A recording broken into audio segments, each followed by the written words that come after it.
Whoa! That was a damn good woo, wasn't that? Was it not?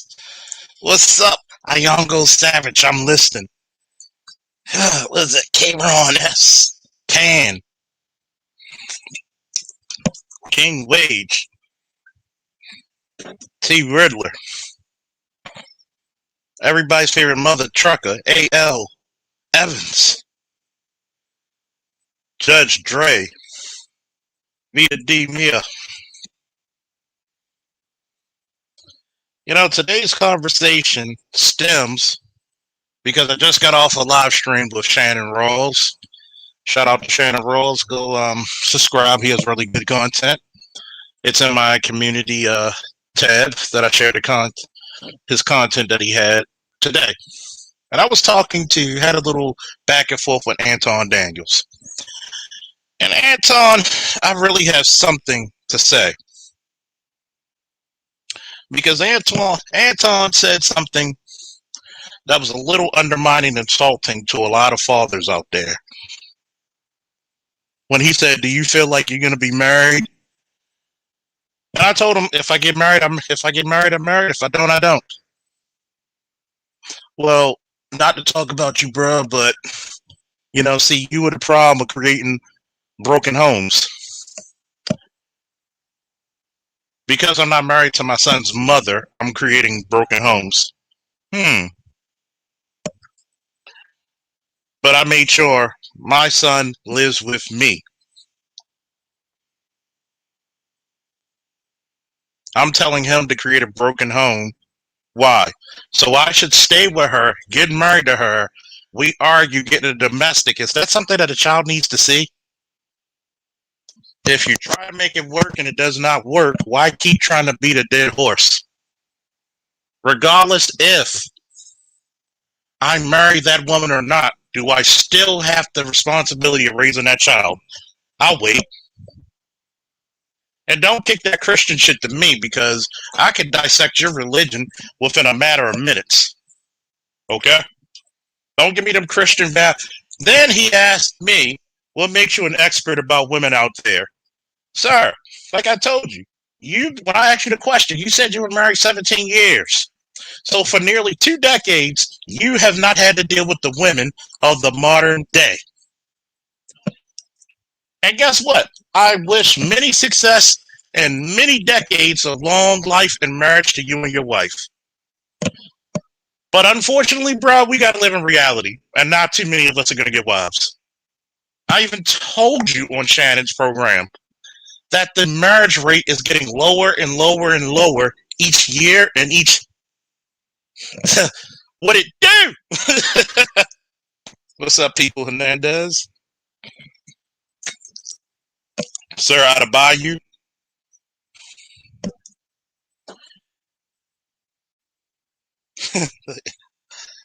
The Macho Man, Alongo Savage, said, you do even if you don't ask to be a father. Facts. Facts. Yeah, he may walk on water, but I piss greatness. Which one would you rather have? So, let me tell you something.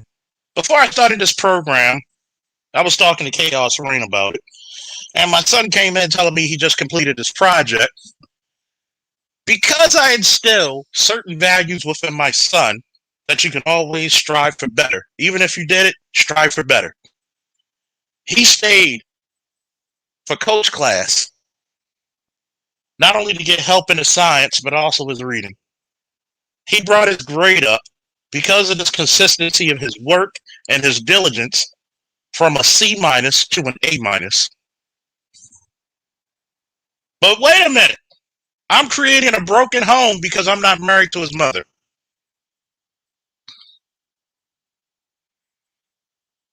The audacity of these niggas today.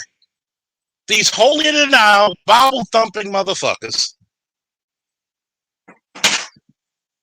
need to stop telling the man who's doing it that it can't be done. First and foremost, I pray that he does walk on water, because if she decides to divorce, you're at the beck and call of irreconcilable differences. You know what? You really think that a lot of these black men here who raise their children, who are not married to their mothers of the children, are not giving their best and all to this child? Once again, like I asked them, was your wife taught to be a wife? No. So she had to work. I know, I'm a deadbeat. I'm a deadbeat, man. I you know, I have money taken out of my check that's put on a credit card for my insurance medically and my son's insurance medically. I gave him more money on that same card taken out in case if I want to put him in a learning center or summer camp or tutoring center. But I'm creating a broken family. Where's Tan? Is Tan still here? Is Tan? What the hell I tell you about your woman, Tan? What the hell did I tell you about your woman? But I'm creating broken homes. But I'm the same nigga, right? I'm the same nigga. Hey Tan, what did I tell you about your lady? I'm the same nigga that when mothers threw their kids out, I opened up my home. I've been raising so many people's kids throughout the years, it's ridiculous. If it wasn't for a guy who was a father figure or an uncle, a nigga wake up call. Oh man, somebody get the holy water. I feel a baptism coming on.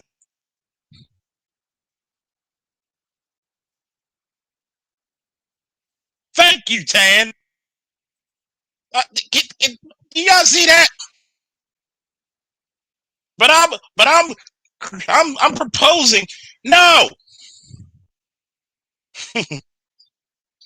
it's so bad because I've noticed that a lot of brothers out here hit these holier than thou fucking, and congratulations, Tan. Whoa!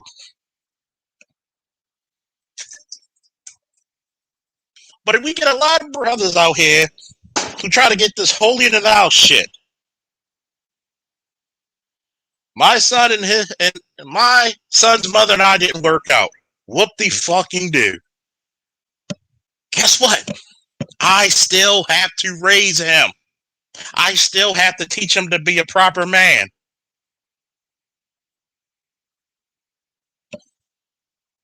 And see, this is the difference. Well, you put a lot of blame on the men, on the women. You damn right I do. In certain situations, yeah. How many times have you heard me? I want everybody to say, how many times have you heard me tell grown ass men, man the fuck up? But I'm going to blame women when it needs to be on the women's fault. When it needs to be put on their head, just like I'm going to blame certain things that are black men's fault and black men's only. Even though I'm raising my son successfully, even though all of his expenses are coming out of my pocket, even though I had to switch working swing shift to midnights to properly raise him even better, if she wanted to abort him, what powers do I have to prevent it?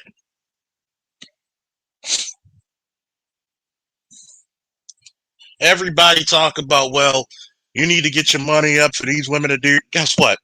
These women will do what the fuck they please, and they're getting the results that conspire, that actually correlate with them.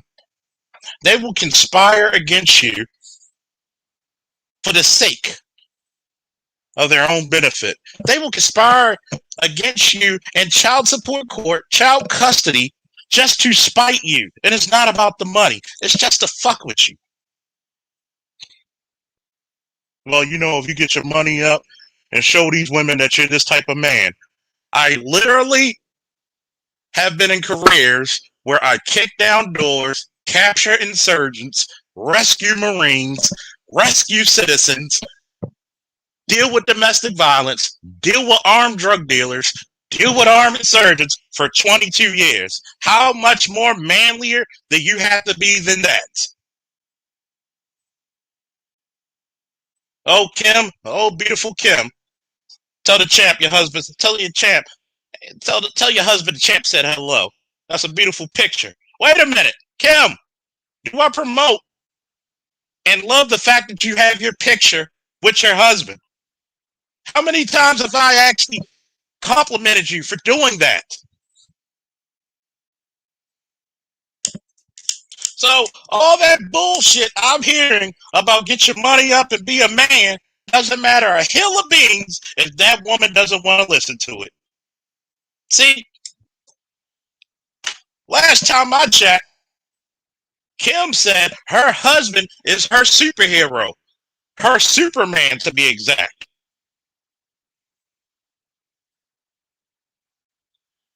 Notice that beautiful picture of her and her husband right there on the screen. That man has to still be a man and take care of his family regardless of how she thinks. Just like she has to be the lady of that house regardless if they're mad or not. What happens, God forbid, what happens if the man was sick? That stops her from being a fucking wife? What happens if he got laid off? You gonna leave your husband? No! Stop trying to say if we become more manly, if we have more money, that women will just listen. We bred for 40 years a culture of rebellion. By the way, I'm not emotional, just passionate.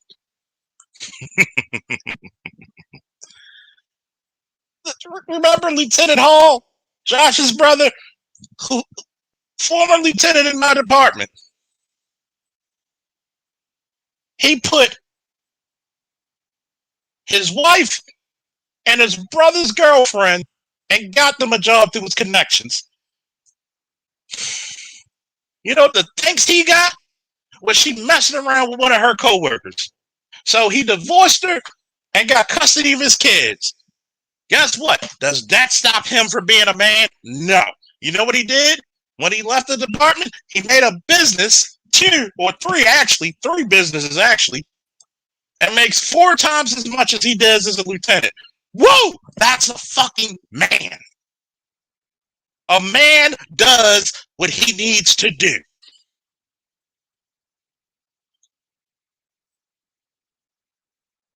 As laid back as I get, as cool and comical as I am, I'm as manly as they fucking come. There are no fucking strings on me. I will walk out on my own terms than to let you dictate anything to me.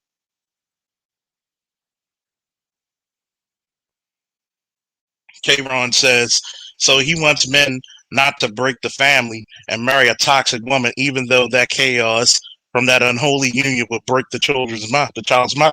He's tripping. Exactly. You know, me personally, my personal beliefs of marriage is you make it work for what it works. If I get married or not, that does not determine my masculinity one bit. My masculinity is done when my son surpasses me. My job as a father is to make sure that boy surpasses me. To make sure he can get away from the pitfalls and the landmines that are set out before him. Even if I gotta take them landmines and them fucking bullets myself to make sure he runs fast enough to get the fuck over that bridge. There are too many wrestlers, my nephew, and other fucking children that always owe me thanks. There's a reason why I can't get rid of motherfuckers when I want to be alone. Because too many people are indebted to me for looking out for them. But oh, we're supposed to alpha our way through shit, and all you're gonna do when your bullet-ridden body is on the ground is have a bunch of chicks take their foot and walk over to go get the millions over so-called oppression. You know it's funny. You know it's funny, AB? Chaos gave me a new nickname. He called me the content killer. He said, lately you've been coming for people's heads. And I'm going to tell you, I wish him nothing but well and success. But you're not going to sit here and tell me we don't have an issue in our culture. Don't give me that, well, you know, white men complain about their women. That's their women, not mine. If a goddamn pig farmer in Costa Rica can fucking get more respect in a tin hut, how the fuck is it that a man who makes six figures or $1 million can't get respected by his goddamn wife? Here it is, and I'm gonna tell you the most disrespectful shit that we go through in this community is when brothers are so disingenuous to tell you the fucking truth of what's out there.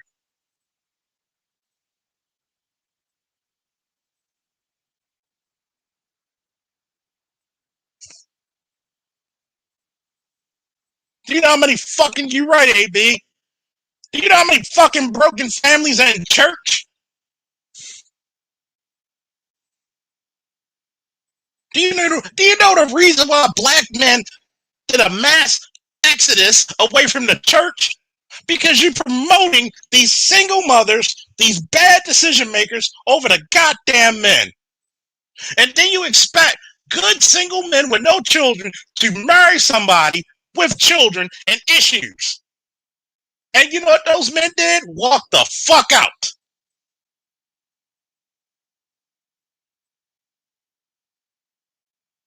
And when I give a solution, then guess what? Fuck them. As much as I love women, your mission is not to please a woman. Your mission is to be the best man that you can be.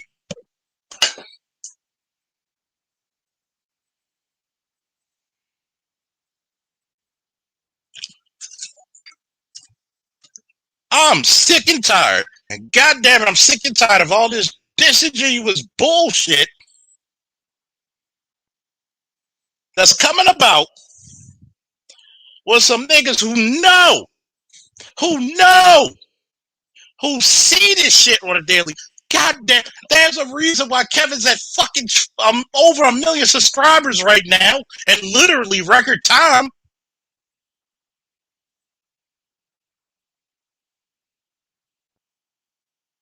I had to ask a good female friend of mine, were you raised to be a wife? And she was honest, and I thank her for that. She said, no, I wasn't, but I try to do the best that I can. Thank you for your honesty. I appreciate it. Because a fucking woman who are out there and not even trying to be truthful with you on a level will lie.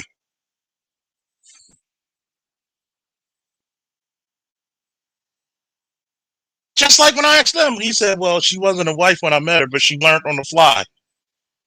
But see, this is the difference. And I'm going to tell you the story again. When I was dying of COVID, which literally was what it was, because your boy was in bad shape. Y'all heard me. My mother came to the house and cleaned a 3 to 4 bedroom house, top to bottom by herself, and some help with my son, and I complained one time. That's being raised as a wife. My father heard something in the pipes. He fixed the fucking pipes. Didn't complain one time. That's being raised as a husband. So we're supposed to go out there with the divorce rate being 80%, and 80% of that fucking divorce rate is being filed by women, and take our chances with a bunch of women who have nothing to do with our best interest. Would you take them fucking odds?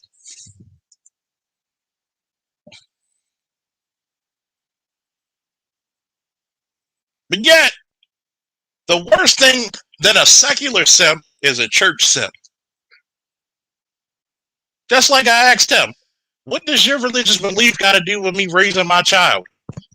I never needed religion to know morality, to have a code, to have honor, to have accountability, functionality, morality, legality, and practicality. Remember that one?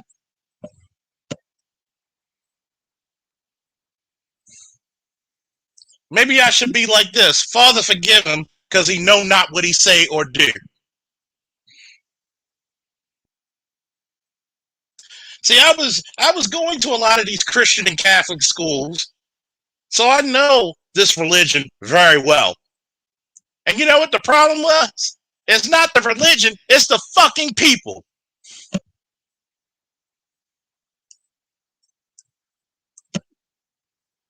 Because there's a lot of so-called Christians who will look down upon a homeless man and don't even realize that homeless man is the incoming pastor.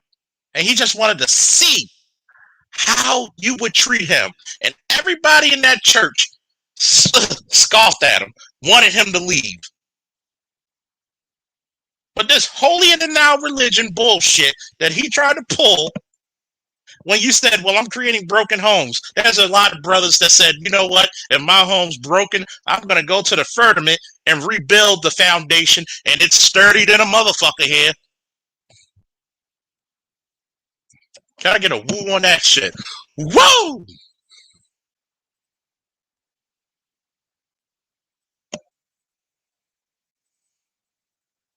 But yet, when people talk about alpha your way this, make the money that, how the fuck can people get everybody, if every black man got $100,000 in the community, it would still be not enough for these women to marry us. You either respect your men or you don't. There's no middle fucking ground.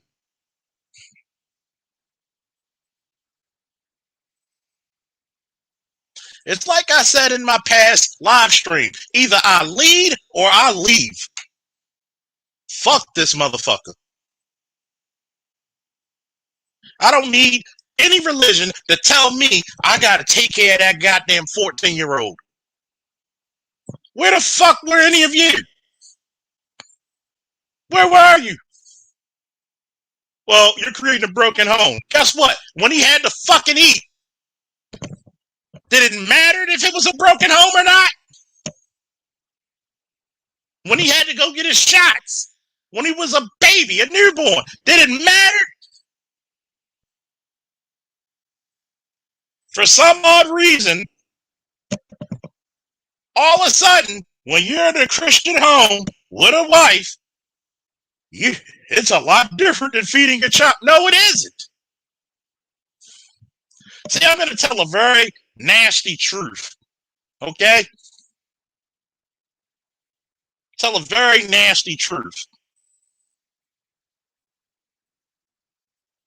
Number one, men are always going to be held accountable. I'm going to say it again for the niggas in the back with the paper airplanes, the spitballs, and passing a note saying, do you love me? Yes, no, maybe so. Do you understand?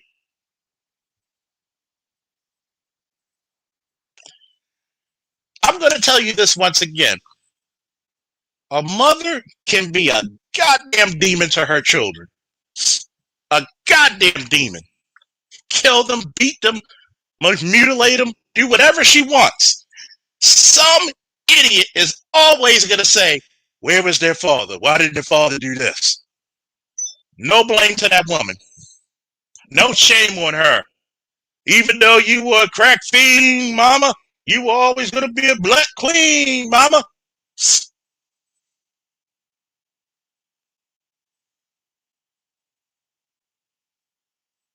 But yet, the fucking court system will say, I don't care if you wanted the child or not. You still got to pay. How the fuck can you blame a man who didn't want a baby? Regardless of how many times you skied in that chick, she still holds the power of life or death over that embryo. Yes or no? Somebody answer that, please. Money does not make a woman respect you. If that woman doesn't respect you when you're broke, she's not going to respect you when you're rich. Yes, I have more experience than you dealing with modern women because of the fact you've been married for 17 years. You didn't have to be out here shooting in the gym with me. I can date whoever I want. I can date for fun. I can date for relationships. I can date for marriage. I've been living with a woman for 5 years. Imagine if I had to divorce her and how much money she would be entitled to when it comes to my pension. I'm supposed to stay with a heathenist motherfucker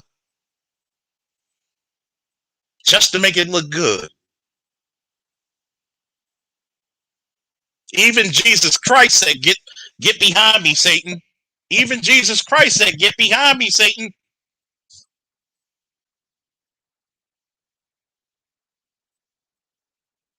See, there's a lot of people in your life that's going to come in the form of demons and devils.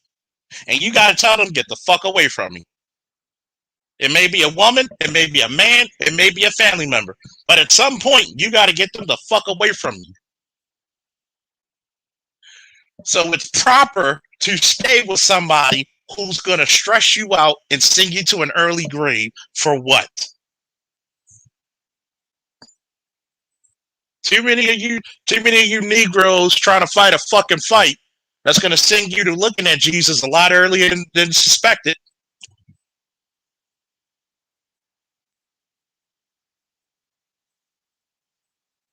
There's a lot of people who's going to come on these YouTube streets, your job, your house, your family picnics, and going to be demons in the sheep and the skins of angels.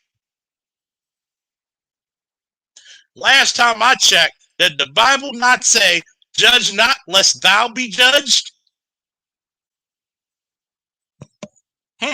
Interesting.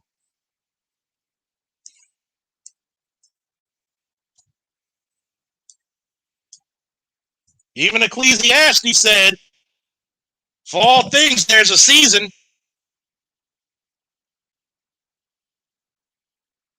There's a time for peace. There's a time for war. There's a time to sow the seed, and there's a time to reap. There's a time to get with that woman, and there's a time to leave her the fuck alone. A lot of you do not understand that being a man, sometimes the most manly thing you got to do is resist pussy.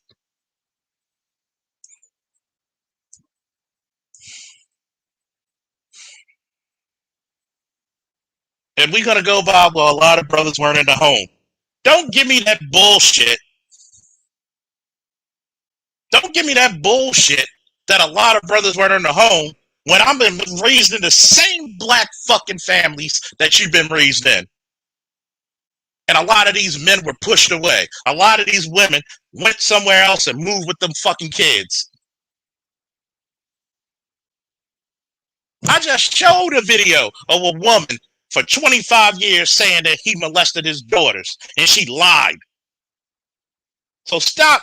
Oh, here comes Dana. Black people are not a monolith. Bullshit. There's a reason why we call it black culture. There's a reason why there was a Moynihan report. Because you are a fucking anomaly compared to any other culture in this country alone.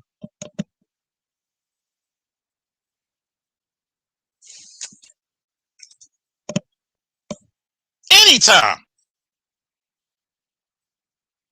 I swear to every damn thing that I am and every cellular being that I will ever be. I'll be damned if another nigga challenges me on my fucking fatherhood.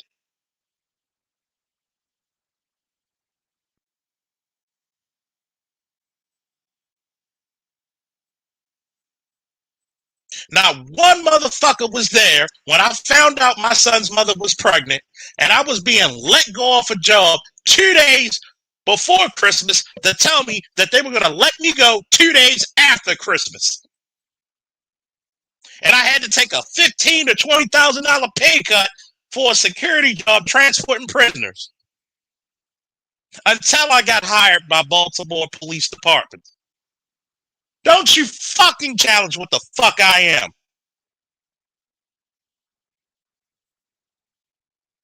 That's a fucking man. Regardless of my setbacks. I don't know losses. I only know setbacks.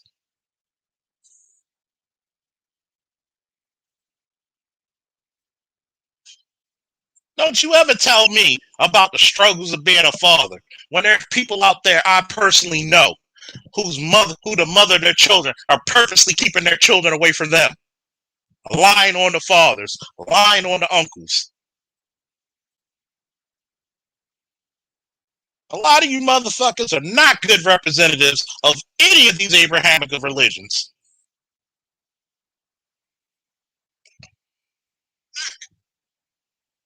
A bunch of backsliding motherfuckers, man.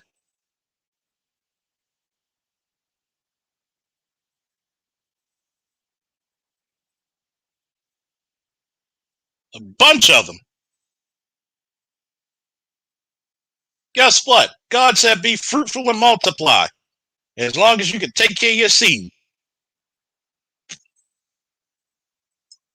Does it matter if I was married to his mother or not?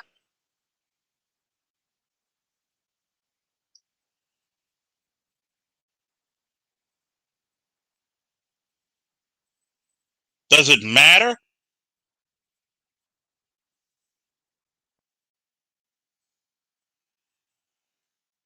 See, the problem is this. You need to really examine the men of our community and say to them, what is masculinity to you? Well, and he tried to tell me submission is not cooperation. Like I could cooperate. If Kim came up here and she told me something about her relationship, I had to submit in order to listen. I have to cooperate in order to engage her. Yes, it's a form of fucking submission.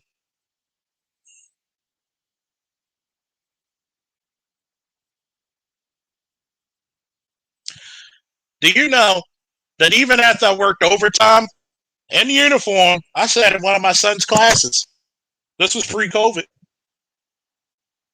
Sat in his class, looked over a lot of the work of his fellow students. I'm dead ass tired. I had to work later that night. Do you know how much the students loved and engaged with me? To the cute little girls, to the handsome little boys. Do you know how much that brightened up their day to have a grown ass man in a position of power and authority to tell them you can do it? But wait a minute, those weren't my children. I'm not married to their mothers. Hello. One man can make a fucking difference. You know, when I grew up, not one person asked me to be Superman. They just said, be a fucking man.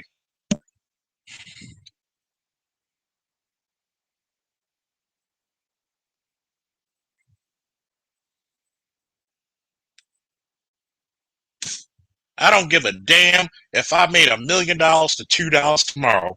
I'm going to walk with my head held high. I could be a penniless pauper. Nobody will disrespect me. I had a female friend tell me to come to this lounge the other day. She brought me all the drinks with her and her homegirl, lit my cigars, and she was surprised that I knew so many motherfuckers in there. Wow, you're popular. I said, that shows you that I do good works with people. You never know how you're going to come across the others. I'd rather have people happy to see me than to be like, damn, he's here again. I could have been one of them cops disrespectful. But most of the people out there be like, hey, officer, how you doing? We missed you. You got to come to the next cookout.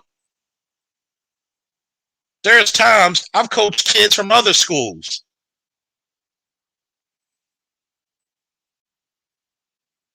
Giving kids rides to fucking home. because their parents didn't give a damn.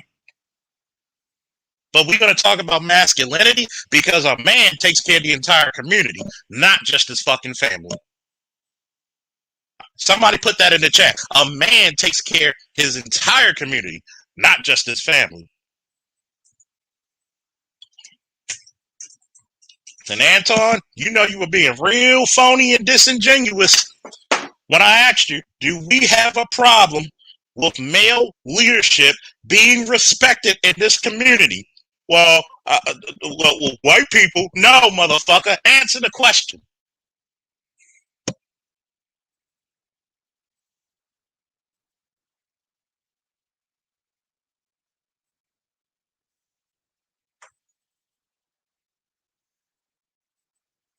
Because guess what? If we're going to go by the Bible said, wives, excuse me, husbands, love your wives. Wives, respect your husbands. Does the average man gets respect in the black community? I'll wait for the answer.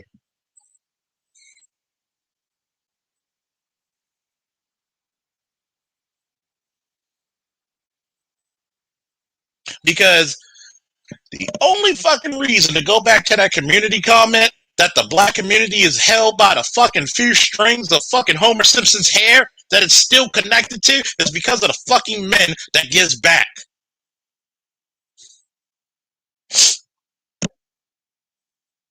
Just like I told Dana when she said, well, shouldn't it be the responsibilities of the men making these? Well, I said, so when President Obama tried to do My Brother's Keeper, wasn't it white racist men and a bunch of black feminists who shut it down? But Goldman Sachs, is that a fucking black organization? But you're getting so much money for black women? I've asked this question. What's the fucking equivalent of Black Girls Rock or Black Girl Magic? These motherfuckers didn't even know that Cerulli and I came with the Gray Faulkner Initiative. But I'm not for my people. I'm not the man. I'm raising a son in a broken home. Well, it looks pretty damn complete with me.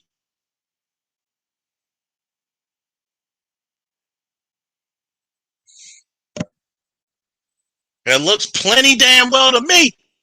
Because sometimes a man does not look for perfection. He looks for greatness. He chases perfection, but he obtains greatness. Put that in the chat. A man chases perfection, but can only obtain greatness. That which I piss, by the way.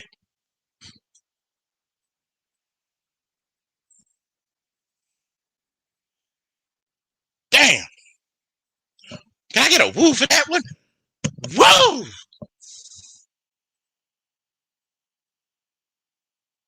See, I will chase perfection. I might even stumble, but you damn sure I'm going to have a death grip on that greatness. That which I piss. That's a man. See, men have to learn how to fall down and get right the fuck back up like nothing happened. First lesson in wrestling class. I got thrown so hard the capillaries in my mouth burst. How the fuck do you bleed with no open wounds and you get right back up no matter how much you're hurt, no matter how much the shock of that throw hits you? When I box, boom! And my trainer hit me with the force of the civil rights movement. And I wanted to fall down. And he was like, no, you better get the fuck back up. You better not fall.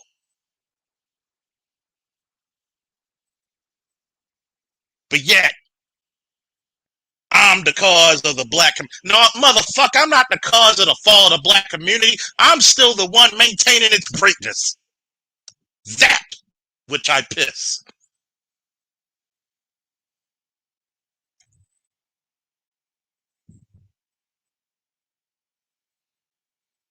That's Manhood 101. You gotta be a husband and a man way before you even meet a wife.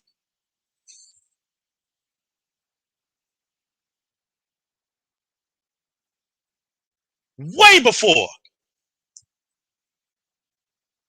And you're gonna tell me some bullshit like that, man? Really? Really? You Negroes need to come a little bit better for your boy.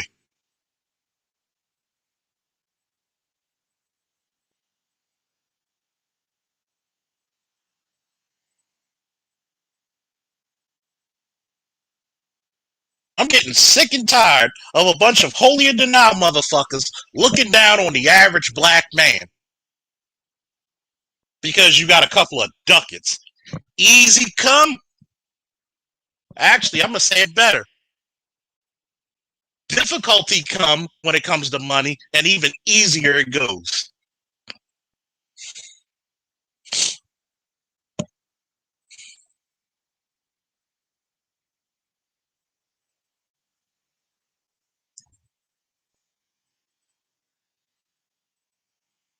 And I saw you in there, McDrama Bear. Great work on that other stream. I'm extremely disgusted with Anton. Nothing but respect to you, Charles Faulkner Jr., especially as a veteran and a police officer. Thank you, sir. I'm sick of this shit. I'm sick of black women. I'm sick of black men. I'm sick of white men and white women and everybody else in this fucking country looking down upon our fucking greatness. The fucking common man. The common man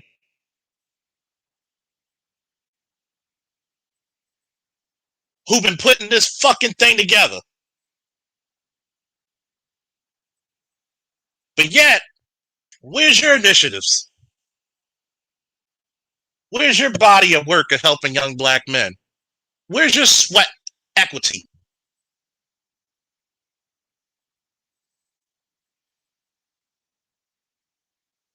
For the short time I've been having my own damn channel doing live streams, I've accomplished a fucking lot.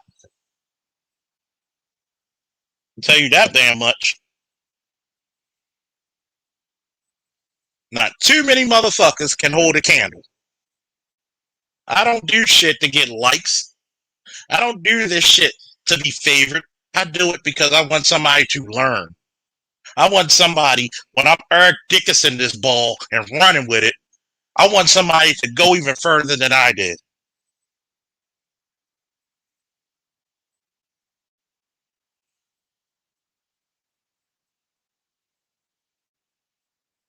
And shout out to Chaos Rain, the engineer supreme.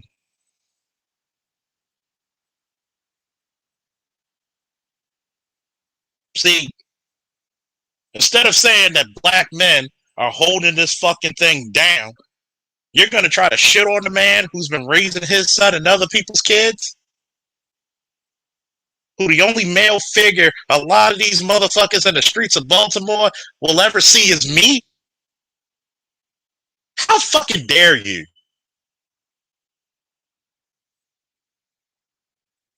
But people like you won't even bother to get off your high horse to go help the common man.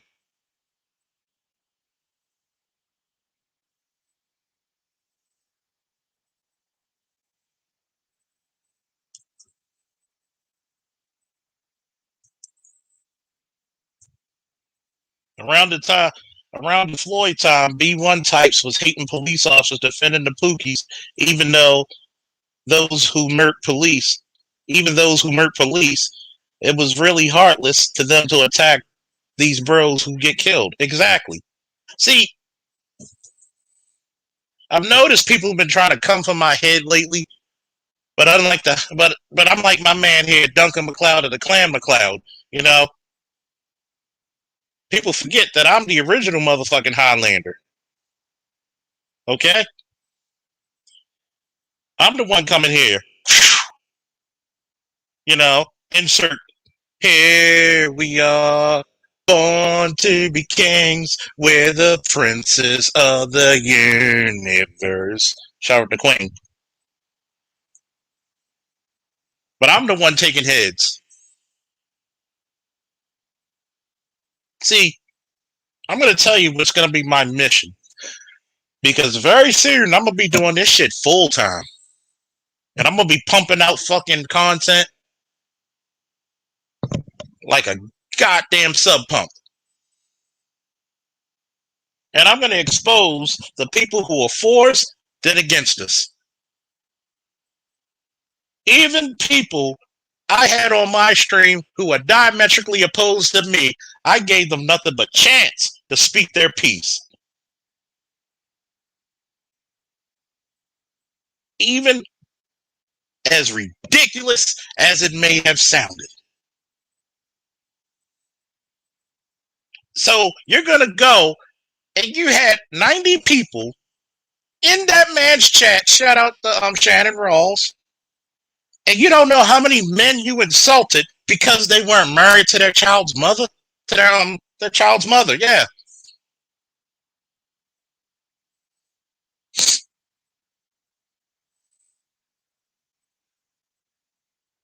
So because that man may not, excuse me for a minute. I gotta address something. Oh shit, I forgot to make you a moderator. That's disrespectful, man. My bad. And shout out to the new moderators. Come great power, come great responsibility. Trolls, beware and be warned and be damned. Before I finish what the fuck I'm gonna say, I'm gonna put a salute militaristically and a black fist in the air to the great leader we lost, Colin Powell. See, a lot of you don't understand who Colin Powell was.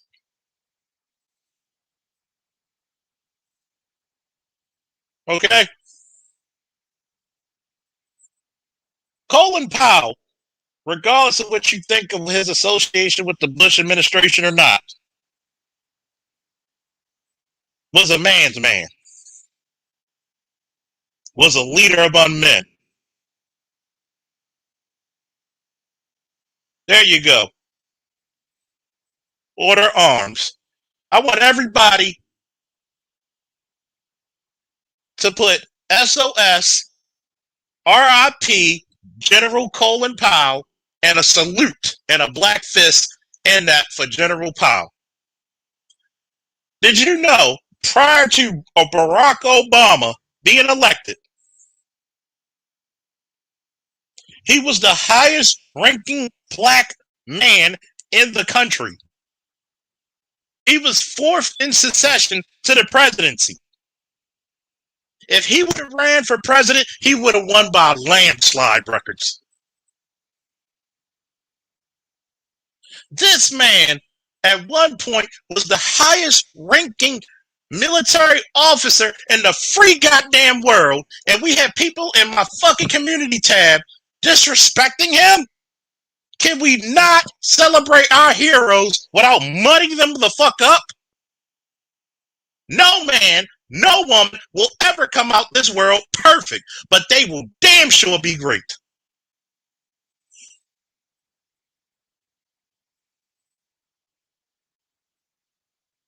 And if you wanted a proper representative of black excellence and black power, it better be Secretary of State / General Colin Powell. A man who not one motherfucker can speak ill about when they met him. A man who actually stood against, once he found out that bullshit, he stood against his own party. He stood against his own administration. That's courage under fucking fire, by the way. That's a black man with some goddamn integrity.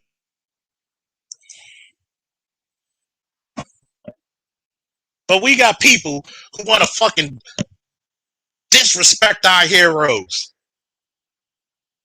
The same motherfuckers who want to talk about Dr. King and Malcolm.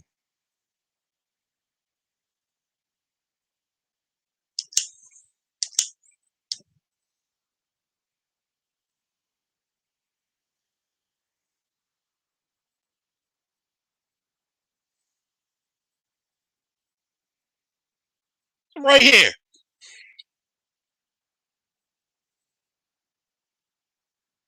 Because guess what? Colin had his wrongs, and he tried to right them wrongs.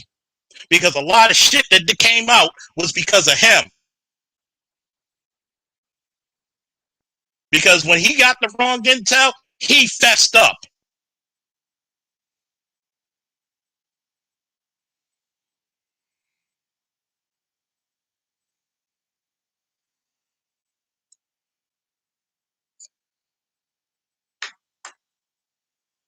See, we want people to come out here and destroy our heroes. I am not going to allow you to disrespect him. But see, can some of my moderators, anybody who got a goddamn wrench, time him out 4 times a piece, please?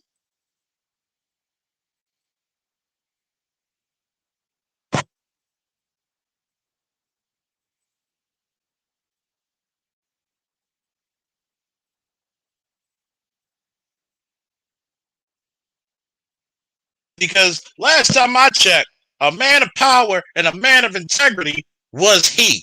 When he found out it was the wrong information, he went against his own administration. How many of you motherfuckers would have done the same? Or you worried about if he's Christian or not? You worried about if he's married or not? By the way, he was married to the same damn woman for what, 55, 60 years?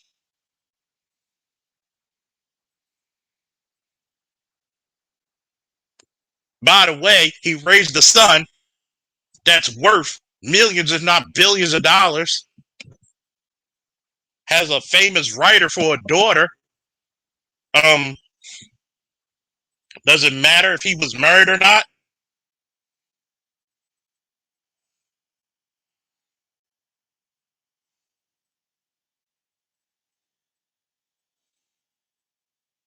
But yet, we allow people to kill our heroes.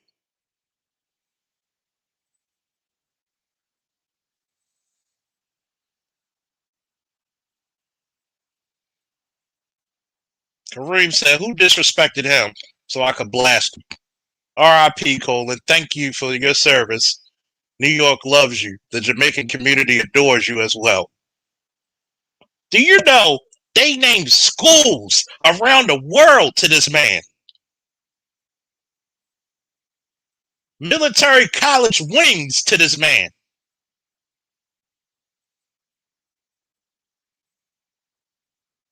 And when he was given the wrong information, he corrected it the best way he could and went against his own and ostracized by his own administration, his own party. But yet, we can't talk about men of integrity.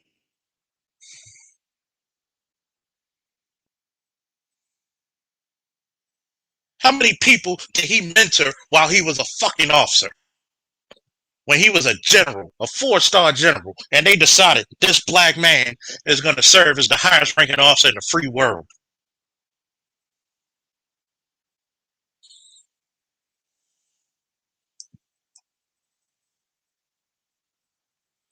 My name Roy said, I have guys I've served with who work directly for General Powell. They all say they'd take a bullet for him. What does that tell you about his greatness? Y'all the same motherfuckers who will condemn Bill Cosby. But you got a bunch of degrees off his ass.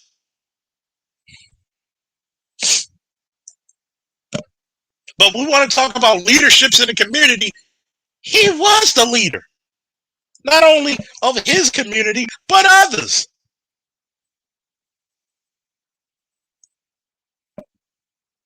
See, a leader leads in the front. I'm not ashamed that My son's mother, Angie, if you really want to know her name, and I didn't work out.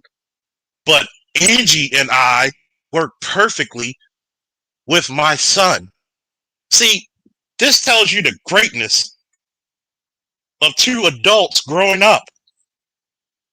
When my son had a trip, the end of the year trip, whether it was summer camp or school, we would go together because those are happy memories my son remembers of him going to the trip with his mommy and daddy.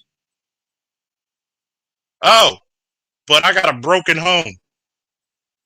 I'm so respected. My son's little brothers on his mother's side loves the hell out of me and always making a point to speak to me and tell me how they're doing in school. What say you?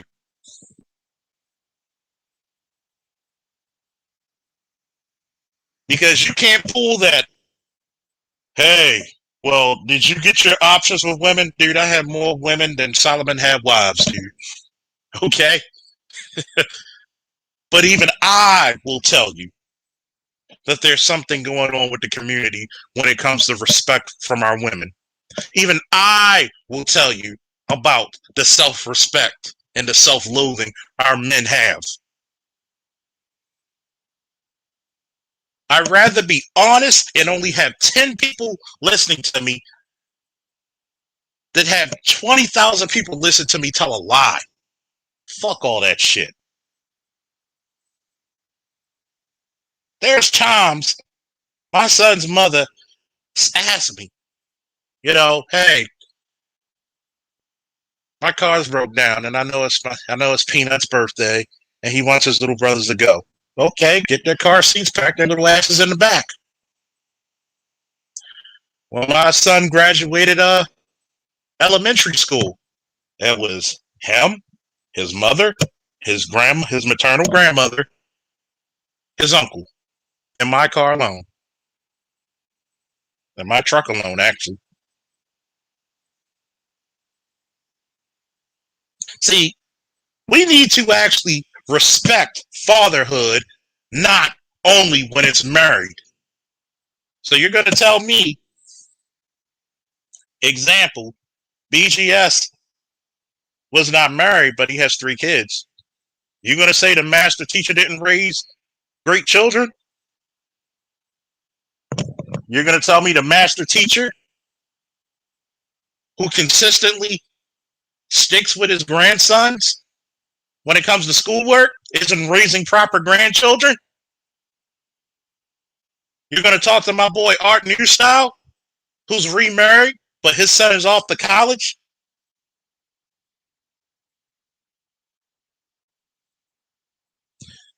How fucking dare you disrespect? You're going to talk about A.L. Evans when he had to come to the rescue to his daughter? And he's divorced from his wife?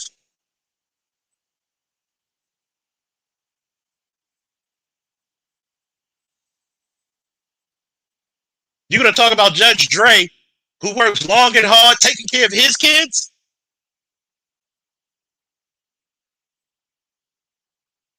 You're going to talk about Angry Man Valdez, who had all 3 of his boys living with him?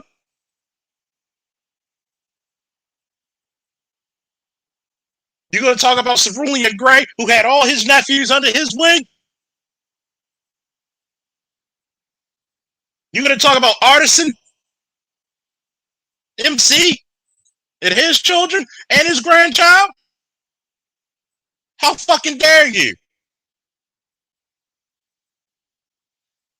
How fucking dare you?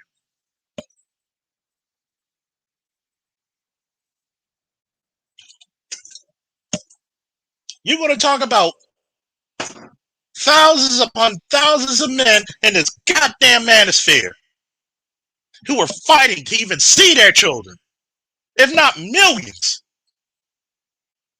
to see their children. And they're going through hell and high water, through marriages, through courts, through divorces, through work. Where the fuck were you when they were crying on the job just to see their kids? But they aren't good fathers because they ain't married? Fuck out of here.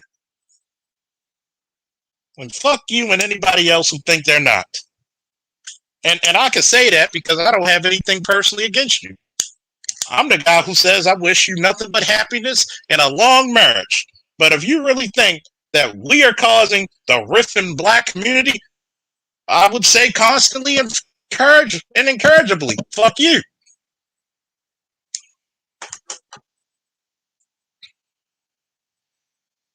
Because number one, I'm representing the common man, the educated man, the man in the streets trying to make a dollar. I represent the corporate man. I'm representing the professional man who's got to go out there and fight crime or fires. I'm representing that military man who's overseas, who's got babies back home saying, Daddy, when you coming back home? I'm the representative of hard times. You don't know hard times till you got to go on a job and you get laid off because of some goddamn COVID that wasn't your fault. You don't know hard times when you're a mother of four and you got to figure out either I got to cut the lights, get the lights cut off, or put food on the fucking table. That's who I fucking represent. The fucking real Americans, the real people of this fucking country, and the real people around this world who does not allow their struggle to define them. Because I will say this on their behalf. What consequence are you to us now? Because there are no strings on us, baby.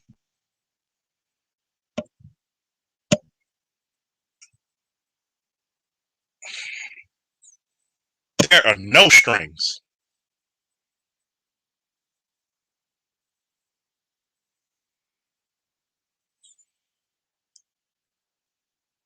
I don't give a damn who tells you you can't do it. You do it to the best of your goddamn ability. And when you think you can't go any better, you go just a little bit further.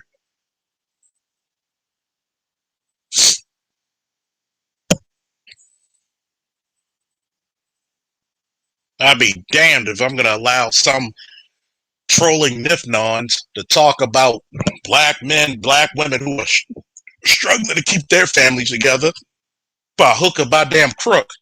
And I'll be damned if you're going to talk about our heroes like that. Pathetic morons.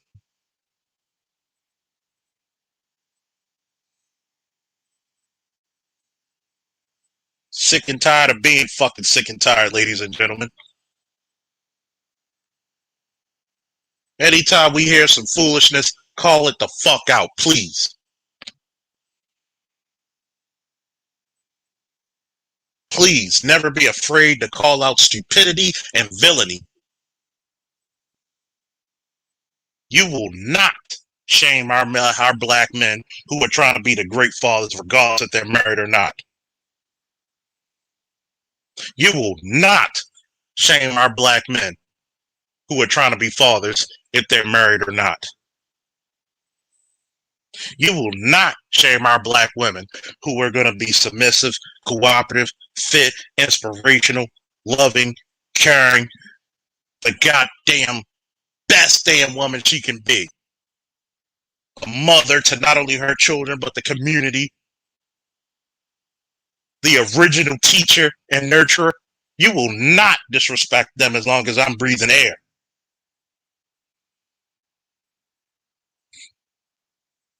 Because goddamn it, if I gotta go in the front of that damn army with a goddamn flag in one hand and a bayonet and a rifle in the other, I'm gonna lead the fucking charge to that shit. As long as I'm on YouTube, as long as I'm breathing, as long as I'm on fucking social media or unsocial media, I could be on anti-social media for all fuck I care. I will speak out against that stupidity. I will speak out against that fallacy. I will speak out against that fucking subterfuge. That dishonest and that disingenuous behavior.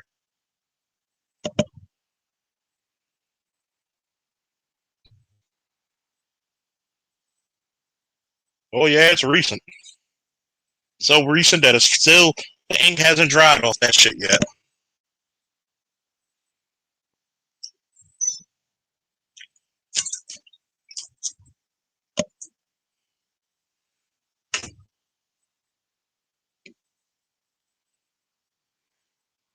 About to open up this joint.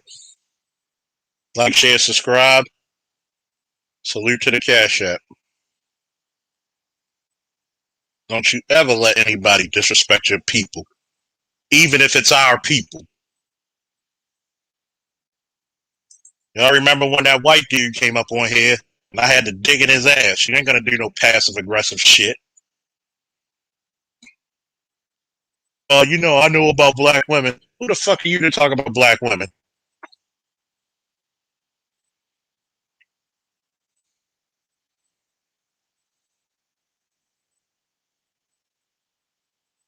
I will never sell out anybody for my people.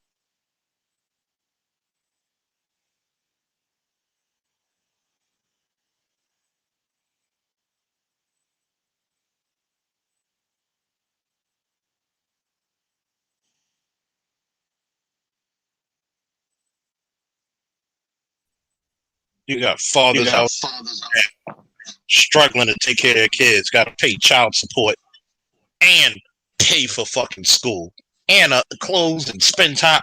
Fuck out of here. You gonna talk about those men? Fuck out of here. Fucking loser.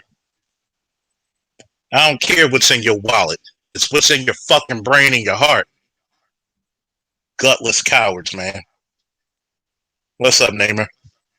Hey, bro. I see you really pissed off about some shit, huh? Mm-hmm. Don't you what ever the fuck happened?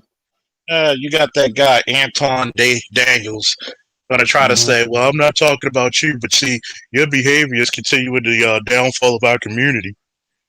What's this got to do with Colin Powell? With the passing of Colin Powell? What happened? The Colin Powell thing came because of what people were saying in the comment section when I put his picture up in my community tab when I said RIP to him, rest in power. Whoa. First of all, did he not go against his party? Because remember, he was a registered Republican. He's always been a Republican. Mm-hmm. But during the 2008 election, didn't he go against his party and endorse Obama? Is that not bravery? That was the first time he had some fucking balls on there. Did he not tell the truth when he found out?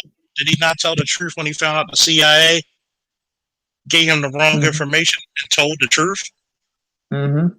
That's what they say: God and country before political interests. Exactly. That's called a man's man.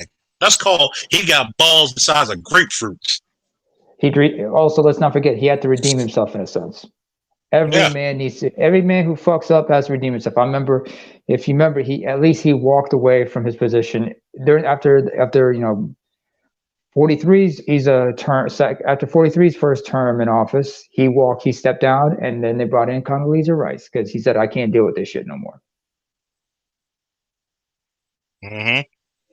He was sick of this shit. I mean, after everything he had to deal with, especially when at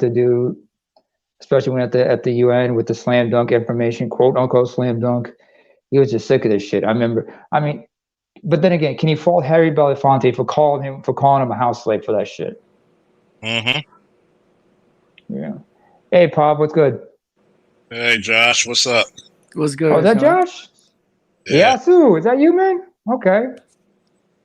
You know, this motherfucker on Shannon Rolls, shout out to Shannon Rolls, try to talk about black men because we not married. Well, I'm Christian, and guess what?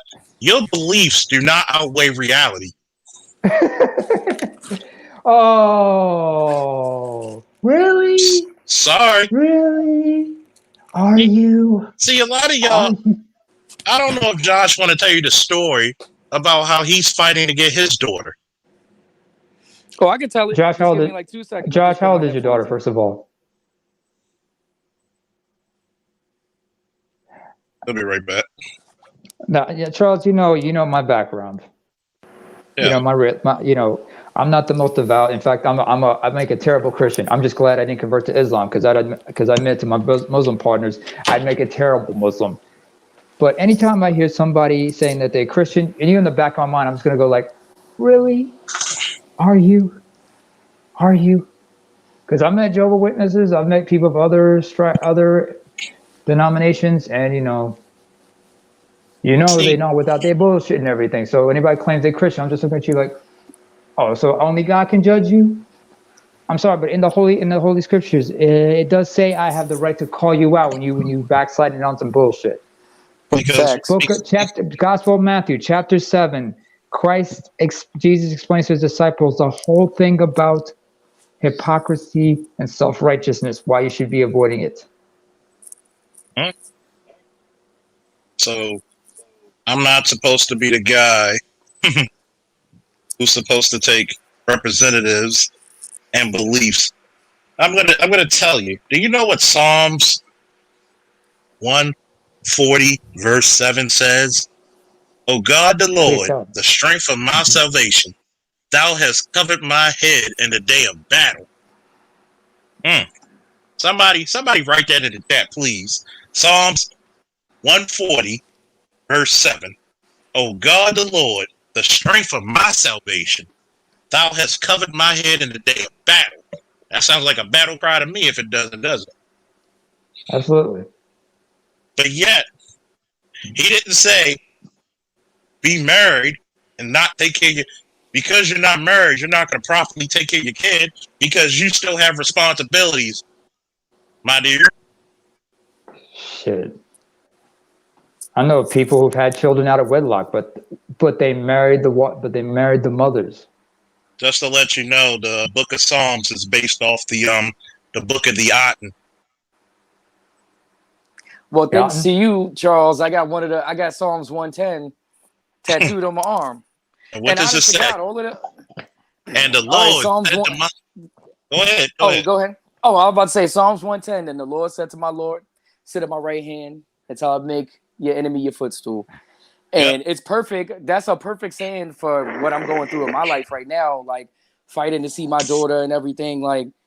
But my baby mom, you already know, Charles, fucking evil. But tell them, when's the last time you seen your daughter, Josh?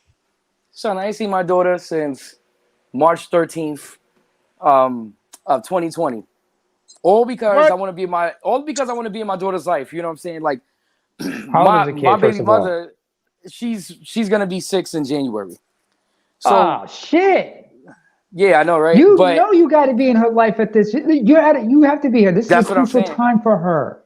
That's what I'm saying. I went and got a lawyer and all of that. And and y'all love this. The listeners will love this shit.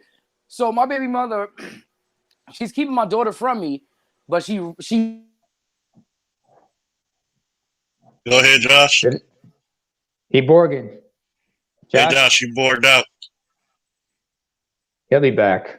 Just give him a minute. Just give me. Excuse us, folks. We're experiencing some technical difficulties. Our regularly scheduled powwow shall be returning. We'll be resuming momentarily. Just give him a moment. And see, if people actually... Go ahead. Who was speaking? AB, go ahead.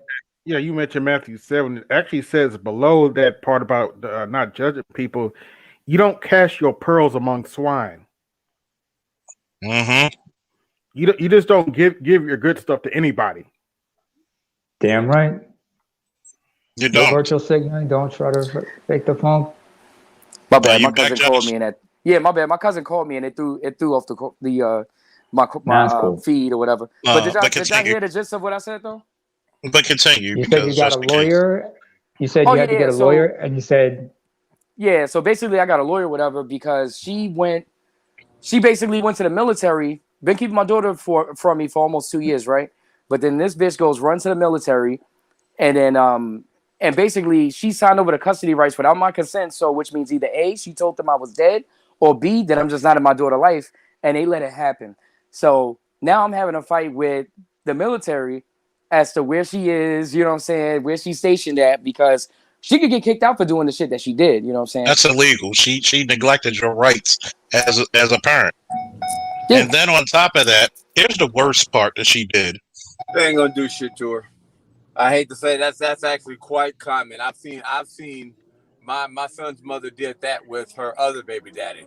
She kept the two kids in the system away from him. Now think about it. She'd rather the two kids be in a foster family and let him have his daughters. That's sick. That is some Yeah. sickness. Yeah, But it's fucking insane. And females like my baby mother, she doing all of the shit she doing, son, is the fact that I don't want to be with her no more.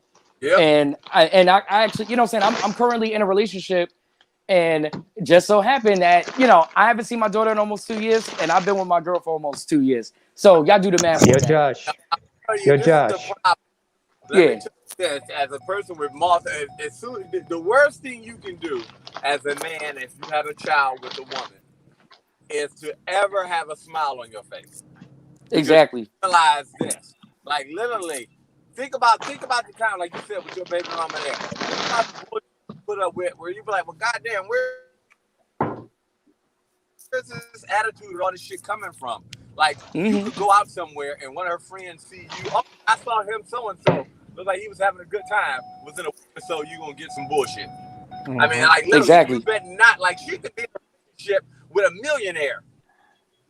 She's still gonna do whatever it can. It's like, well, yep, I gotta make sure that you know what I mean, that your life is a living hell. It's like if I can evict some pain in your life, and then I mean, keep this, Josh. I'm on the live stream with Shannon Rawls. You know, I like Shannon. He cool guy. But we got Anton Daniels coming up on here talking about people like guys like me. Well, I'm not talking about you, but guys like you are the reasons why the community is play. No, guys like me are the reason why the community is sticking together. Right. but this is the Oh, he's problem. looking for some shit. Because guess what he did? He just shitted on you, Dre. He shitted on you, Josh. He shitted on all the fathers who are not married to their child's mothers. Yeah, First my of thing all- is, oh, go ahead. I'm sorry, bro. Go ahead. First of all, what I wanted to say was, wait, Dre, wait up, Dre. Hold on. Go ahead, Namer. Man, this guy's rapid fire like a Bone Thugs lyric, man. What the hell? So anyway, Okay. You stupid. I'm about to pump it. I'm getting my head about to talk, and I'm getting with the thing. This fucking something up. Thank you. Anyway, what I wanted to say was, oh, by the way, if you want to know where that verse is from, Keep talking. go B Teenage Resurrection, the album. The track is called "Who's Serving the Fiends." That's Busy Bones' verse. Anyway, what I wanted to say was, brother, first and foremost, like Eddie Murphy said, 1987 in Raw, women are, fill the blank for me, Josh. Starts with a V. Vindictive. There you go. Thank you. We all know that. They will do anything and everything in their own power to make you suffer. Why? Because. No, go ahead. This is the problem why I say when it comes with the laws, like you said, that's against the law. Tell you the truth. If private prisons really wanted to put butts in the chair, all the crimes that women do that they're never even convicted of, let alone charges be brought up, they can fill all of them seats. Mm-hmm. Really. Like literally, how many times do you see, there you go, Charles, as a cop, where you be like, you know what, man, no, she should be charged. I can take her down to jail. Oh, just let it go, man. You know what I mean? Right, Charles? Yep. Okay, Blex it. What's good, y'all? What's up, Mel? Blex it. I want you to come up here and please explain to me why you have to be Christian and married to raise proper children. Right. But my son is rocking with an A- right now. Well, I hate Okay. I'm saying fuck no. Christian, I hate to say this, and I know the Christian gonna get mad, but I hate to say something. The Christian religion, when people say I'm a Christian, that's a fucking joke. I hate to say, and the people who supposedly Christian, those are the worst devils in the world. That's why the people who are really Christians sitting up here, because they ain't casting them fake ass Christians out. That's just to cover all relationship. That's kind of like, I hate to say, when a bitch or anybody come out and say I'm a Christian, that's basically like one of these women saying, well, our relationship really didn't work out. Or I mean, I give that as much credibility as that. Or he was abusive. And then once you go into the detail, motherfucker, you ain't no damn Christian. You know? You know different. You know better than anybody else. Shut the fuck up. That's what he says. No, not you, Dre. Not you, Dre. I was saying about what you're saying. Continue, Dre. Continue, Dre. Yeah, I'm saying that's just to cover all religion. I said it's what? I mean, you ain't no damn Christian. I sit here and laugh at that. I hate to say, I would hate to be a Christian. Cause you'd be like, what the? I'm like, no, motherfucker, you ain't no Christian. Go somewhere. And by the way, I'd like to give a shout out. Big ass shout out to Mr. Mitchell. Not gonna mention the first name. For the Cash App support. Support your interest, baby. That's my last name. That's why I was Hey, like, Charles, man, I listened to that first 5 minutes of that interview you did, man. Spot on, man. Word. I knew they was signing up with that man Anton. I mean, I'm sorry, He tried to come at me when I asked him, and I asked him this question. Even though I didn't marry his mother, do I still have to raise that child? Yep. And notice how he was like, no, answer my question. Answer my damn question, please. Because if you notice about him also too, one, he always wants things in his favor when it comes to making his points. He's always switching it up. When you came back at him, he was like, no, that's not what I'm talking about. No, that is what it is. You know what? Extreme measures and stuff like that. He tried to switch it up. He constantly when I caught his ass. And notice, a lot of y'all who are my new subscribers, that's old school folk. Before I had a channel, I go to Cynthia G's channel. I go to Crystal. I go to a lot of these. I went to Taz's, everybody's channel debating. This ain't new. How long have I been doing this, AB, Mel, man, Josh, years, Trey? Destroying him. Some years. 5-6 years. Yeah. I have not lost one yet. You gonna tell me I'm the cut? No, I'm a hell of a man because I'm doing it on my own and not bragging about it. And guess what? When my son's mother wants him, I don't give a pushback. Go ahead, your son wants you. He wants to be with you. I make you look Dad, good. I want to be with you. I know, but you mom, you gotta spend time with your mom as well. Sorry, Mel. Did you ever ask Anton what would happen if your wife divorced you? Because I've seen people ask him that question multiple times, and he doesn't answer that. He's sure me and my wife gonna be together. Me and my wife be together. But what if your wife divorce you? You cannot force your woman to still be with you. She doesn't want to be with you no more. Especially with my time, they can divorce you just because I'm not in love with you no more. Why? Because I'm not in love with you no more. I've actually seen him embarrass her on YouTube numerous of times. I got a whole chimney for this motherfucker if he ever came on here, Anton Davis. But guess what? But hold on, Josh. But Tan, I'm so anti-marriage. What did I tell you about your lady? Oh, she the one. Marry her. If not, you gonna kick my ass. Yeah. Yeah. That's some Charles fault shit to say, isn't it? Yeah. Because if I didn't think highly of her, in Seattle. Exactly. If I didn't think highly of her from what you told me, I'd have told you to leave her. But yet, just because marriage may not be for me doesn't mean it's not for the other motherfucker. And I never said, just like he said, do you think you'll get married? I said, well, if I do, I don't. I'm still be man. I still got to raise my son. And the funny about Anton, he bases masculinity off of his successes because of what he worked for. That's not what masculinity is. You know what? I'm going to say this real quick, Mel, then I'm going to give it to Tan. Yeah. I base my masculinity off my failures. Exactly. I'm going to tell you why. Because I got to be a hell of a man to fail and to rise like a goddamn phoenix. Yep. But go ahead, Tan. Yes, sir. Like you were giving out examples, I know a guy right now in Dallas-Fort Worth that has been taking care of his kids for 120 days full time, and his baby mama has not seen the kids at all. She's in Miami right now on vacation, calling him a baby mama tears, asking her, why haven't you seen your kids? On top of when they were in a hard a hard rock and a hard place. She left them in a hotel for 6 months. I know this guy, like, I've known him for like 7 months. Met him off of YouTube on another channel. So this whole you got to be married if you're not married and you're a problem with the black community is very disingenuous. And like I said, I got a whole chimney for this wannabe Jeezy ass fake nigga that want to put his money on front street. This the same nigga. Listen, me and my girl, I'm about to say wife, not yet. Me and my girl have seen this numerous times.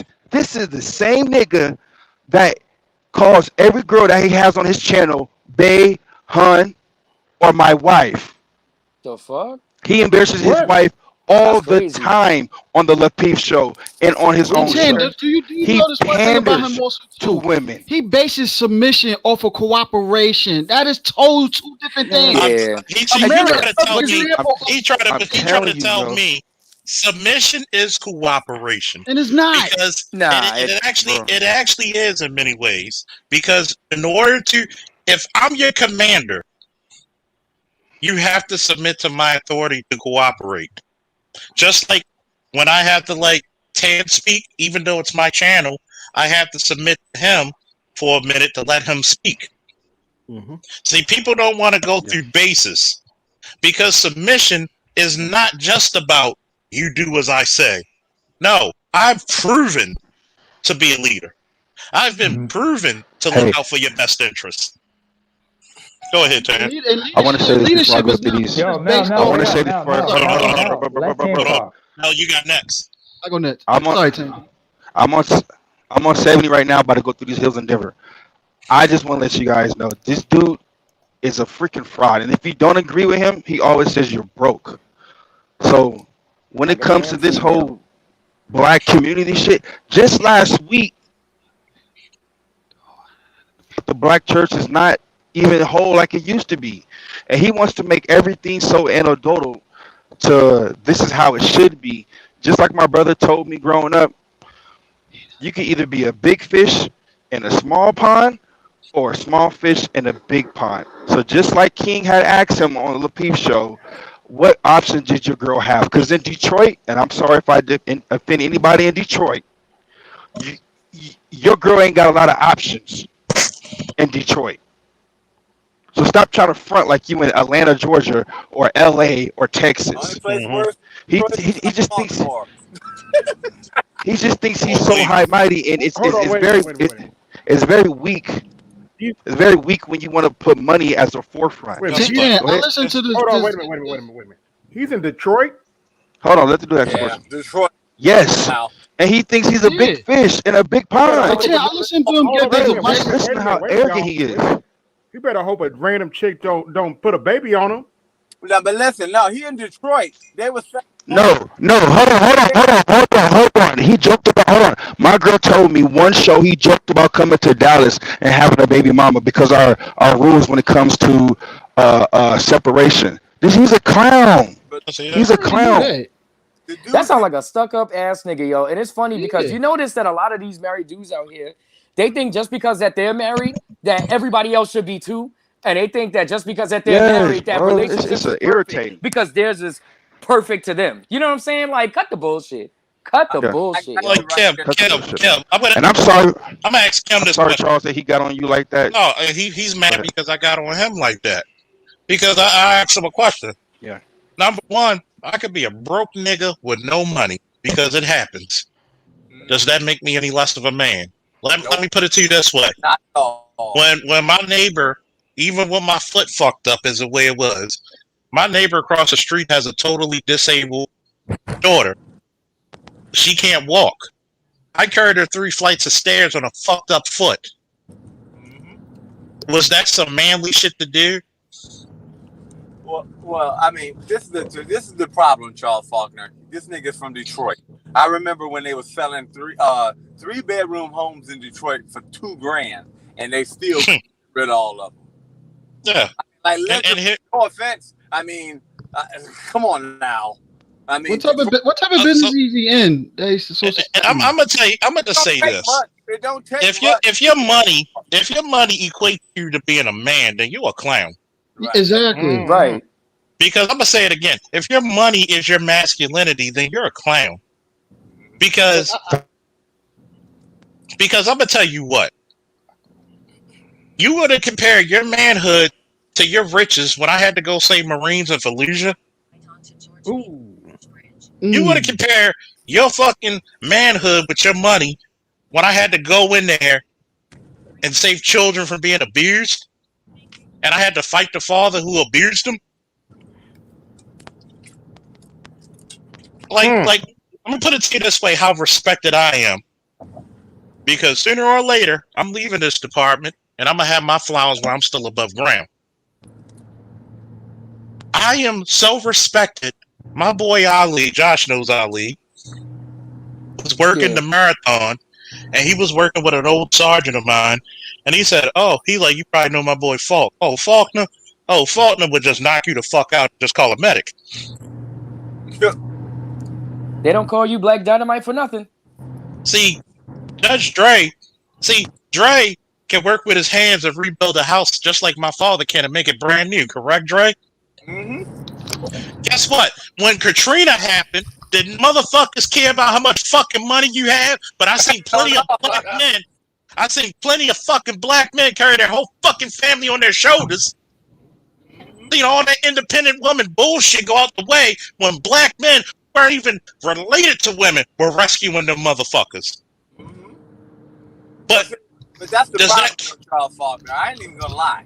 This is what, and you know, people say that I judge harshly and all like that, but I realize I'm a cause and effect type of person, and I know how to realize that actions do have consequences. Sometimes they're way down the road. But the problem is this. Black women think that we've turned our back on the community and all that bullshit when they say this, that, and the other. No. We need to give them a dose of what really happens when we turn our back on them. We've never done it. And I asked that question on there too. What would happen if black men stop? What would happen if men, period, stop working in America? Oh, the country coming to a halt. I mean, like when he talked about women just now submit be able to work and everything, man, fuck, that's the fucking goddamn lie, man. Women. Let me put it to you this way: when I walk into a room, that woman should have faith that if something happens, I'm going to protect her.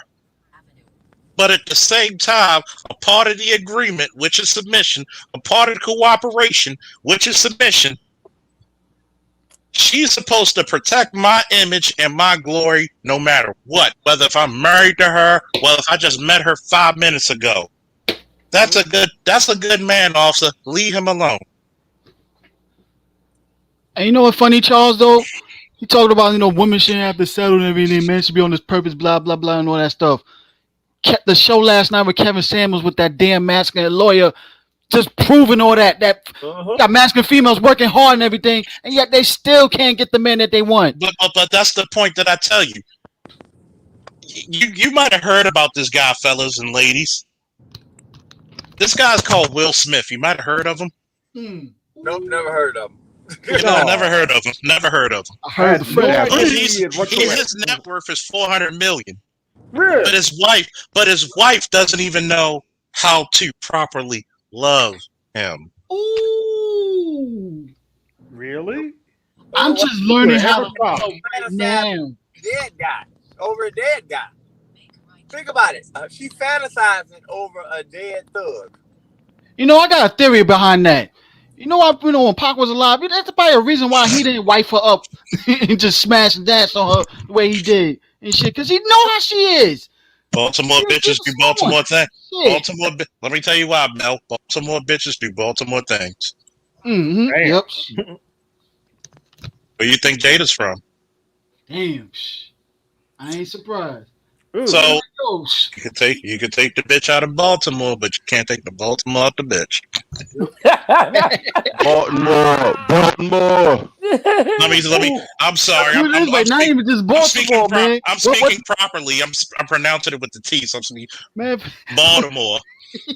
Wait a minute. Oh, matter of fact, what the Marlon Wayne's character said in Don't Be a Menace? You can take the hood niggas out the shiki, but you can't take the hood niggas out. Take the shiki out the hood, but you can't take the hood niggas out the shiki. That's right. Oh yeah. By the way, Black Six, come on up. Come on up, buddy. We owe you one. Come on up. You gonna tell me why my parents, who put me through fucking private school and Christian school, who ended up divorcing, my father remarrying, that two divorcees didn't raise a proper boy. Didn't raise that proper boy until being a proper man. Please, I dare you to come up here and insult my parents like that. Because I'm gonna show you what happens when you really insult the real man. Just like I asked him. Well, so we're supposed to sit here and wait for whatever time. Like I asked him, was your wife trained to be a wife? Well, no. So she had to learn on the fly, right? Yeah. So wait a minute. You expect all black men to do that? I'm supposed to waste 5 years of you not finally knowing what to fucking do to wait for you not to be a wife. See, you got somebody like Tan, whose woman already showed wifely attributes, big words, wifely attributes before he even proposes. That's bullshit. And I'm calling motherfuckers out today on it. Sorry to call it how it is. Her mom and her grandma are both Latin. They knew how to be wives. Sorry to say, Guess as what? you guys can see. I'm gonna tell y'all fellas a little Yeah, thing. black. I'm gonna tell y'all fellas a little thing. I got more out of fucking female friends than most niggas get out of their fucking out of their girlfriends and wives. Shout out to Danielle, who made sure when I was sick with COVID last year, and y'all know how badly I was sick. Y'all remember, right? Yep. Her cousin was a chef. She made sure her cousin got the food from her cousin, delivered it on my door, and made sure I could eat properly, and gave me enough food to last me breakfast, lunch, and dinner for 2 whole weeks. Never had sex with her, never was in a relationship with her, but she's just that damn good of a fucking friend. Challenge me on that shit when it comes to respecting my masculinity. I dare you. I will get on my knees and beg. I dare you to tell me that some of your wives wouldn't even do it.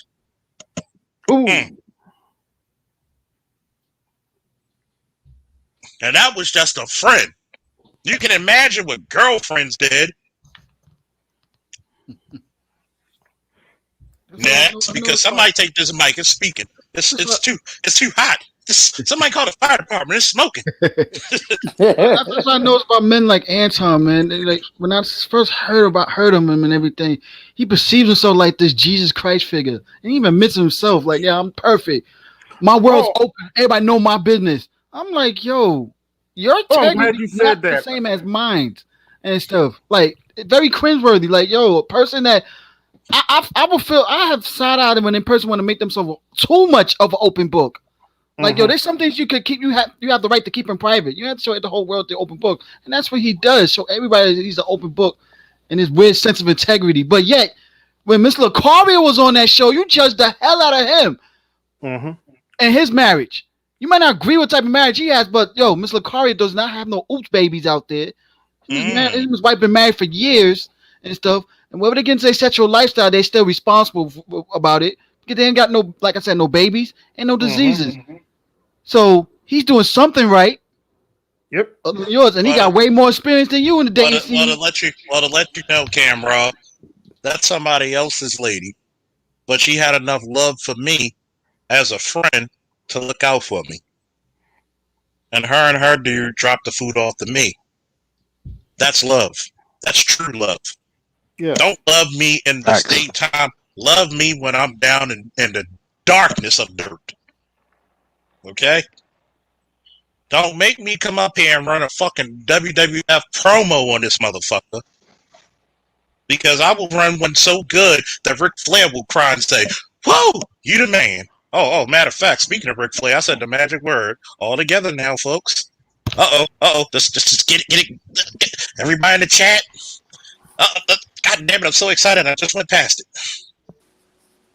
Everybody in the chat. Hold up. All together now on 3. Chat and panel. 1, 2, 3. Woo! See, and I love that one because that's the '92 Royal Rumble win. Woo! Woo! By the way, he was Limousine also driving. the NWA. He was also the NWA champion, so technically he was the undisputed champion.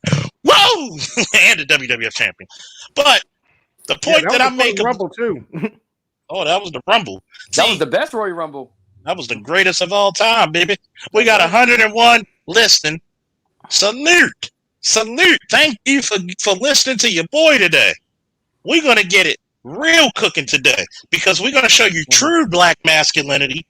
And if a lady want to get on the chat, and I know my ladies like Sister Muhammad and Kim, we're going to show you what true black femininity is. We don't do toxic because guess what? Masculinity and femininity can neither be toxic nor positive because it just is what it is. It's just how you use it. It's like a gun. A gun can fucking rob and a gun can also protect.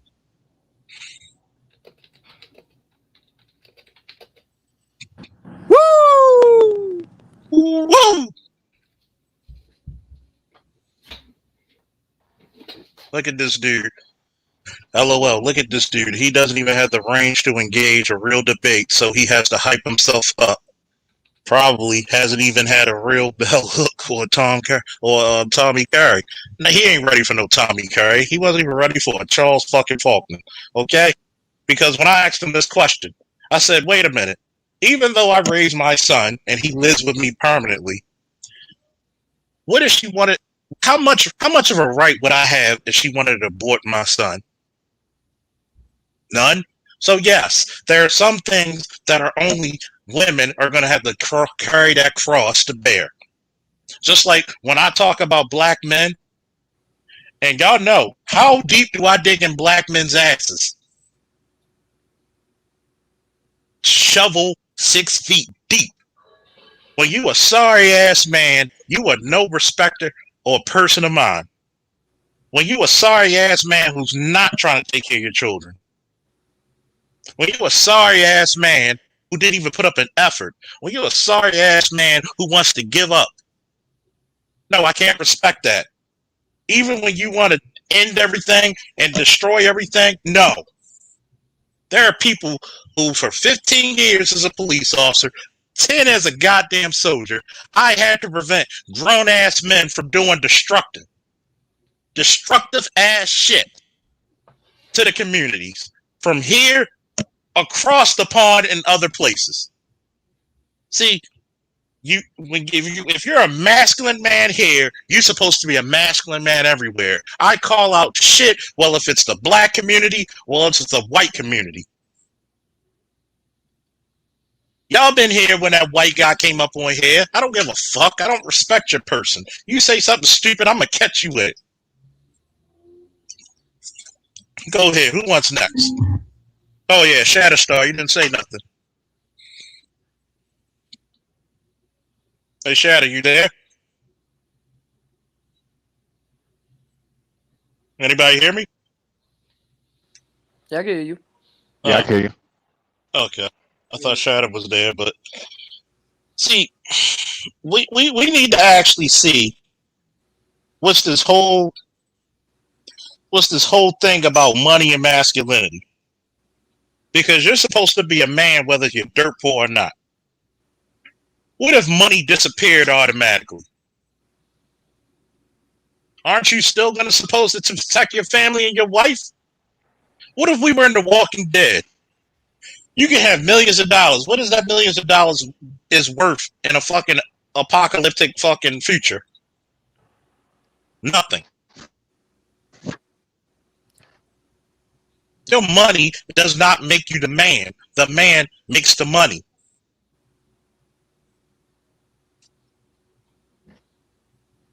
I'm sick of this shit where even Kevin Samuels says shout out to the fucking blue collar dude.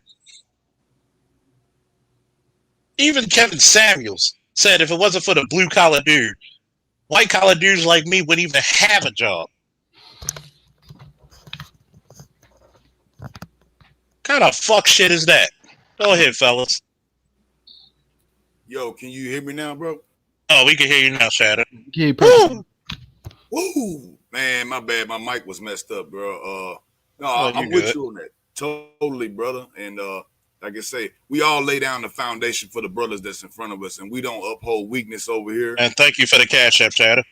No problem, man. You know, we don't uphold no weakness over here. We're gonna hold on to what we say, and then whether I'm here today or tomorrow, people go and remember.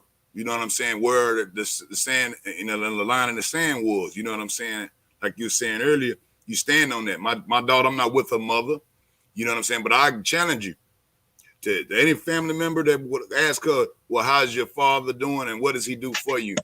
There wouldn't be one person that she would say more, even though that, you know what I'm saying, she grew up with her family on her mother's side a little more than our side. I challenge anyone in her family that say anything bad about her father. She would check them down, bruh, like a motherfucker at the self-checkout at Walmart trying to steal something, bruh. I'm trying to tell you. And speaking of men, great men, look at the soon-to-be grandfather, Eric Ingram. Shout out to you. Goddamn Marine. See, Shout out, brother Eric.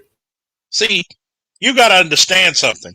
This man found his wife in a foreign country. And he had to deal with the looks. Being a black man marrying a white woman over there in the country he's in. But you know what? He said we overcame that, and I'm gonna make sure I'm a man, and I'm gonna be proper a husband and a man to my proper family. Death before dishonor. See, y'all don't understand why the Marines praise that shit. Because a man rather die before he be called dishonorable. Am I lying, fellas? Am I lying, chat? I But we detect don't. no fallacies in that subject and in that statement, brother. I mean, a man would rather die on the hill than to be called dishonorable. Rather die there. You'll never die again. Because guess what? There are so many slings and arrows I gotta do to protect not only my son, at one time my nephew, my niece, and some of my wrestlers. When their mothers put them out for stupid shit, they stayed with me for a couple of months. Okay? But I should have married their mothers, and I wasn't a proper man, or I'm the cause of the fucking fallacies of the black community, when there's some things black men need to hold for the fallacies of the black community, and there's some things black women need to hold. Why is it every time when a black woman or a black man stands up and say black women need to get their shit together, it's always, well, you know, we both got faults. But when we talking about black men and their faults, nobody says, well, we got to do this shit together. Like Go when ahead, Tay. Shazar Ali had, I said, look, when Shazar Ali had spoken up, and that was a black woman herself, she got so much hate on that. So just She got hate because she was telling the. Oh, you boiling a little bit. Right. Well, you were boiling a little bit. You might have to say what you were saying again. But the Shazar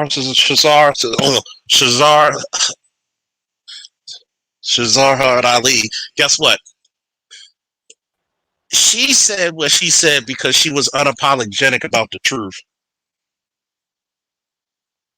Okay. Shahrazad Ali, I think that back in the day, I don't know if that was on. It wasn't Ricky Lake. It was somebody else. Was it Roe or something? Donna. What was her name? I think it was Donahue. You might have been Donna, right? And because I remember those Donahue that were attacking the black. Well, if you look in the guests and the people that's in the audience, the guest audience, if you look at the per capita, the attackers of what she was saying, which in that book, I don't see nothing wrong with what she was saying, is actually more true now than it was then. And they was black women that was attacking her. Wasn't no white women attacking her. It was one simp dude that was in the audience. He was just ashamed. I was like, I'm like, dude, you ain't finna get no extra pussy because you lining up against Miss Shahrazad. She telling you the truth. You better start listening to her and not these dumb bitches in the audience, nigga, because you finna get sold out, boy. Exactly. When she was on Geraldo, Mhm. Oh I man, think it was it was Donahue or Geraldo. yeah. And here well, Blacksett said something that was actually compatible to the situation, but he was right. She was on Donahue, Sally Jesse Raphael, and Geraldo. Mhm. And it's funny. And trust me, Eric, you already got a seat at the elders table. Don't you worry, buddy. Don't you worry. You got a seat at the elders table on my channel. See, you got to understand something. When you stand up on your square, unapologetic, yes, there's some things I blame the women. When the Native American women had to go on the Trail of Tears, they could have easily went to the white men. You know what they did? They followed their fucking men. You know what the women on the slave ships did with their babies? They jumped off them motherfuckers. Why you think them waters are shark infested? And guess what? I don't usually use this word, but I have a strong belief that the ancestors and the God above us all, every time we get a fucking hurricane, it comes from that same passage that the slaves traveled. Oh yeah, I heard of that too. You're right on that, man. I heard of that too recently.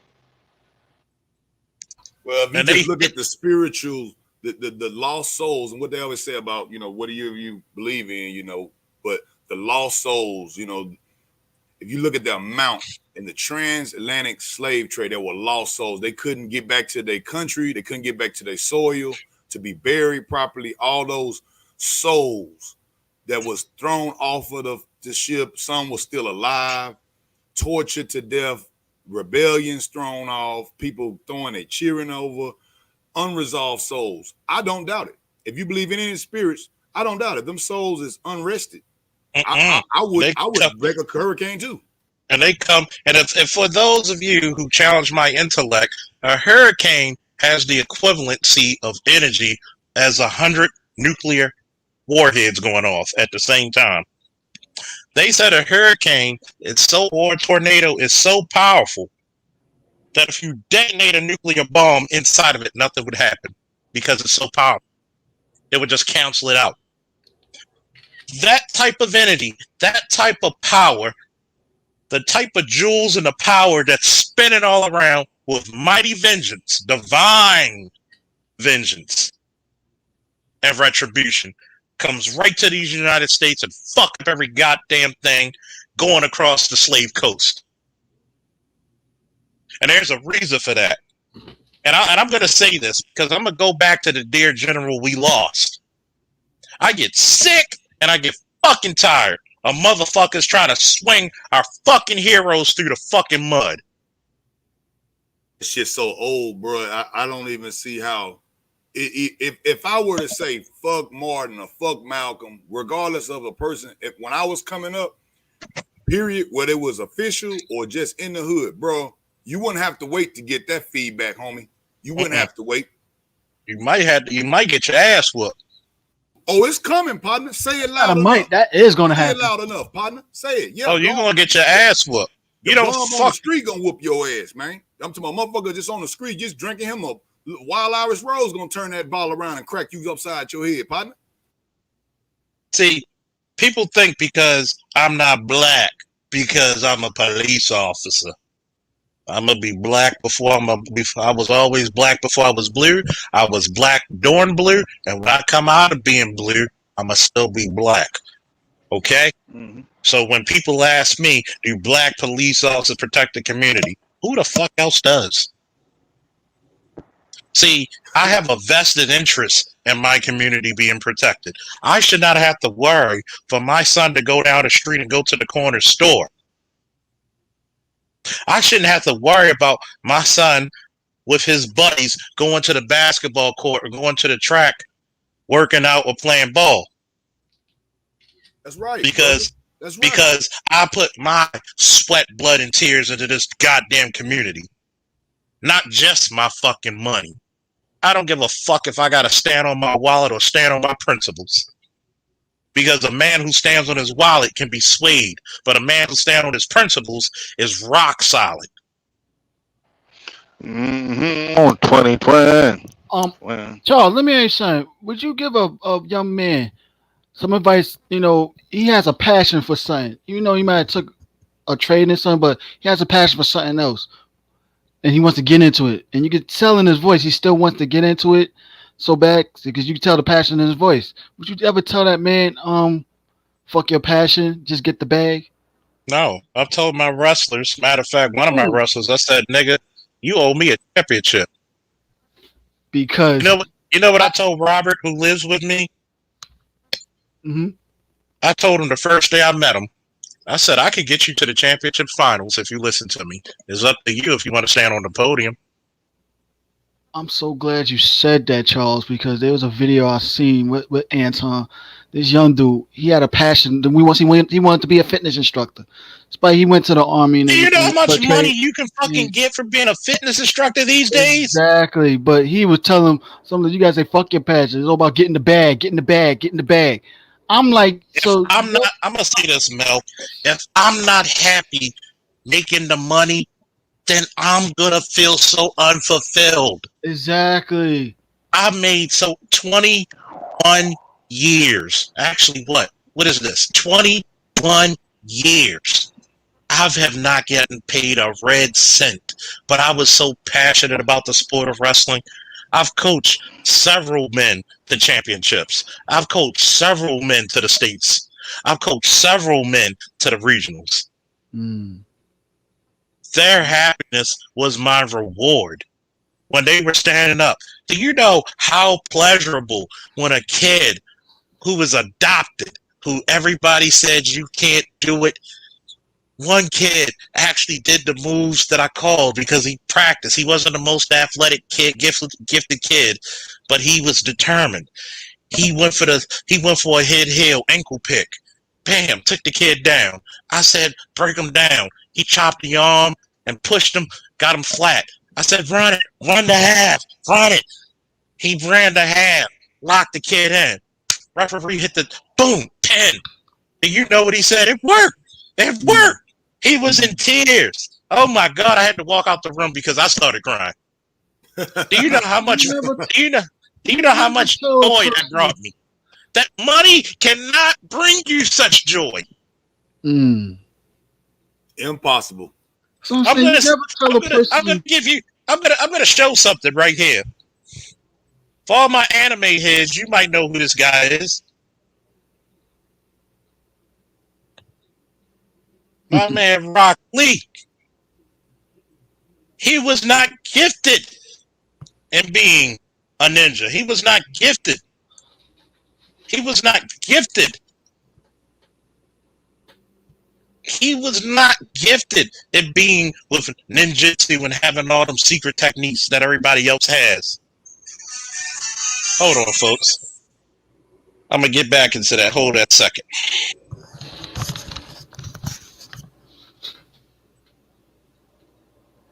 But I'm going to say this real quick. He was not gifted in the special techniques everybody was. So he had to go to Taijutsu, which was hand-to-hand combat. He perfected it under Mike Guy so fucking much that his hand-to-hand combat skills and his physical prowess was untouchable. The true hero of the story. Mike Guy was the sensei, but the character you're seeing now was Rock Lee.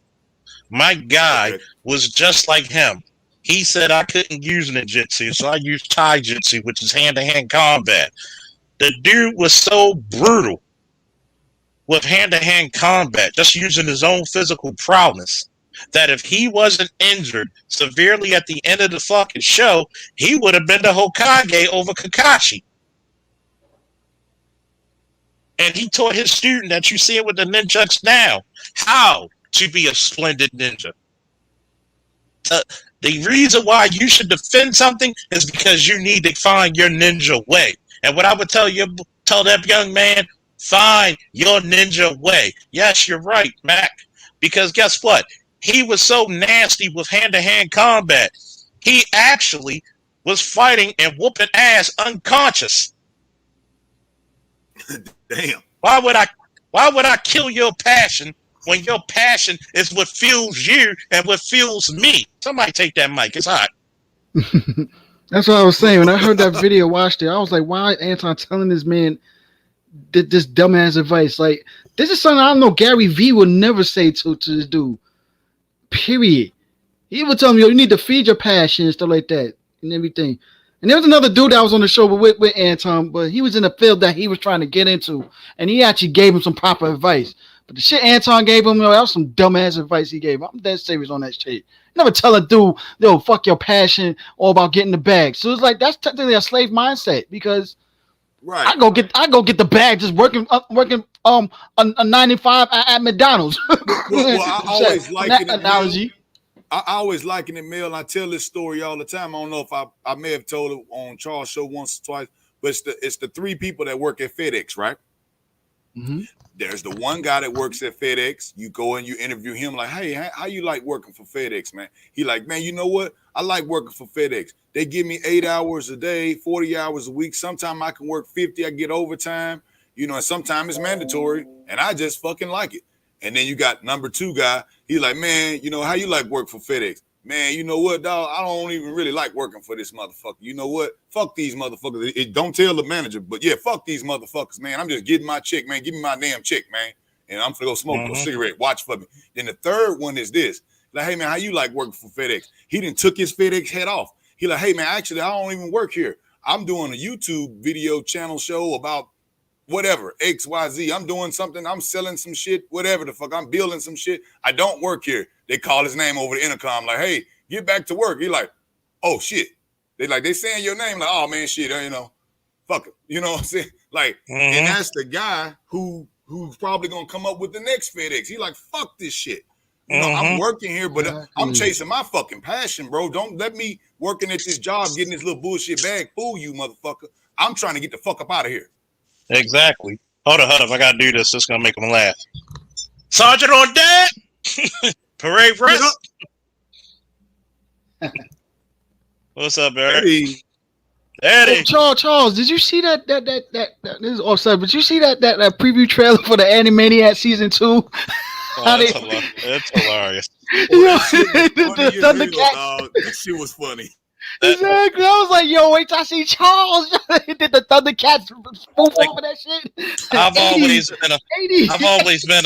always been a fan of the Animaniacs because if you notice their comedy style was more adult. Exactly. Uh-oh, here we got Eric here. Sergeant on deck. Parade rest. Eddie's. Hey. It was good, man. Good, gentlemen. How y'all be? Chilling, man. Chilling. We're gonna give you a nickname on this, please. We're gonna call you the Commandant. Oh, man. Okay. Sounds good. The Commandant on deck. I'm gonna post a link in the back about that. But you know what? More so than being the commandant, I prefer to stay close to my troops. So I'd rather be Sergeant Major than Marine Corps. Oh, the Sergeant Major. He just told us as we were. As we were. Sergeant Major on deck. Hey, man, I was just listening to y'all, man. I mean, said my little 2 cents, man. It's like this, man. You be the best person you can be. That's all you can be. You give it everything inside you. If you got children, and even if you ain't married, you got youngins, you doing your best to raise those youngins.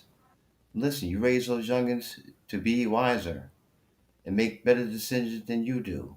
Because if you ain't pushing for that, then you ain't pushing for the future, man. And they are the future. It's just that simple. Plain simple, straight up and down, man. I mean,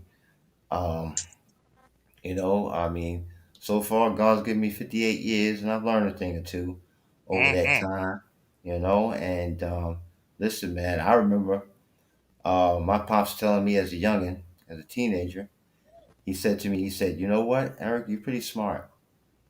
You're academically inclined, but don't ever think you can outthink me. But check this out, though. A few years later, I'm in the Corps, right? We sitting down, we talking, right? We sip a little bit of yak and whatnot. He likes to bring. Gotta love that, yeah. Yeah. So we sitting down, we sipping a little bit, and we talking, and he said to me, but the thing about it, he said to me, it hit me like an anvil. And I had to stand 10 toes down and take it. He said, Eric, whatever you do, be better than me. I'm going to be Mm. me. I'm going to be the way I am for good or for ill, but you be better than me. You know, you learn from what you've seen me do, what I've told you, and what I've shown you. Um, and you take it from there, you know. And I remember one time also, I called my mom. I was talking with her, and I used to call like, once every couple of months and whatnot. So that meant that when you got on the line, I knew I was going to be on the line with her at least an hour, if not two. And I was explaining to her, I said, I'm in a bit of consternation here, mom, about how to raise the youngins when with wifey, because wifey's she's softer, on them, and understandably so. But it's like I'm a little bit more. I'm a little more stricter on them, and so that's the balance there. But I'm having I'm a little bit of difficulty of dealing with that. Negotiating with the wife. And she said, and my mom told me, say, hey, listen, Eric, you know how to raise those children. You done been here. I've seen you. Listen, you keep raising those babies the best way you can um, with your wife, because in the end, you all are the two who are responsible for raising them.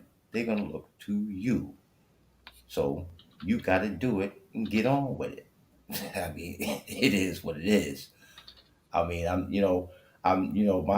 my family is like they're from the silent generation, as they call it, and I'm on the tail end of the boomers. So, I mean, it is what it is. You be the best person you can be, you know, and if you're a parent, you be the best parent you can be, and damn what everybody else says, okay? Because ain't nobody that special, you know.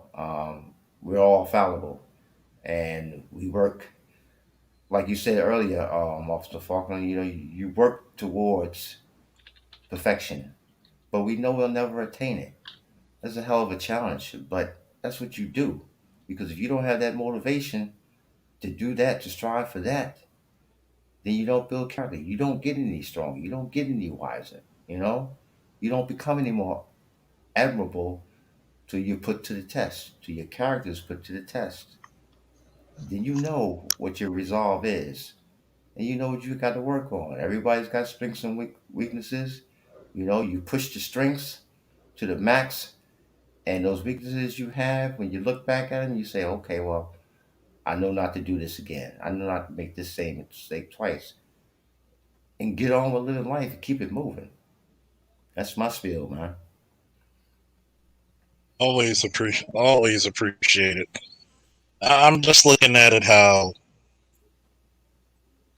you got these holier than thou characters on these channels trying to tell black men who's trying to make $1 out of 2 cents. I don't even get the whole 15, man. We get 2 cents. If we get any money at all. Indeed.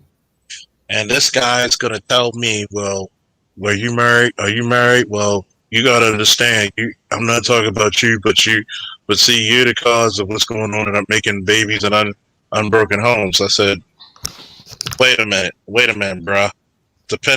Despite being married or not, do I still have to raise that boy? No. Answer me. Because last time I checked, I have a whole body of work when it comes to kids, pushing them through schools. I have a 98 percentile rate of getting young black men across the stage. What say you? See, the funny thing about it is it's been proven multiple times with data that who's actually breaking up the homes in our community is not the men. Who's the first time divorces? He didn't say nothing about that, did he? Exactly. See, the craziest part about it is, well, our beliefs are Christian. Do your beliefs outweigh reality? I don't give a damn if you're Christian or not. Just because you think they didn't hang Christians in trees, because did they hang you in a tree because you were Christian or because you were black? Jim Crow wasn't against the Christians, were they? and we were more Christian than anybody. See, when you try to be the moral compass, guess what? The moral compass never goes to true north, does it? Didn't it say in the Christian Bible, like the Old Testament, that the slave is supposed to look up to the master, something like that? Exactly. So Yeah, I mean, going back to Moses, yes, indeed. Well, didn't they But then, take Exodus out of the Bible that we could read? They took but you know, Exodus out of there because we didn't want us to think about fucking getting away, right? yeah, well, Yeah. you know what Moses, you know what Moses said to Pharaoh, right? You remember Moses was sent to Egypt as a baby, okay, when Pharaoh was killing all the male babies, okay, because Pharaoh wanted to rule all. Moses grew up, and Moses said to Pharaoh, "Let my people go." And he took his people out of Egypt, did he not? Now he Mm-hmm. led him. Yep. Now he led him to the promised land, to the Holy Land. But guess what? His shadow did not cast near print on the Holy Land. Why? The one sin that he was accused of committing, the act of murder, and he did it in order to save a friend, life of a friend. Mm-hmm. Okay, but for that, he wasn't allowed to step in the Holy Land, even though he carried out the mission that God gave to him. You get my people out of Egypt, and you get them to a place of their own, which they can call their own and live in peace. And he led them there. But what happened? After he led them there, okay, he passed on to the spiritual realm, and guess what his people did? The Israelites decided to leave that place that was just for them. Mm-hmm. They were So, led to. And they sounds like a spread lot out of to the black people, four doesn't it? winds. Yep, spread out to the four winds again. And they suffered like they never suffered before. It is what it I'm, is. I'm gonna tell you what's funny about that, right? Mm. It reminds me of that Shiva episode, Sword in the Stone. But you sacrifice things just to help a friend. Mm.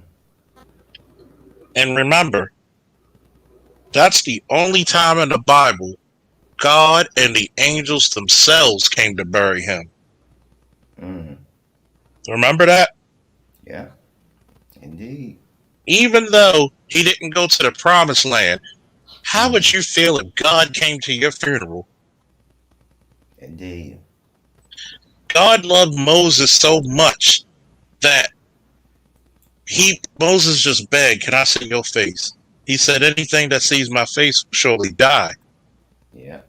So he said, "I'll do you one favor." And notice, this is God doing a solid for somebody, right? Right. God walked past him and walked back to whatever portal or whatever it was. And Moses can only see the back of him. Just the back of God itself was so powerful that it illuminated his face. He looked like a. This is pretty much, if you read the Bible, this is how Moses' face was looking. Yeah. It illuminated his face. Yeah. Sounds very familiar, doesn't it? Oh yeah, indeed. I mean, look at Christ, right? Okay, when Christ came on the scene and Christ met up with John the Baptist, and Christ said to John the Baptist, "I want you to baptize me." And when John the Baptist asked Christ why, he said, "I'm fulfilling the law," which means that he was fulfilling the law of Moses, and now he's about to bring in his own revelation. And he did so. And if we remember, God went to the temple and flipped the tables of the money changers, right? money changers, right? And what did he say? This is not a place for commerce. This is a place for the devotees of God. Mm-hmm. Right. And But they don't hear you, though. They don't hear we you, go- though.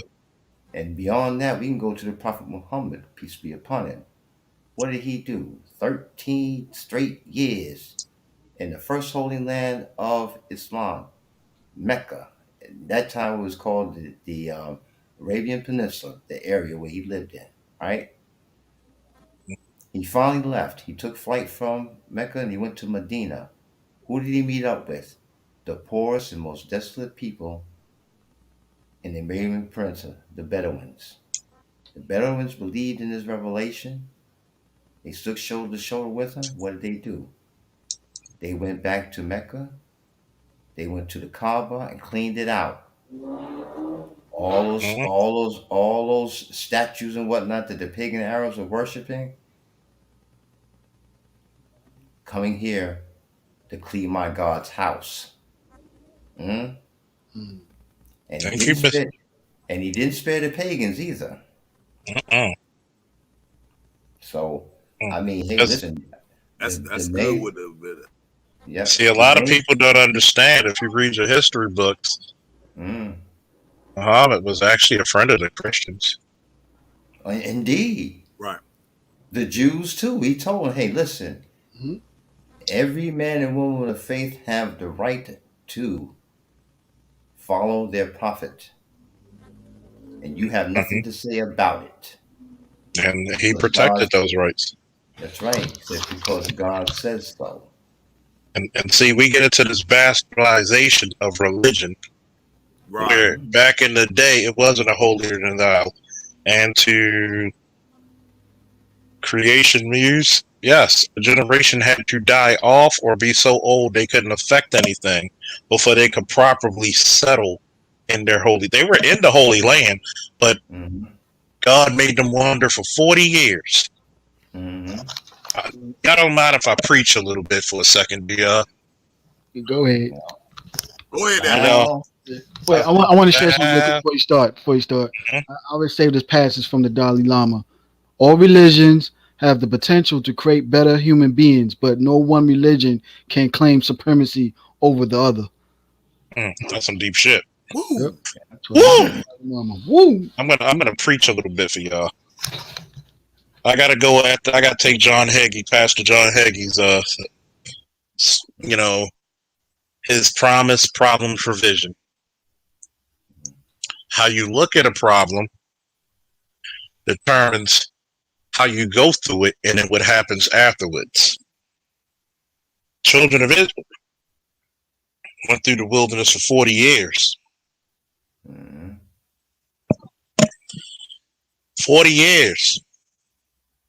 That's We had like to kill basically off two the generations, right? That's almost two generations, right? almost 2 generations. Had to go through 40 years of wandering. So we had to cleanse the spirit that we didn't want in the generation. Then they finally could officially settle in the land of Canaan, which Yeah. became the United Kingdom of Israel and Judea. Mm. Jesus went through the wilderness for 40 days, fasted, only had water.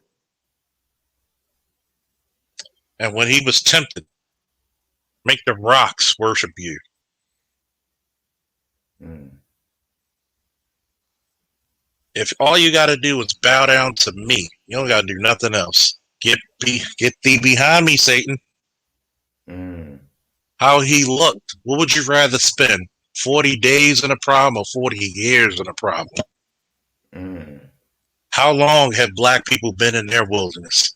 40, 50 years. Indeed. You got almost and what's happening now with the younger millennials and the Gen Zs Mm. and the alphas. See, they're becoming a generation that know not Joseph. That's right. Mm. And this is what I warn black women about, black men about. You're having the time of indifference. You've raised these children not to respect their black culture. You've raised these children around their enemy. You gave them nothing but subterfuge and indoctrination. You did not give them knowledge, nor did you give them wisdom, nor did you give them true enlightenment. That's right. And then a And lot when of times that's we fall into that same thing, Charles. I tell people now, when I hear someone say the word nigger rigging after I Afro engineer something, I coined that term Afro engineering. I tell anyone I hear say the word nigger rigging, I say that is disrespectful. It's mostly black people that say it too. I say that's disrespectful. I call that Afro engineering because back in the days in World War II, they did not want to let us serve. We had engineers that was fixing the damn motor pools, and then when we would fix it without the tools, without the proper replacement parts, they would call it nigger rigging. But yet and still it worked without the tools, without the parts. That's not nigger rigging. That's Afro engineering.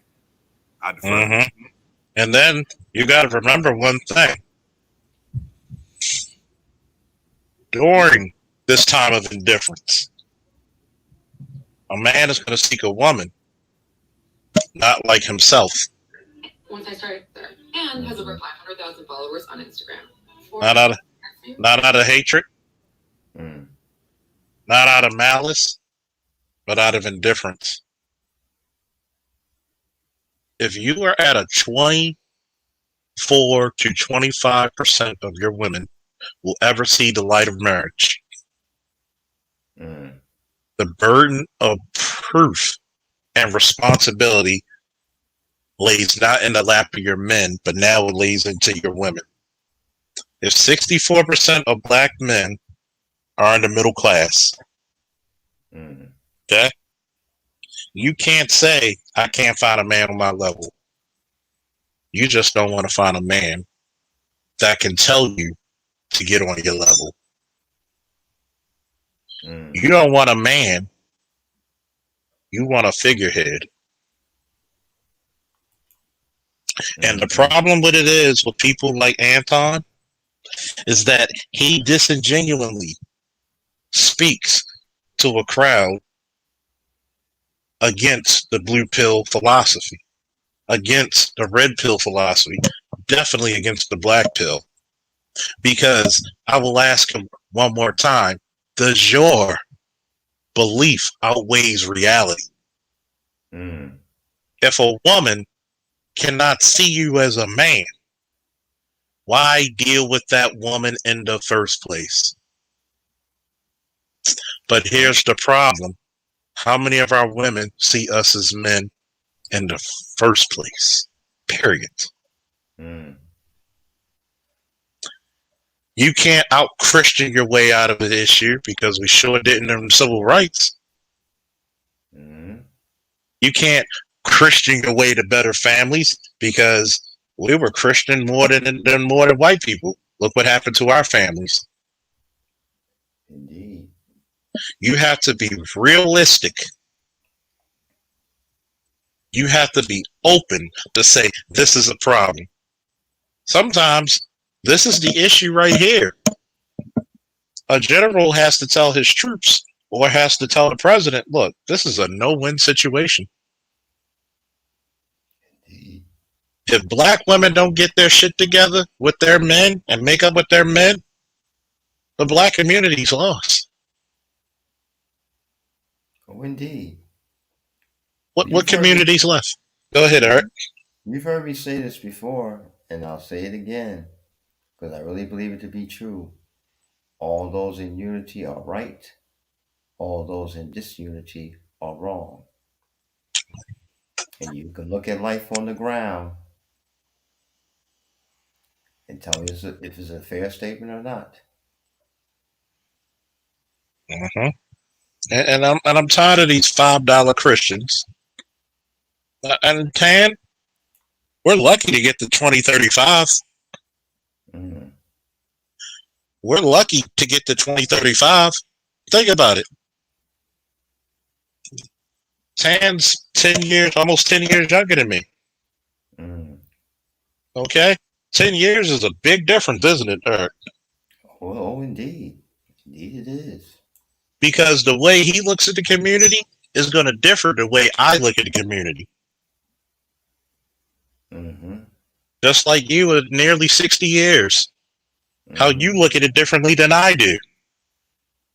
Remember when we had the man on here insulting boomers? Yeah. When do you hear white millennials insult white boomers, They don't. Asians, The Asians don't do it either.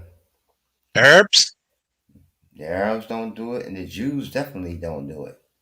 but yet, yeah, but yet we're the only I race of saw, people. I saw like to add one. What I did see, Charles, I did see some younger or white TikToker types going in on the boomers, which they don't really know nothing about boomers, and it was just like a, you know how they make this stuff hot with a trend, and it started becoming trendy to say "okay, boomer." That came from them, where it was like dismissive as hell. I heard my other brother, his daughter, say that to him while he was talking to her and said, "Okay, boomer." And I look, now we all black folks, right? Now I look at that motherfucker like, oh, she been looking at that TikTok. And I was like, okay, bro, let me go and drink my last beer and you go handle your kids. Cause I like, boy, I wish let my daughter say that to be like, well, who do you even know? Let me sit down here and educate you about the boomers of how you got here. Because without the boomers, I wouldn't exist. Therefore, you would not exist. You feel And without them boomers, you wouldn't enjoy these rights that you have. damn straight. Because And go ahead. the thing about it is, without the silent generation, there would be no boomers to strive for what they did strive for. Because you gotta Each remember- layer adding another part of the mission, man. They all required. And you're going to tell me because you're married, I don't know how to properly raise a child? This is what this guy tried to tell me. I'm like, sir, a man is a man not because of what he marries, it's because of what he creates. What he maintains, what he destroys, what he conquers, what he protects. You know, plenty of brothers that were not married that were instrumental in my life and other brothers' life for us mentoring. They had kids too. Some of them didn't have no kids, but they reached out to their community. Was not married, but they saved a lot of young brothers' lives and put them through school. You know what I'm saying? Took them out, made sure they was at track practice on time. If you wasn't on track practice, coming with the bus to your house, get up, you going, partner. If you at the if you at the dope house, if you at the damn the liquor store, he finna pull up over there, get your ass in this bus, and ain't a gangster or no other person on the street gonna tell that coach that you ain't going to practice. And he ain't got no gun on him, Charles. He ain't got no gun on him. I'm gonna tell you what, we had an incident when my wrestlers were wrestling, and it was a far hallway outside the gym. 50 people were lollygagging, about to start a fight. I'm yelling down there, telling them to get the fuck out of here. All we need is an incident or a fight. Somebody gets hurt, and they're gonna blame us because it's our sport, us performing.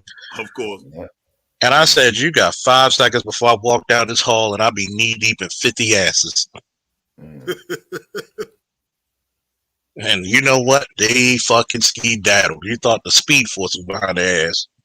They know what's up, man, because look, it's finna get ugly after that. And you don't want to be the top dog of ugly getting right now. So you gonna move around. Because guess what? If it's 50 versus me, I'm going to do some nasty, ill-gotten, despicable shit to survive. Despicable. And I'm going to say this.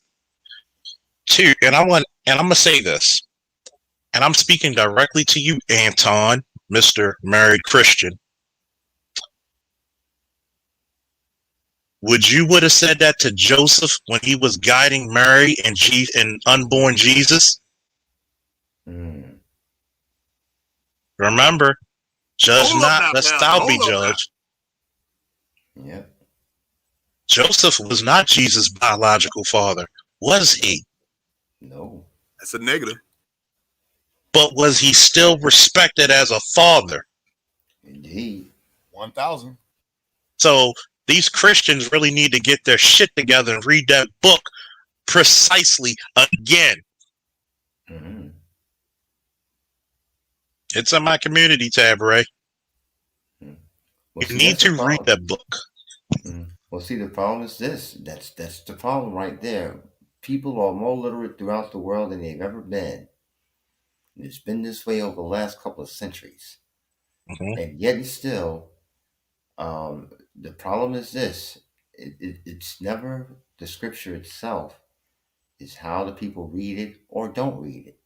If you read it and you don't study it, and you don't pray to God to give you the wisdom to learn it better, more deeply, and live it, Mhm. then you ain't all in. And if you decide upon your own free will, okay, to practice a faith, the way I see it, you got to be all in. And being all in doesn't mean that you're perfect at it. We're never going to be perfect at it. I know I'm always going to fall short of the tenets of my faith, but the point of the matter is this: that's not an excuse. You study your scriptures, you pray, you live your scripture. And if you give Mhm. it everything inside you, nobody can blame you for that. Yeah. And there's a reason why I had Omni Man for co-creator on the panel. Because that's Omni Man telling Mark, aka Invincible, to think. Think. That's what I'm talking to when I speak to Anton Daniels. You need to think before you fucking say something. Because you will insult a lot of men. What if some of your business partners heard that and they have children outside of wedlock? How you just alienated your subscribers, but we already know that 99% of your subscribers wear high heels because of the pandering shit you say. Why would a man follow somebody when you look down upon a man who's doing what he's supposed to do? Actually, that'll make me even a better man than you because I'm raising my son on my own. If you really want to judge, if I could get the same results, if not better, than you. And the craziness about it is, like Omni Man is telling his son, you need to think, especially before you speak. See, the men like you who still go to that church, who don't do a damn thing to the community outside of that church, are the reasons why the community is in a slumber. How many married couples did you get together? Even me not being married, I encourage other brothers when they tell me about their good women. You better keep her. Indeed. You can't tell me how it is to raise a black man. Yes, you have a daughter. Your daughter has a made-for-TV life that's going to be set out before her. And I wish your daughter nothing but success. But don't you ever come for my fucking fatherhood, my manhood, because I'm pretty sure you could not match me. I don't give a damn if it's dollar to dollar. I don't give a fuck for money. Money's only a tool. Just like a sword. A sword is just an extension of what you're supposed to be. See, a lot of you guys playing this phony tough and crazy brave shit, but when people test your masculinity, you falter. That's why you gotta hide behind these false narratives about yourself. I'm a little messed up that my son couldn't be in a two-parent household. But I got over that very quickly because he still needed to be raised properly. Indeed. You could go tell your pastor. You could go tell whoever you want. The last time I checked, God is no respecters of persons. That's right. Okay? Nobody cares. They just look at the fruit that you bear. And if you listen to what the prophets say, and you read and study your scripture, the prophets always say that God says that I created ye to love me and worship me. Exactly. You know what, Omega? You made a very good point. God is a father, right? Is he married?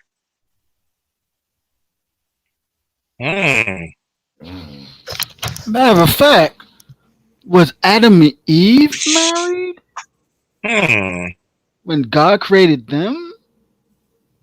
I don't. Maybe he created the ordained minister to marry them first that we don't hear about. From my point of view, they Maybe. wasn't even married. Marriage wasn't even in the Bible originally, right? When they said the first human beings were Adam and Eve. Because God is a father who gave his only begotten son, right? Mm-hmm. Last time I checked, the only time you hear about God being married is when the bride of Christ is the church. But they never talk about the father. Nope. So, see, you got to understand something. The father was not married, but he bare great fruit. I want you to always remember, I'm not an idiot. And if I choose to play dumb, I'm still going to come out smarter. Because the church is supposed to be the bride of Christ, not the father. Indeed. And the thing about this is that what people don't realize is that when Christ said to Peter, Peter, you are my rock, and upon this rock I shall build my church. Right? And Peter is said to have denied acknowledgement of Christ thrice, 3 times successively. Yet he came back to the fold and he was redeemed. People have to think about these things.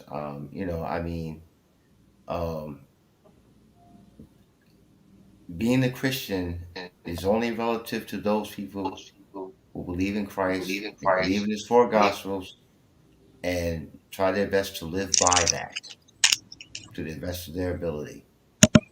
And if you ain't trying to do that, I'm sorry, don't come preach to me about how I should be. Don't be a hypocrite. And exactly, because every time I tell people, I said, look, and to correct you, camera up, it's not God married to the church, it was Jesus is married to the church. Bride of the church is always going to be Jesus. Jesus Because is the bride? the church is the bride of the Christ. Ah, okay. Just like, they say Father Sky and Mother Earth in Native American culture. Because God is the creator, mother, and from the ground we come from. Just like your father sired you, you come out of your mother's womb, out of the darkness of your mother's womb, into the light of the world. Put it this way, Namor, God planted the seeds. As we always say, life starts with us men. We plant the seeds. Women just nurture it. They're the incubators. And a lot of dicks has just gotten hard out of pride because they're like, that's right, that's what we do. That's what we do. We plant the seeds. So I had to go left with that. Well, Christ said, I am the way, the truth, and the life. No man cometh upon the Father but by me. And see, remember when he made that statement? He is literally the bodyguard of the church.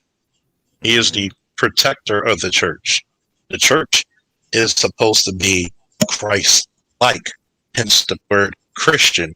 Back in the 1st century, they used to call it the way. Mashiach. And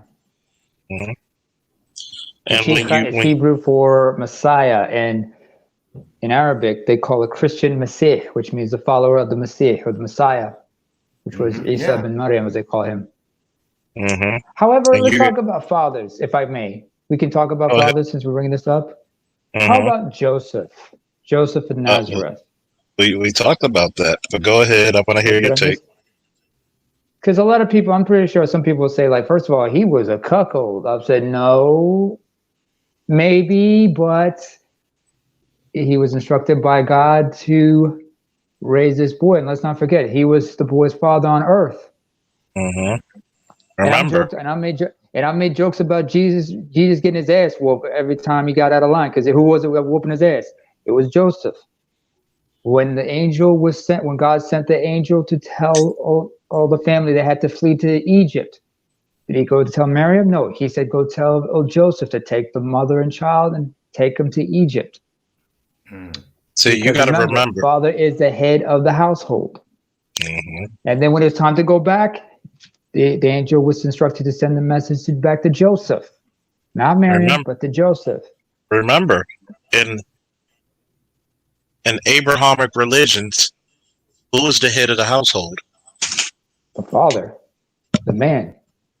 Who gets blamed when things go bad? The father. When things go right, who can take the victory? The dad. But sometimes the mom tries to take it. But here's the point. Was Joseph the biological son of Jesus? No.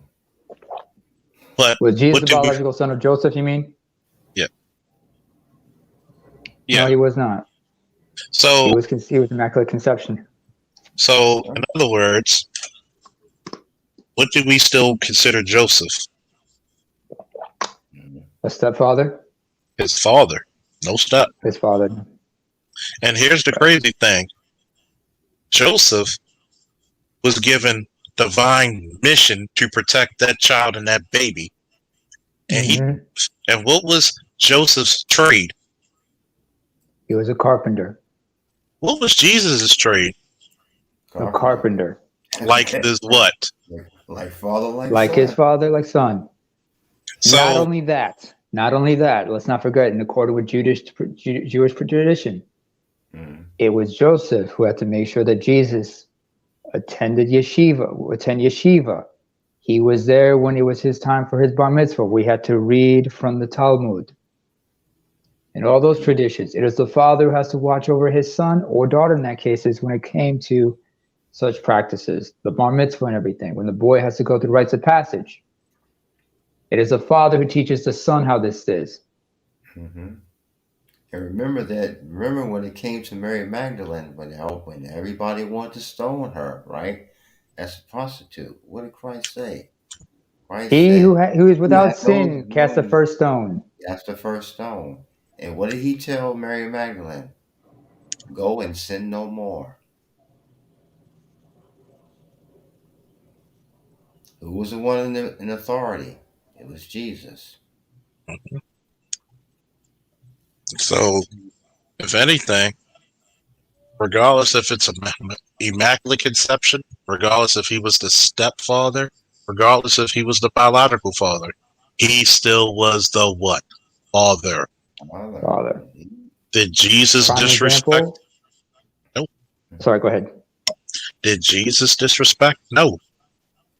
No.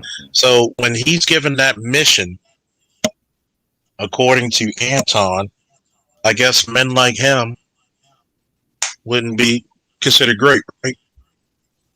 They're cucks, as he would say.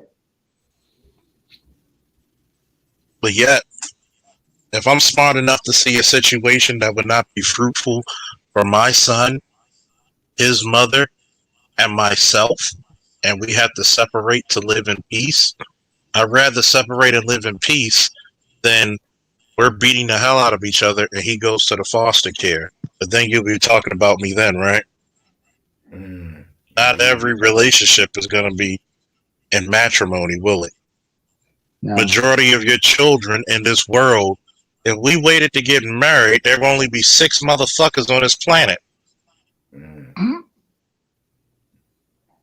You had pair bondings going on. I mean, let me give you an example. You know what's so funny about that shit, what they said about black men shit?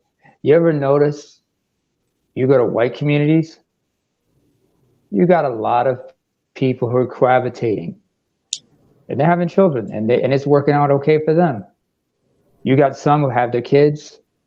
Like up here, you got cohabitating couples, they have children, they've raised them. All right. Functional. You also have couples who eventually got married for one reason or another. And they're working out okay. I got a friend. She's my younger sister practically. She's my sister from another mother. So much so that I even let her husband know that, yeah, I am your in-law. And if you're wondering what's the deal, just understand I'm the black sheep of your wife's family, okay? But well, because she's Asian and whatnot. Well, she's half Asian. She's Asian, and father's Norwegian, mother's Asian. But they've known each other. They've known each other since what, they were teenagers.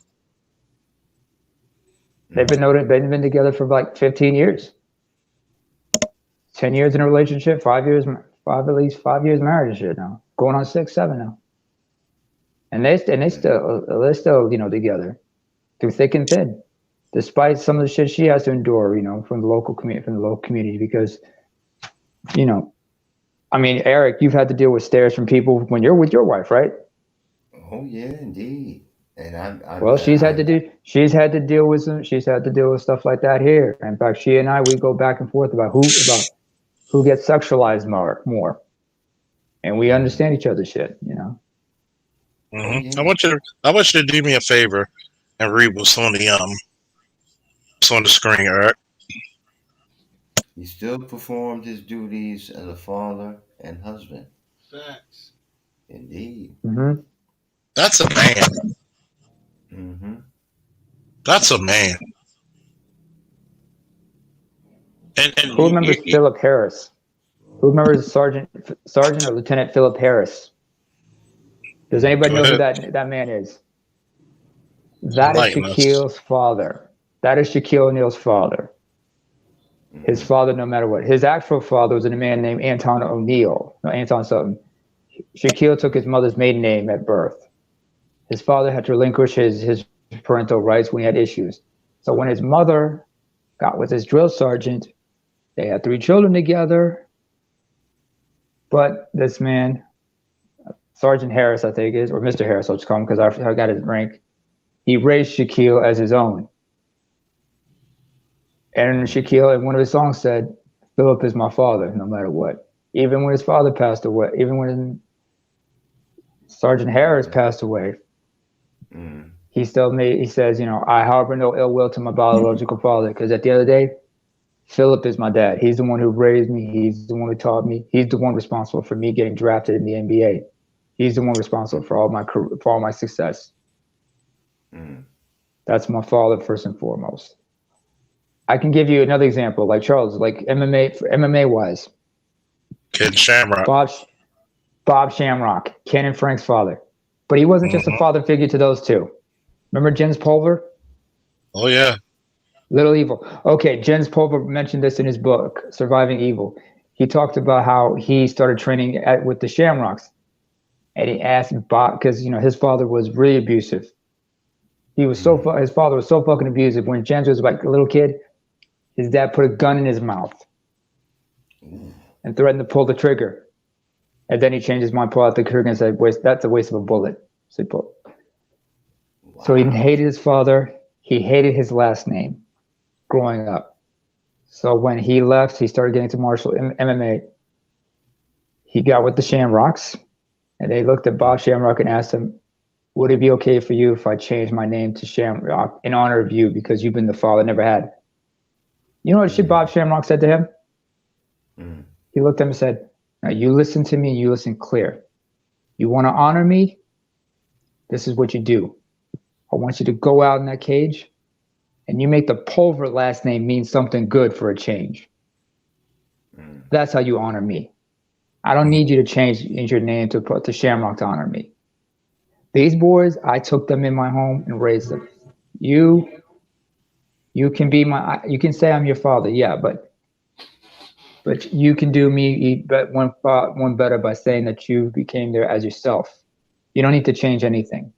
All you needed was you. You had it in you the whole time." But that's Frank and Ken, I had to show them the way because I adopted them. That's why what makes it really interesting is that in our community, we bastardized fatherhood and we all wanted to be Christianized. And a true Christian knows you never shame a person doing right. You congratulate them. Indeed. I I concur. remember Jagged Edge. They had a song about that where they said, I forgot, it was on their 2000 album, Jagged Ride, I think it's called.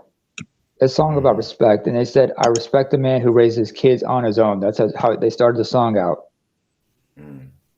Think about that. A man raising his kids also. Who remembers Idris Elba? I forget that one movie with Gabrielle Union where he's a father fighting to have custody of his daughters. Daddy's little girls. That's Yes. the movie. Remember, there's so many stories I could tell you about single fathers.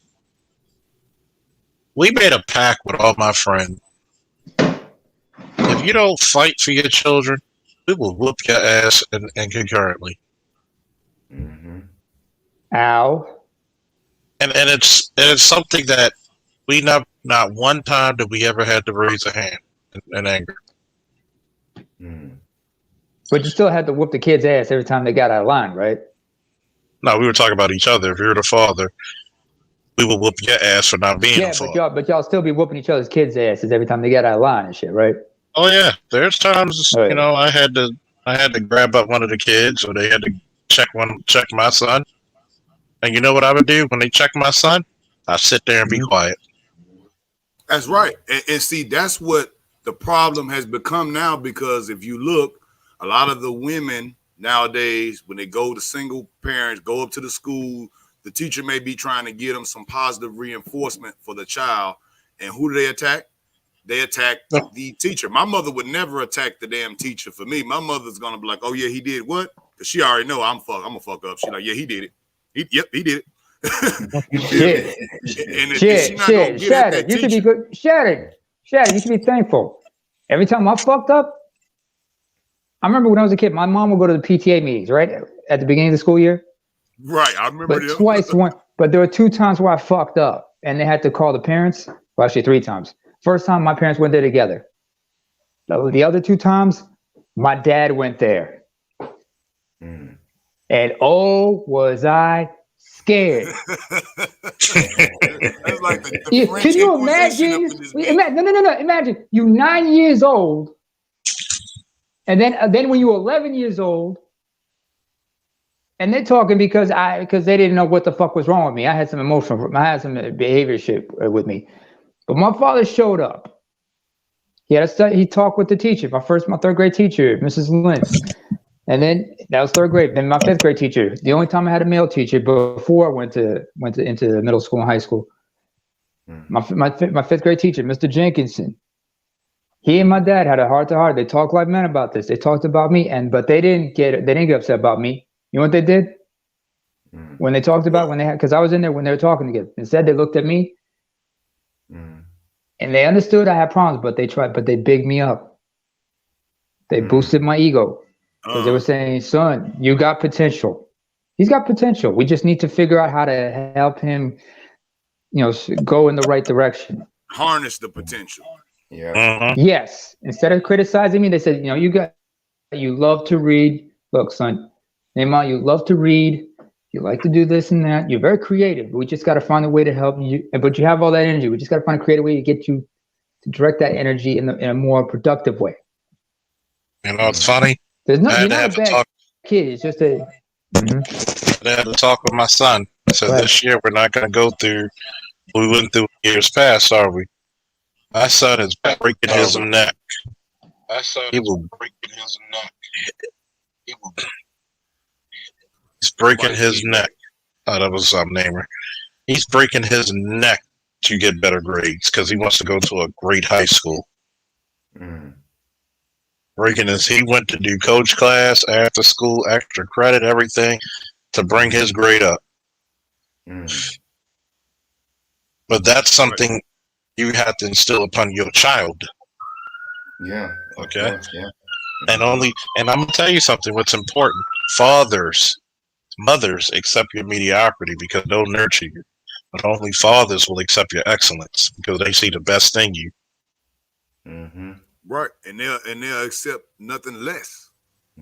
Well, I have to say this though. Both my parents were about the academics. Well, unfortunately, my parents divorced between my 11th, 12th birthday. Um, and it infuriated me. But I was not the argumentative type. I was usually pretty quiet, but I would do shit. I would do odd shit, and they knew that I knew better, and they knew that I was out of line. They knew that I knew that I was acting out of line, to the point where I remember that my mom, she actually called a psychiatrist because she was at her wit's end. She had no idea why I was acting the way I was, and what I was expressing was uh, my anger and my frustration that my parents split up. You know, not living together on the same roof anymore. That was just, it was odd to me. But what was even more odd was, um, I had to observe it, even though I didn't speak on it. I had to observe it, um, because nobody told me anything. Neither my mother nor my father told me. And then I just realized that, okay, well, my father wasn't coming home. you know, and I said, well, okay, something's up. But like I said, I wasn't the argumentative type, but I realized, it's okay, well, wait a minute. Pops is not coming home. Pops is not coming home. Pops is not coming home. Then I realized, okay, well, Pop's got his own studio apartment now. Why does Pop need a studio apartment? So I finally figured out, that they got divorced. I was doing odd shit. So my mother and father, they talked about it, and I guess, and my mother decided, okay, well, he needs professional help. He needs professional counseling. I need a psychiatrist to try to get to his head and talk to him and help him express why he's doing what he's doing. But I wouldn't talk to her. I remember her name distinctly, Dr. Watson. I would not speak to this woman. I wouldn't say a word to her. So I mean, that stage in my life, that stage of having, sessions with shrink, lasted for a very short period of time, because it was a waste of time, it was a waste of money, because she wasn't gonna get nothing out of me that my own parents couldn't get out of me, and eventually, over time, I explained to them, why I was doing odd shit. And I knew I couldn't do anything about it. That's grown folks' decision. They made their decisions. They're the parents. However, um, the thing about it is that, okay, well, moms didn't badmouth pops, and I always had access to pops. I can call him, I can go see him. And moms and pops, they talk back and forth with each other, because they realized that in the end, it was the two of them, okay, that's guiding my development, my character, you name it, okay, education, whatever. But my father was an avid reader, okay, so my father would wax philosophical with me. My mother, on the other hand, she would do it a more concrete way. She bought a phonics set for me, so that I could learn how to properly speak the American Standard English, right, Right. phonetically, right, and she also used flashcards when we would do arithmetic, okay, subtraction, division, multiplication, and addition. And she, And that she said, expands your memory, and yeah, it helps with all subjects because it's expanding your memory. You didn't even know back then, as a kid, when I was getting the flashcards and the hooked on phonics, of course, it's a little bit more in the future coming down on my side, right? But right, I noticed that I was reading at a higher grade reading level than all of my peers, just hmm, because of that small amount of extracurricular at the house. yeah. But you know what? Something I didn't know. Now check this shit out, man. Okay, I mean, this is how my parents kept me humble. It kept me off the ego tripping, right? Now, I had always done well. I'd done well in school from kindergarten on up to like the sixth grade, right? And right, I think right, it was like right at the fifth grade when my parents split up, okay, and they formally divorced and whatnot. Um, but I didn't know, but my mom said to me, she said, Eric, you know what? You from kindergarten to sixth grade, um, you on the honor roll every year. I had no idea about that, you know. It's just what I knew was that I did my studies in school the best way I could do it, and I always got these grades. But right between sixth and seventh grade, that's when they didn't tumble real bad. Then they didn't actually my grades didn't tumble until I got into high school, and by the time I got into high school, okay, we were living in Harlem. My mother remarried, and her husband, second husband, lived in Harlem. But the thing about it was, I got with the wrong crowd. I mean, we weren't in the gang, we weren't hustling, we wasn't even throwing bones. We weren't even doing that. But what we did do though is in the wintertime, okay, say for example, we go out, we shoot hoops after school, and then in the wintertime we would sit in the lobby of my building and we would puff out especially on the weekends. And the problem with that though was for me, I took it too far. And my two other friends, one of my friends, okay, they both were smart in their own way, but academically, right? One of my homies, right, he was really smart. He always was. Okay, now my other buddy, he was smart in different ways, right? But he wasn't into the academics. He wasn't into school because he had issues he had to deal with his family, right? But see, I got in that mix. I got in that matrix. You see what I'm saying? And I got too deep into it. And then truancy was a normal thing for me. And it really screwed me up because actually after my first year of high school, and I went to a parochial high school, went to Catholic all boys high school, right? Rice High School on West 124th Street, Lenox Avenue. Um, and it was a good school. Yeah, good teachers. The brothers were there, excellent teachers. Really good. Brother Diodamo, he was the principal of the school and whatnot.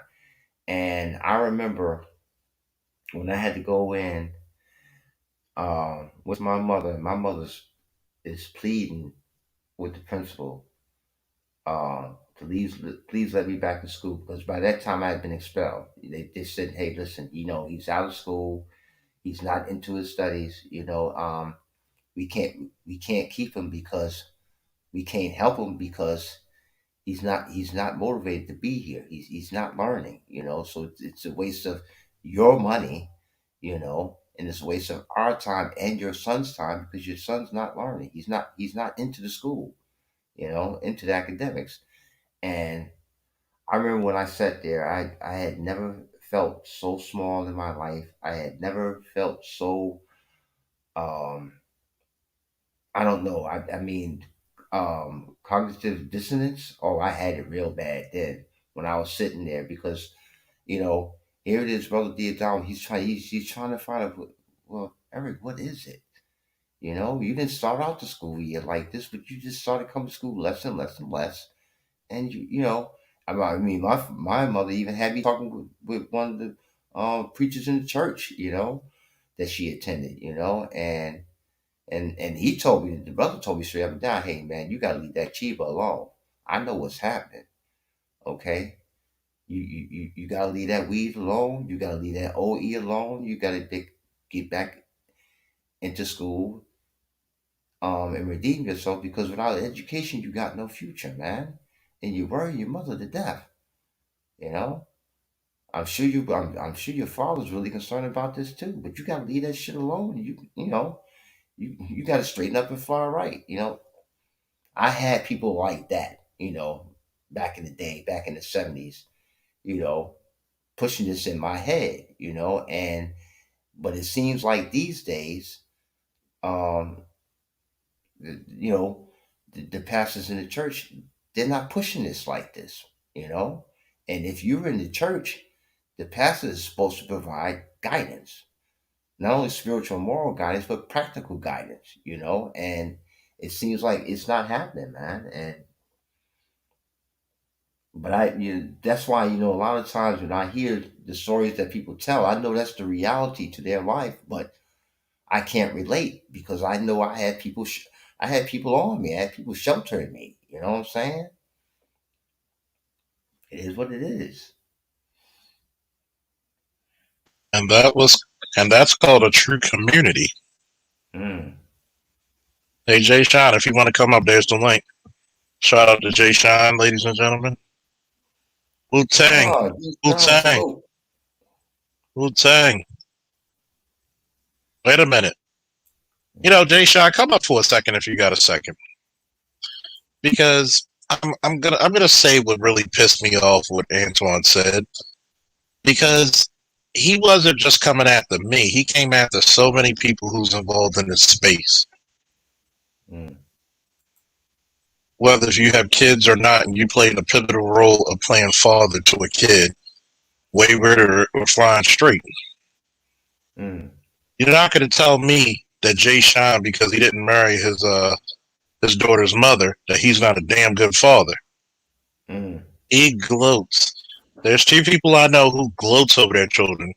It's Jay Sean and Eric Ingram. I guess you could call me a doting father too at times when I look at my son. Mm. Especially when I remember his baby pictures. Yeah. And I always show him in his face. It's like, look at you, you're so cute.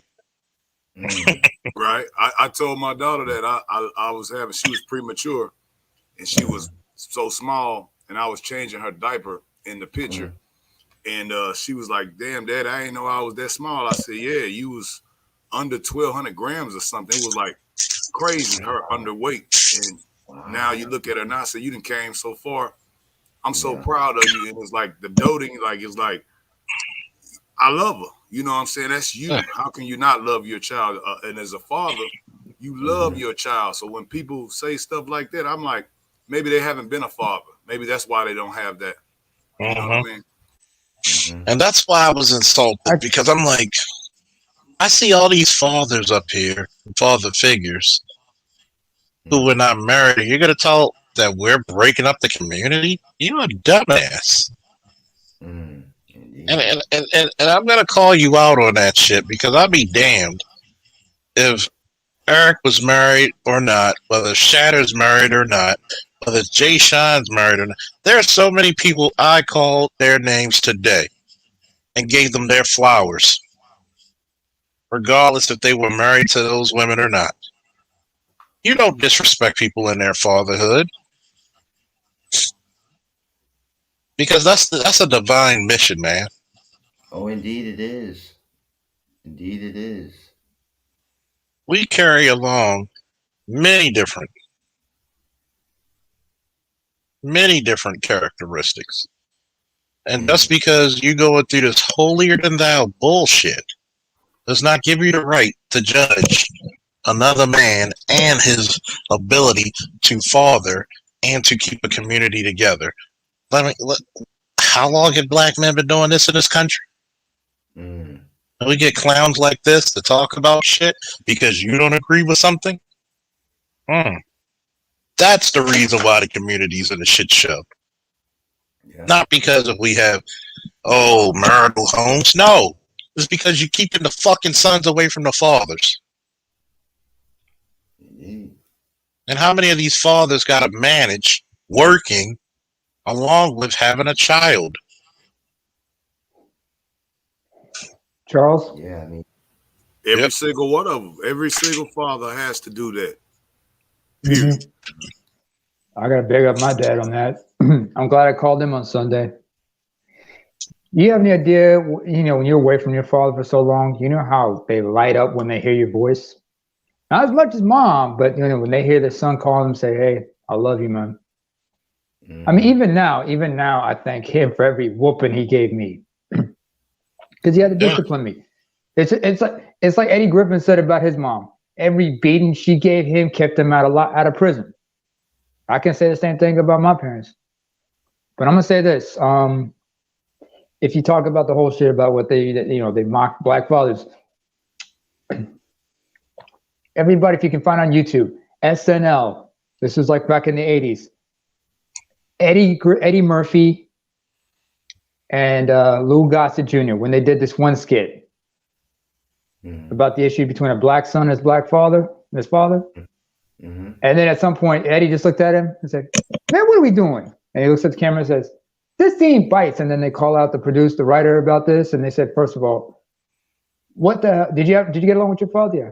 What makes you think we didn't get along with our fathers? Exactly. And they just broke the fourth wall and everything, and they had to just destroyed the scene right there. You ever take a look at it? Eddie Murphy and Lou Gossett Jr. Yeah, I have to check that one out. I didn't know Lou Gossett was on SNL with Eddie back then. No, he was a guest on that one. It was the one episode where he was a guest and the guest host. Okay. Eddie was a regular on the show. Is that me? No, that's me. What's that talking to? Oh, okay.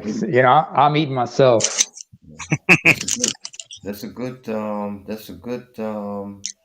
chapter and verse of scripture there from Proverbs 11:9. The hypocrite with his mouth destroyed his neighbor, but through knowledge shall the just be delivered. Woo! Woo! See, it's funny how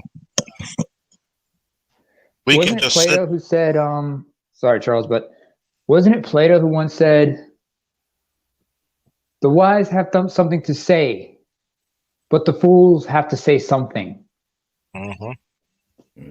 It's funny how you're going to just shit on these men, these hardworking men.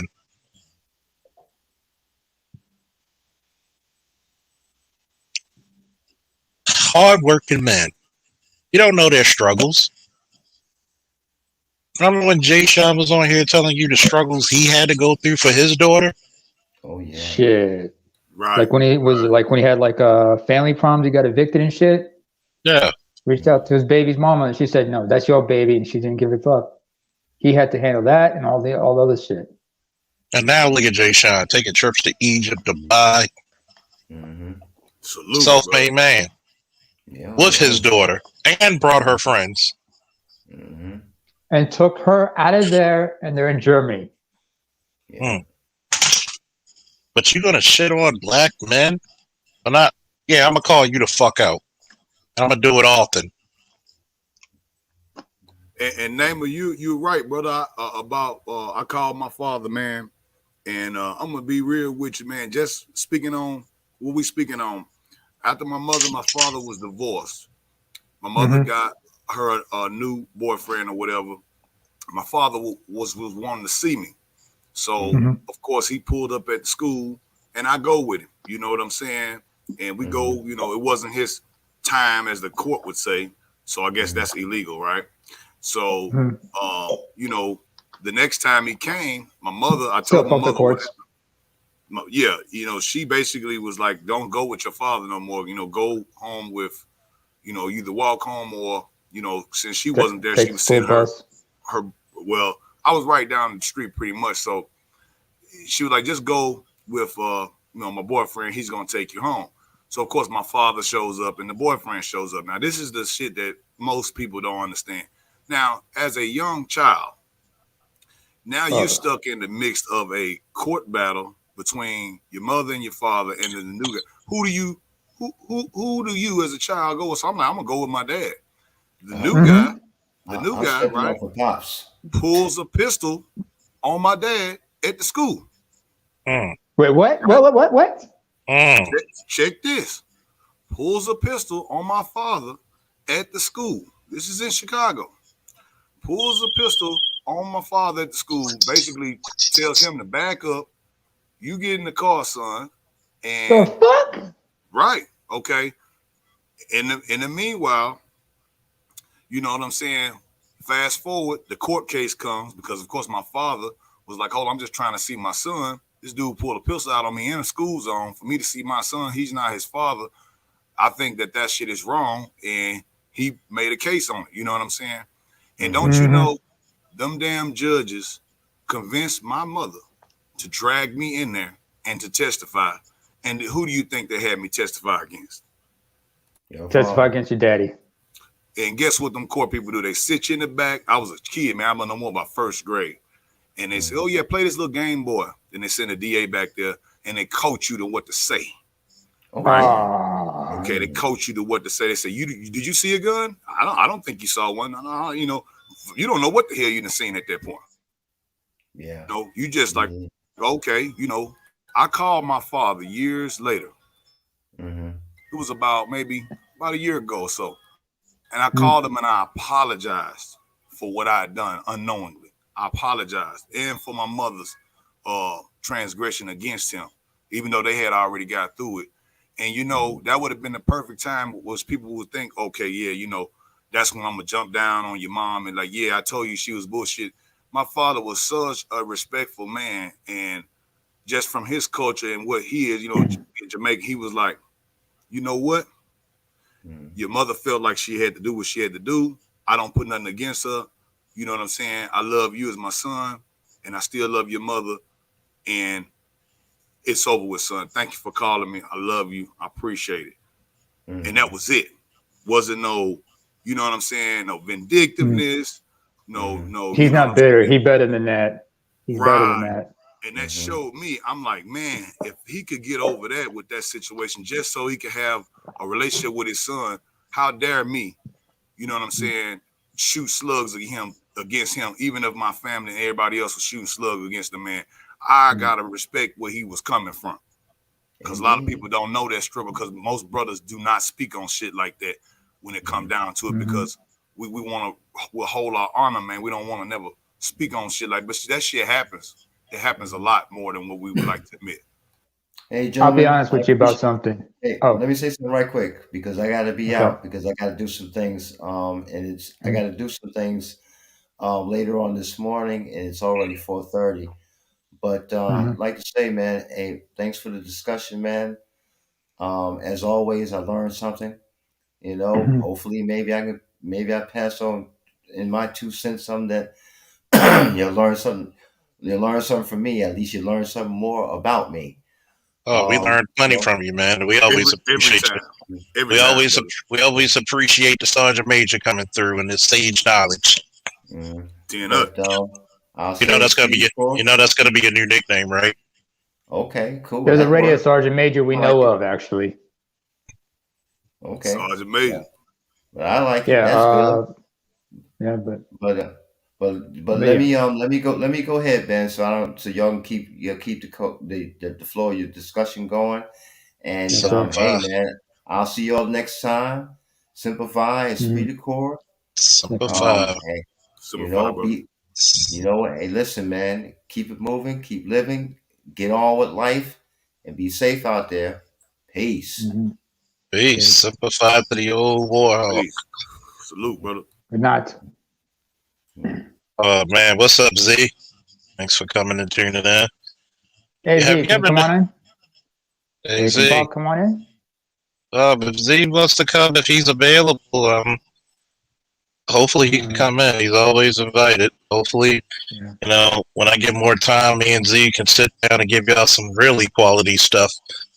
Not only the video, the audio, and it's funny because speaking of another good father, I mean, yeah, Z's married, but Z would never say anything like that. You know what I'm saying? He doesn't speak for about anybody. I mean, remember he took me to task when I said what I said. And he's But a we talk very like grown men. talk like grown men. You know, everybody was respectful, and that's what I appreciate about this. You notice the content of this channel is getting better and better because of you guys. Mm-hmm. And we're actually speaking like grown ass men.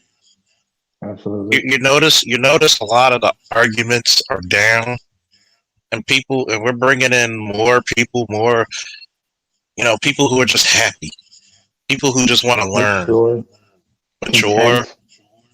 Yeah. Well, People basically, understanding and everybody on the up and up. I mean, I was over at DeAndre's channel. DeAndre from Beemore.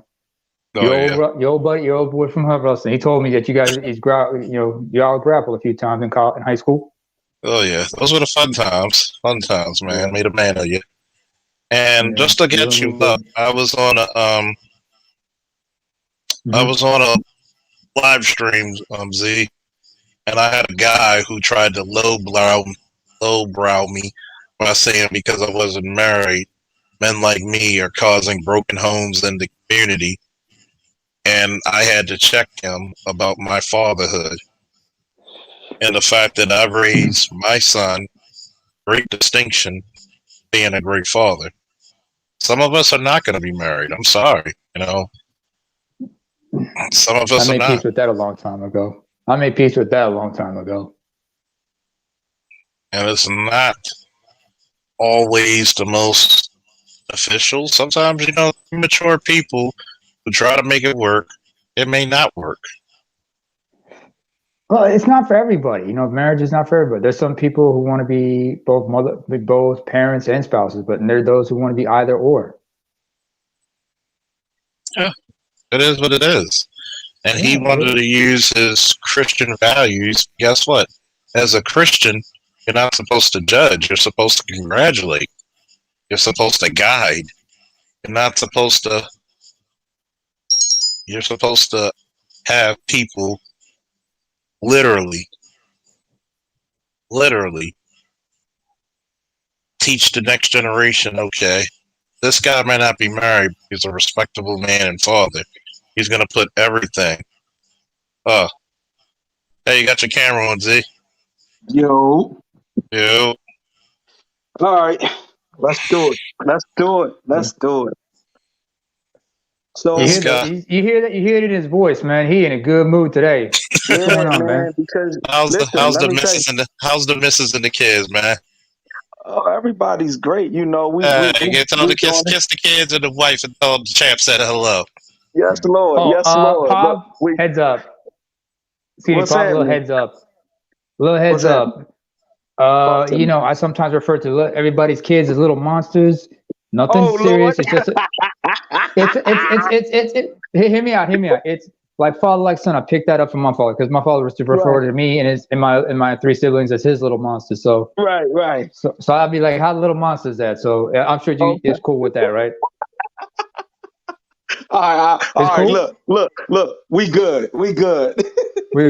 See. Like mature adults, we sort this. We just need to know where the boundaries are. Yeah. So check this out. Let's do it. Let's do this. So dealing with the topic after hearing everything, right? Mm-hmm. All right. So as you guys, some of you may know, I actually taught the Bible, and I use the Bible as a weapon to teach. Now, here's the thing about the question. When you talk about Christianity and can you raise your kids, a person can raise their children separate from a woman, and they don't need Christianity. Here's why: because parenting is natural. Mm-hmm. Everything in nature does what it's supposed to do, except for humans. Everything in nature does. Can you say that again for the Negroes in the back who didn't hear you? Oh, those guys and those ladies. Everything in nature does exactly what it's supposed to do, except for human beings. So what happens is they grab a hold of these books and let the books tell them what they're supposed to do, which trap them. So now you have religion. And religion in its original sense means to be bound to. It means the bondage, to go back into bondage. So when people are saying, no, you got to be a Christian. No, you don't. Because parenting is natural. Love is natural. You don't need a playbook to parent, love, feel pain, feel joy. You don't need those things. I had this discussion with some gentlemen this weekend. We had a great time up until they asked me what religion I am. They thought that I was a Christian. And I said, no, all of those religions belong to me. All of them. All of them, because I'm African. All of them belong to me. So then now they wanted to keep me confined to the book versus me saying, okay, well, let's use the book. We'll use the book just to play your game. Okay, Oh, they here we don't go. they don't like it when you do that because now it's gonna be something hot and tempting. Yeah, but guess what though? It has to be that because our paradigms need to be broken immediately because we had a great time. I was a brother up until that moment. And how many times have we been brothers till something like politics, religion breaks us apart? There we go. And that's what I say at the bar. When I always be with my brothers, we always say, man, no religion, no politics. Yeah. At the bar, man. We just chilling. It's barbershop talk, man. Leave that shit to the side because guess what? That's your Ain't personal nobody decision. trying to hear it. Yeah, but know what's crazy? We should get to that part because if I know what you believe, it helps me understand a part of you that I may not have understood. And you know, but the problem is when you keep reverting back to it to justify who you are. I should love you because it's natural in me to love you, not because some book tells me to. That's not real. I'm glad you said that because, like I told people, I didn't need religion nor morality to understand it is not good to kill innocent people. Right. It's just that book is supposed to be used as something to fortify, not be the foundation of you. Right. It's fortification.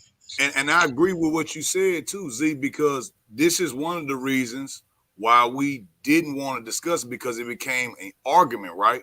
But like you said, it shouldn't be an argument. I should look at what the reason why you subscribe to whatever particular ideology that you do, and not disrespecting mine, but just saying this is why you do. I've got plenty of Muslim brothers, Jehovah's Witness brothers, you know what I'm saying? Christian brothers, and some is agnostic, some is atheists. Yeah, right. And I'm like, why did you get there? Let me know why. You know, a lot of times those brothers been through all them damn religion, like you were saying. We are the brothers of all the religions. So don't, you know, you're right. I agree. And know what happened? And I said to these brothers, and I still call them my brother. I said, here's what happened. Y'all just proven to me exactly what I said. You just want to be right. I'm not trying to be right or wrong. I just want understanding. Let's just understand each other in these moments. Because can you say that again for the niggas at the back who didn't hear you? Because I think what you said was very key. Yeah, we don't need to agree or disagree. We just need to understand. That's the only thing that we need from each other. And respect each other's differences. Exactly. Because here's the thing. All of them come from one area, right? And they weren't meant to be used in the manner that we use them today, which is to divide us. We can't sit on the phone or even in person and say, listen, this is what I don't like. This is what I do like, because you're so conditioned to being right. You don't have to be right when you're talking to your brother or sister. You just have to be understood. That's like the first time. When the first time Z listened to my show, first time, it wasn't about me being right, him being right. It was the understanding. And when he listened to it, it's one thing to listen, but it's another thing to comprehend. Right. If that makes sense to a lot of folks. Yeah. Because a lot of folks don't understand that. Why do you say this about black women? And I had to tell him. And like I told Z, it's not all black women. It's just too many. I want to see brothers in successful relationships. And we know from the luck of the draw, not everybody's going to be married. Right. Not everybody's going to be, not everybody's going to have, not everybody's going to get a wife. But even if you make a child, like I had to tell the dude, just because I didn't marry his mother, do I still have to raise this boy? Right. Now watch this too. You want to know what's crazy about the topic too is this. The reason why we not married and why we not together anymore is because of conditioning. That's not how we were actually raised. But what happens is all of these ideologies don't come from us anyway. You know what I'm saying? So then you say, okay, well, how do you expect me to survive when you got the government on my ass making me and her break up? Exactly. The government telling her he's going to provide for her better than me, and she believe him. Yeah. Thank you, way, daddy. Thank you, way, daddy. Like, You know why what I'm would saying? you give up? Why would you give up being treated as a queen to accept? How would you want the government to give you crumbs when I'm giving you a whole bakery? Yeah, but know why? Out of fear. It's the same reason why. It's the same reason why they took the strongest black man and they raped him in front of the whole group to put fear in him. Buck It's the break. same reason why they Buck took him in. breaking. You know what I'm saying? It's the same reason. You know, So Charles. I think you had said something the other day, and you said something today about, and I've noticed how breaking, right? space has grown, right? And call me a tinfoil hat wearer, but I'm around the space, in, around, and outside the space.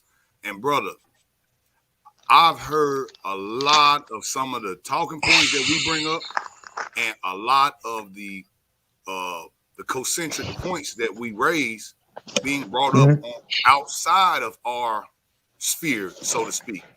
They don't call no names, but I can smell it when I hear it. If that's a way to say it, you know what I mean? Oh yeah. No.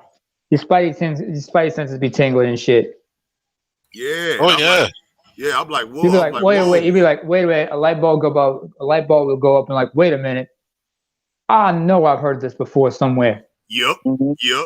It almost be to a T, and that's what make that spider sense go like, oh, hold on, wasn't we just talking about this last night? Somebody been listening, but they thinking they can just take our shit and run with it without us giving them the handoff. That's right. Co-option at its best. Co-option, infiltration, and sometimes copy pasting. Subterfuge.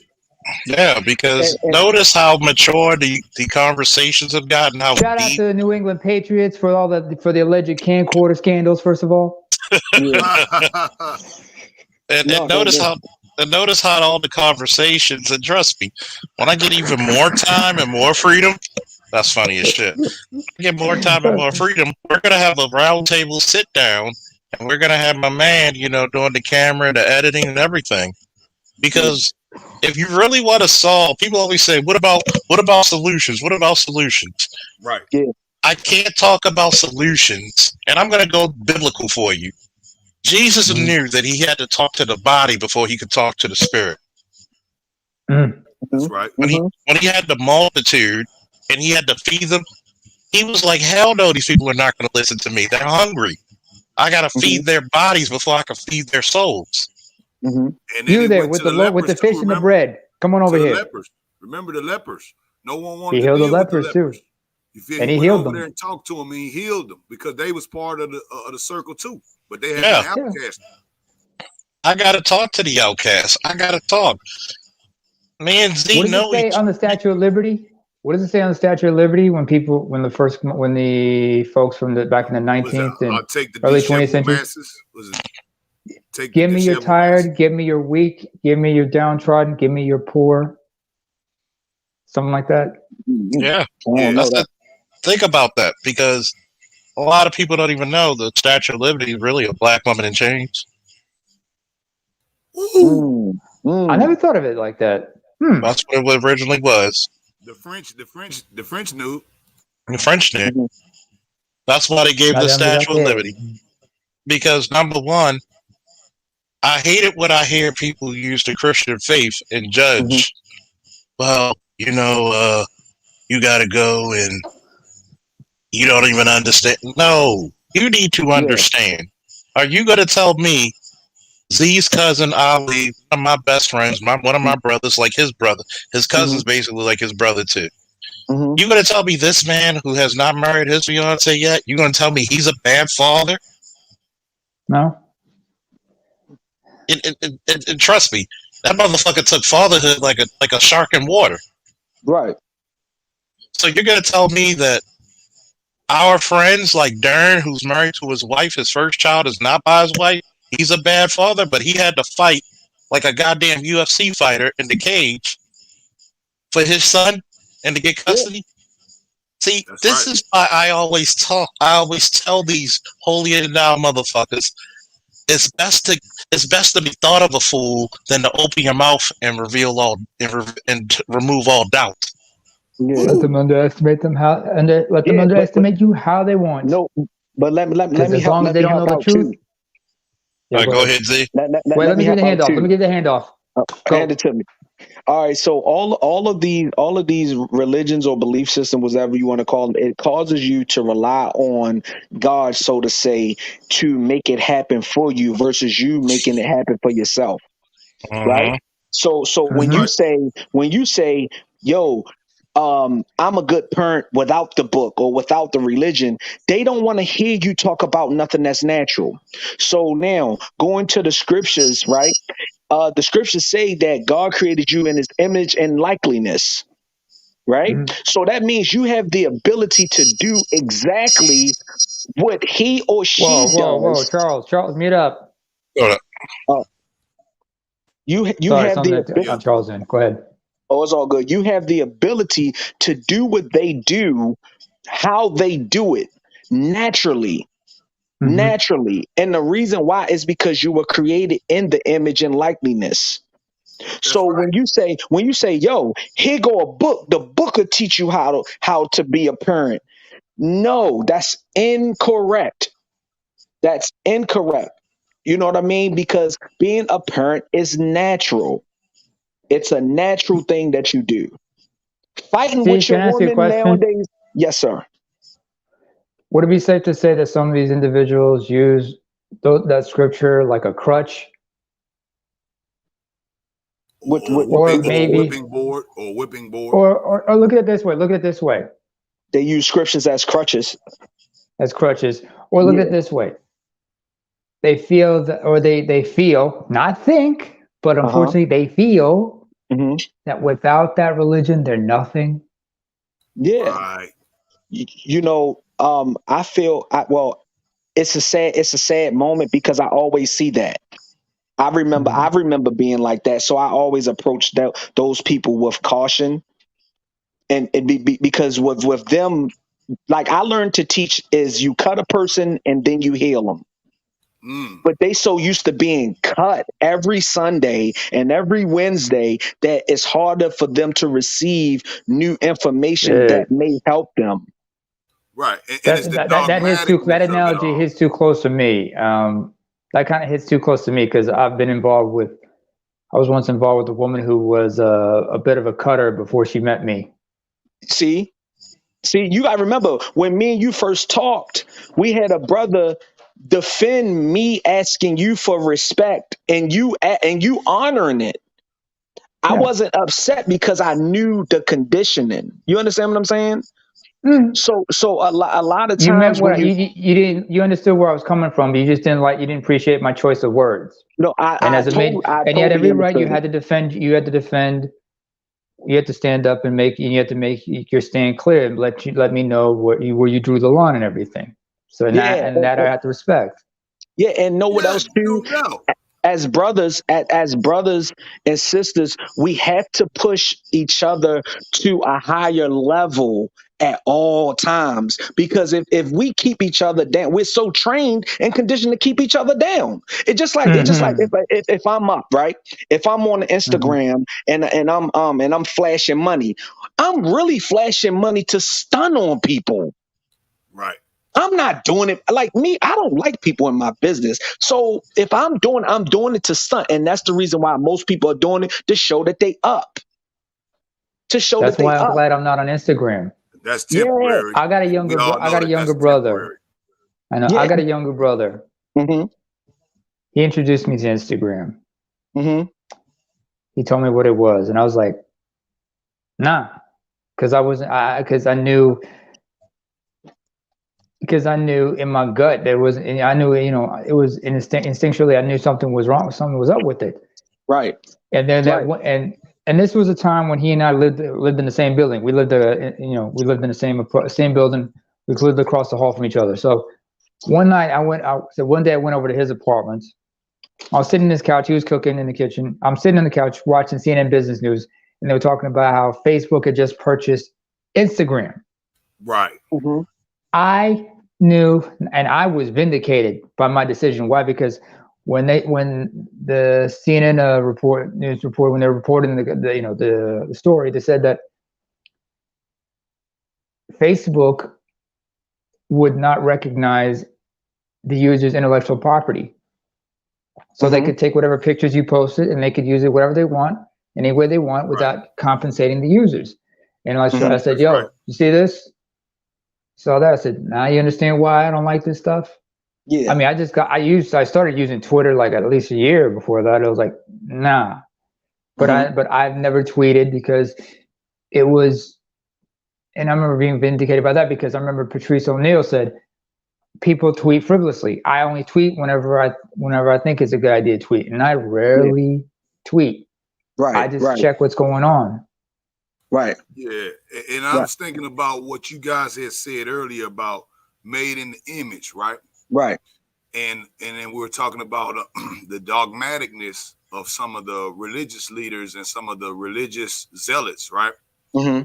I would have ideas, you know what I mean, as far as engineering about how different things can be done in space and what we should be doing with our space program, things of this nature.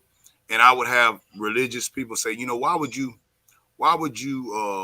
even want to be in something like that? All that stuff is fake. And if you go into space, you're going against God. I said, now you tell me where in that Bible, right, it said that if we were to basically go, God already put all this stuff here for us. If it was stuff that we can go and get to make our life easier, to make us, you know what I'm saying, better, where in that book did it say we should not do that? If we made an image, if he created every single thing that we can see and we cannot see, if he's blessed you in your mind in order to be able to decipher these things and be able to use them for the betterment of humankind, okay, where is it in the Bible that says that you must not pursue that anymore because dogmatically it says that you're trying to be God if you go out into space and do anything?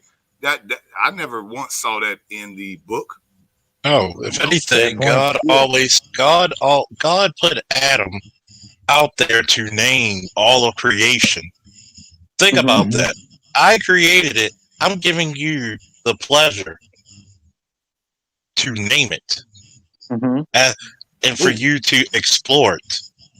But and know what else? And in the tree of good and evil, right? So you can take this knowledge and you can use it for good, or you can use it for evil. You can take the nuclear fission, you can light the whole world, or you can light the whole world on fire. Let it be neutral. Now here's another thing too, right? Is that now when I'm teaching is I understand the book from Genesis to Revelations, but now I'm getting people more in tune with where is your heart naturally. I get your playbook. I got it. Your playbook is my weapon. Cool.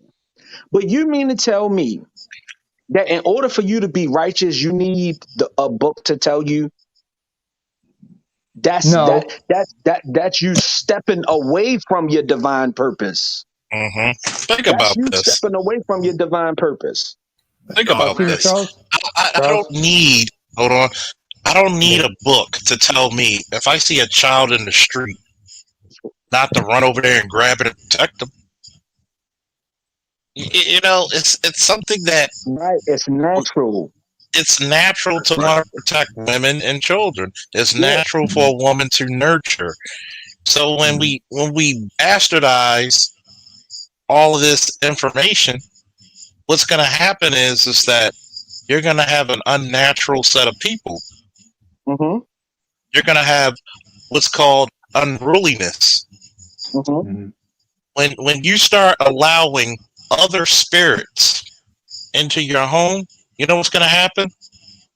You're going to have total chaos. You're going to have confusion.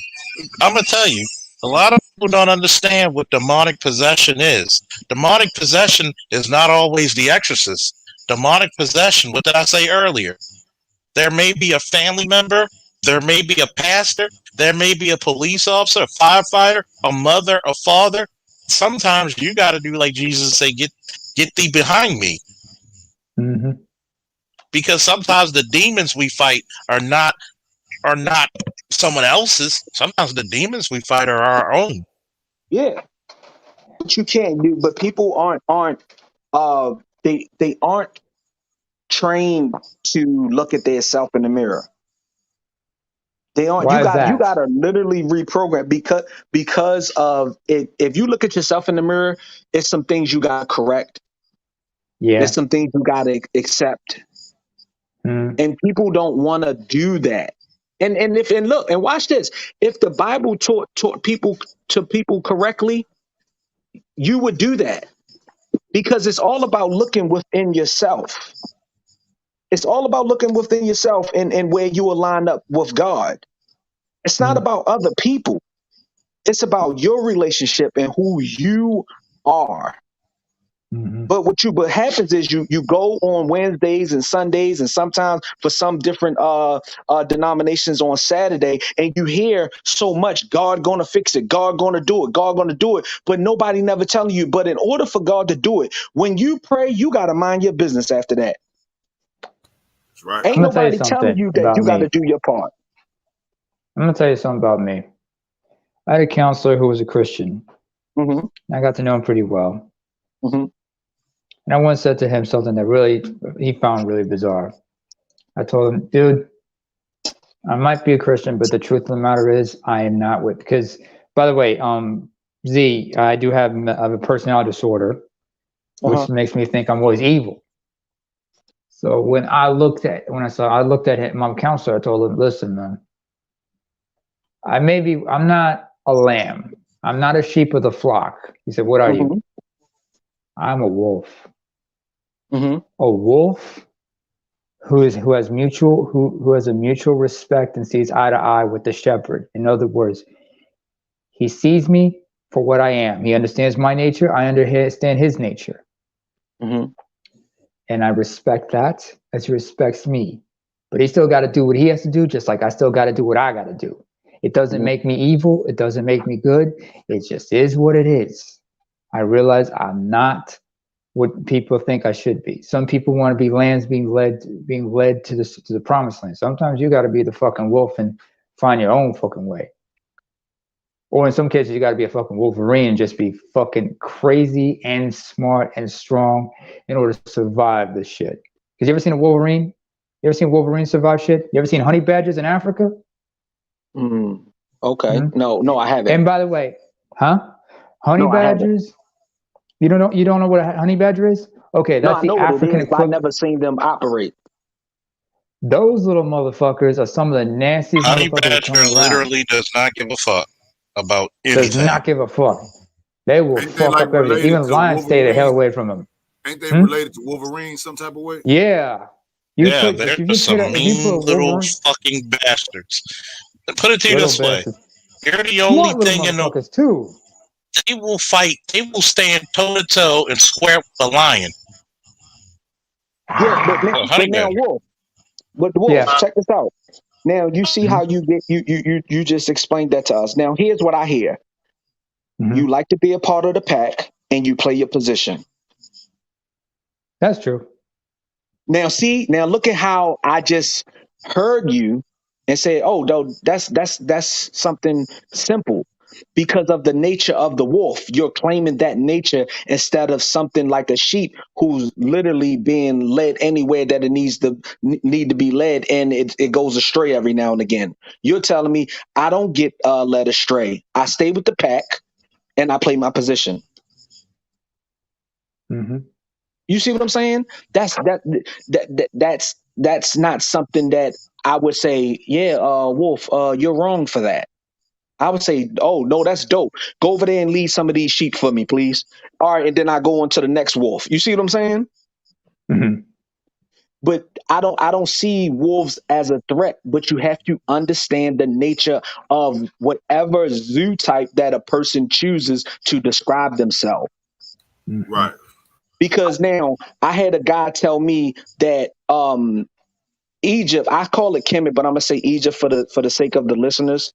They said, well, Egypt is demonic because how would they have a animal head with a human body or an animal body with a human head? And I'm like, well, okay, that's easy.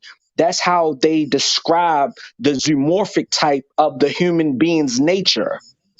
So if that person had a lion head and a human body, it means that they had the mind of a lion, a leader, a king, and that was just it. Yeah. You see what I'm saying? So you might choose a wolf. And I respect that because that's what you chose and that's what your characteristics should show at all times. Yeah, and I told them, I'm sorry, go ahead. You got to realize something. When we look at ancient Egypt, right? You're talking about people who were thought to be divine due to the darkness of their skin. Okay? Nubians. You're telling me when you go to the Great Pyramid in Giza, each stone weighs 2.5 tons. It took 2.5 million to build. If you go from the tip of the Great Pyramid and you go 2.5 million light years, guess what that star cluster is called that points directly towards it to this day? Is that Orion? It's called the Eye of God. Eye of God. So these people were more entrusted with divine nature and knowledge than we were, because you got to in tune with nature, just like take the Aztecs, the Mayans, any custom. Speaking on that compass, right? That true north, right? Remember what I told you? Okay. Being a moral compass never takes you to true north.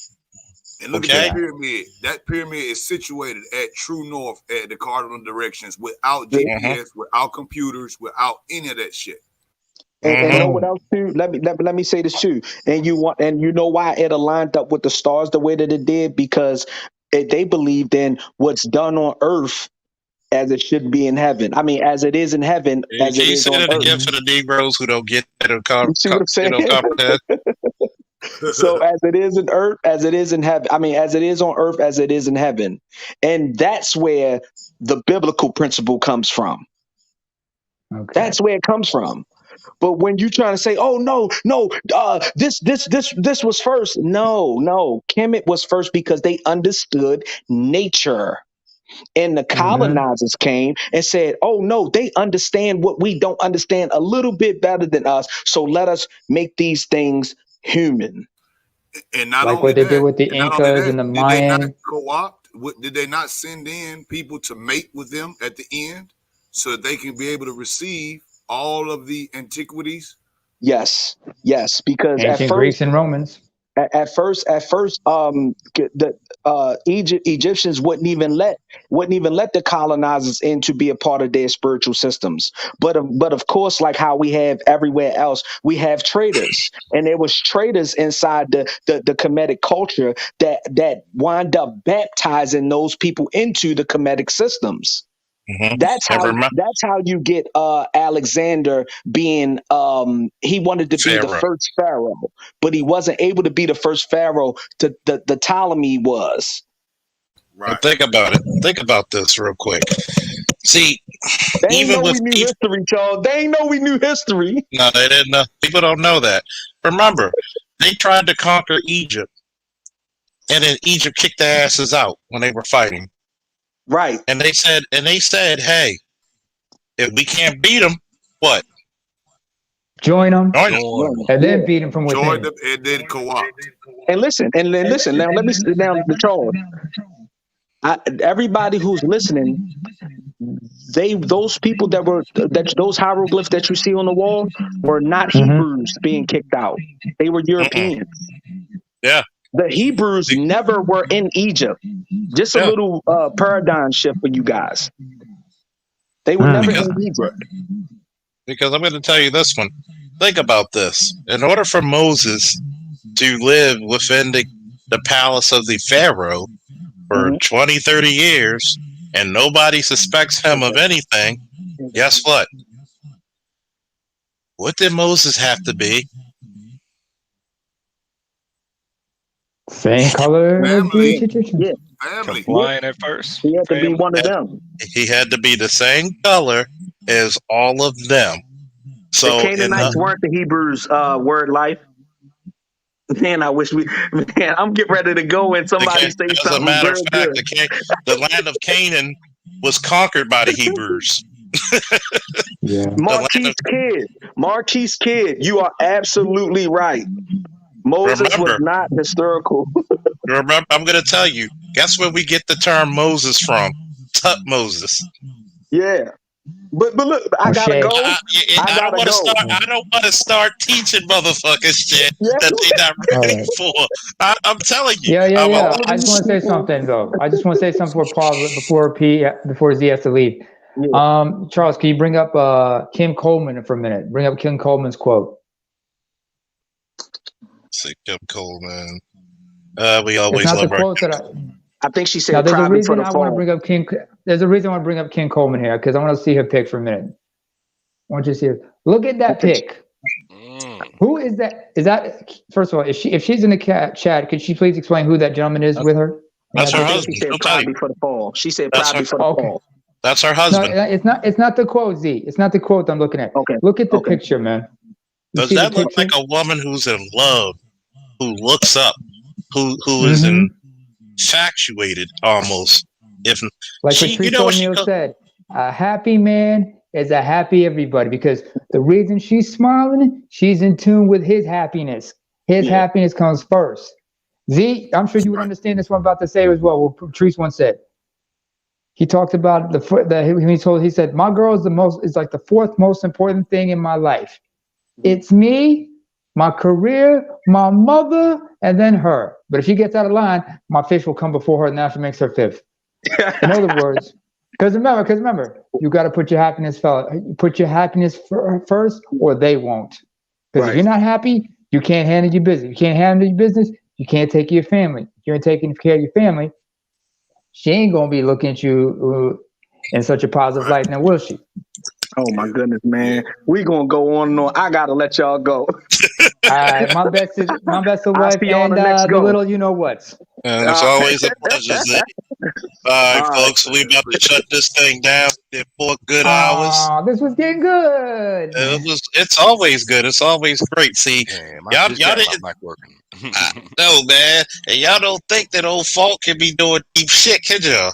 See, y'all don't know what I know and who I know who knows about Kemetic science, religion, Islam, Judaism. Y'all don't know. I'll even go to Shinto religion on your ass in a minute. Okay? Shit, let's bring in Tingriism, let's bring in Buddhism, let's bring in Taoism while we at it. Hindi, like don't. Hindu, I'm Jainism. gonna put it to you, James. Boy, you talk about really devout in their Sikhs. beliefs. Oh yeah. Sikhs. And guess what? You know, shout out to the Zeke because they were catching hell when everybody had this Islamophobia shit, and people just so with the turbans and everything. people were so stupid they didn't even realize they were a totally different fucking religious belief. That's right. Do you remember episode 1? Have you ever seen Sleeper Cell? You ever seen the show Sleeper Cell with Michael Ealy? The first scene was in the first episode. He plays a Muslim. He has wearing that Muslim skull cap, right? He's on a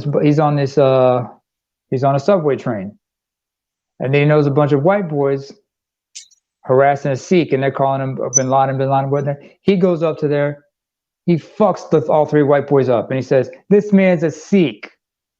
In India, the Sikhs and the Muslims have been at war, or like the Crips and Bloods, for 300 years. You would know that if you ever did some research. Now get the fuck out of here." They got off the train, and then the Sikh looked at the Muslim and said, "Thank you, brother. Thank you, brother." Which is kind of weird because Sikhs mostly have to carry. There's a blade that they have to carry, which is part of their religion, along with the turban, the comb, and a couple other things. And I'm gonna tell you. I think it's called that dagger. I'm gonna tell you a short story before we log off. Please.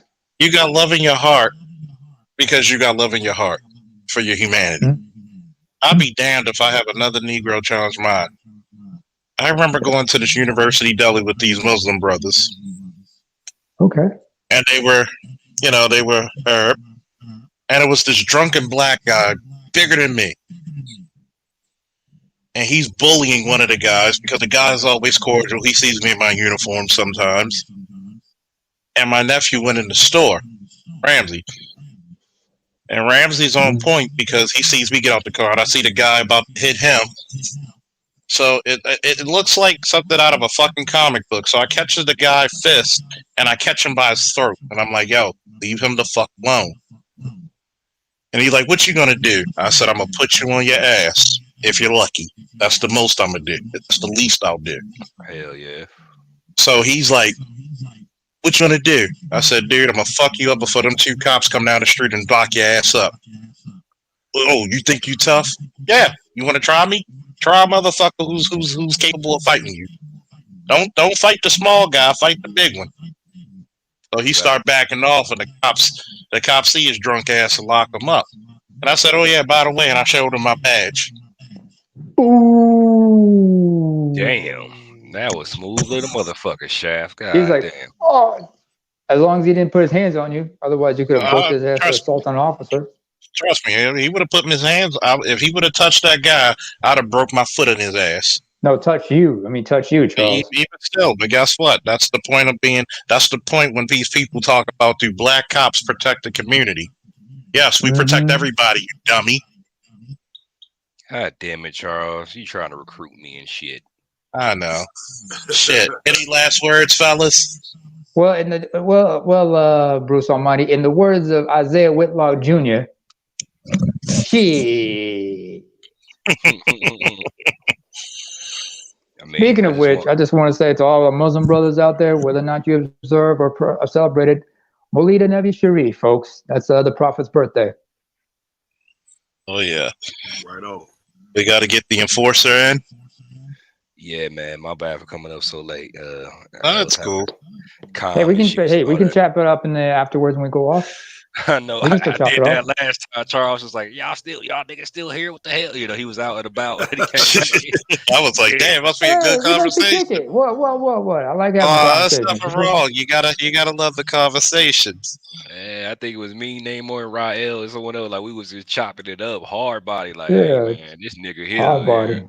Yeah. So yeah, I mean, you know, like I said, you know, in the chats and whatnot, prior, I'm going through a, little relocation phase, had to leave the company today, and I never known a nigga, including myself, to leave a company, and motherfuckers is all complimentary and shit. They driving 2 hours away, your boss driving 2 hours away, taking you out to lunch, being like, hey, anything we could do to you, I mean, do for you, man. We're hey, if you can apply where you're going to the company again, I'm like, what the fuck? It was just wild. I wanted to come in on the part when y'all was talking about the fathers, but we'll say that for the next episode. But well, for the next episode, this isn't ended. Always a pleasure with the enforcer, and thank you again for getting rid of some of these damn trolls. To all my enforcers, especially the main one. Of course, and always keep it southpaw, man. Keep it southpaw. I'm on the job even when I'm at the job. He said he on the job at the job. You know, we gotta do our double A salute to the enforcers. Oh yeah, here we come. I'm all like, God damn, man, I'm bored as fuck. When I'm like, oh, bow. Yeah, hate them with that. And then it boom. Bada bing. Oh, that was a smooth DDT. Yeah. But that's what I'm saying. Oh, it's crazy right on Alex Wright's head, right on the top of his head. He got crowned.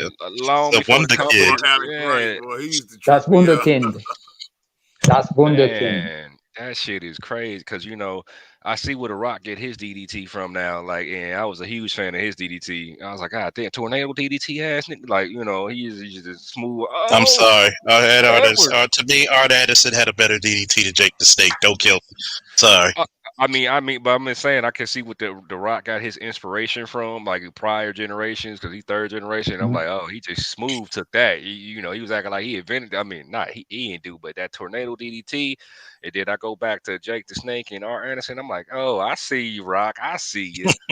Hey, remember the Undertaker's that's running DDT? That boy DDP too, or Diamond Dallas. Diamond Dallas Payne, don't get me started, man. We'll be. What about Undertaker? What about Undertaker? His running DDT. I'm gonna make a promise to everybody. If y'all want to do an after show, I need at least about 15 woos and at least 2 not super chats, but cash apps. Excuse me. Ooh. If you want an after hour show at like around 1 or 12. Yeah, I'll probably Yeah. because I'm probably gonna go live for a quick So second on the you, table. you, Hey, you man, did you hear about what to become you neighbors did soon, you Edward. did hear you heard your boy piss me off today, right? Who you talking to me? Yeah, I mean, Anton. That I was joke. in the chat. I was in. You didn't see me in the chat. Oh, I was too busy talking to his dumb ass. Nah, Nah, when yeah. I Charles gets mean, back and forth, he ain't paying attention to no chats. I'll tell you that. and no, absolutely. Shout out. Shout out to Shannon. Even though Shannon definitely he definitely went along with the hierarchy, as sometimes that goes when you're dealing with different factions. That even goes on over here because I saw for the most part the whole thing, maybe until the last 10 minutes. But you know how he kept on, Anton was getting his whole point across, and really the thing about it, and people were, I mean, if you go back and look in the chat and the conversations, because I'm not gonna lie, well, I ain't gonna tell y'all about that. I do that sometimes, but when I call in, but different places. But a lot of folks, I mean, you had, people, yeah, I remember Shannon kind of comes from Anton stuff. And even though Shannon did a good job really defending us, like when he was really trying to come for the manosphere, trying to say that we all a bunch of complainers and shit. What I realized with Anton is he gets in this mode where if he don't think somebody is at his level, at that point, he just goes in a rhetoric mode. That's really what that is. Once He didn't like it when I went back at him and challenged his shit. I said, wait a minute, because I didn't marry my son's mother, do I still have the responsibility of raising him? Well, I the thing about it is like Anton.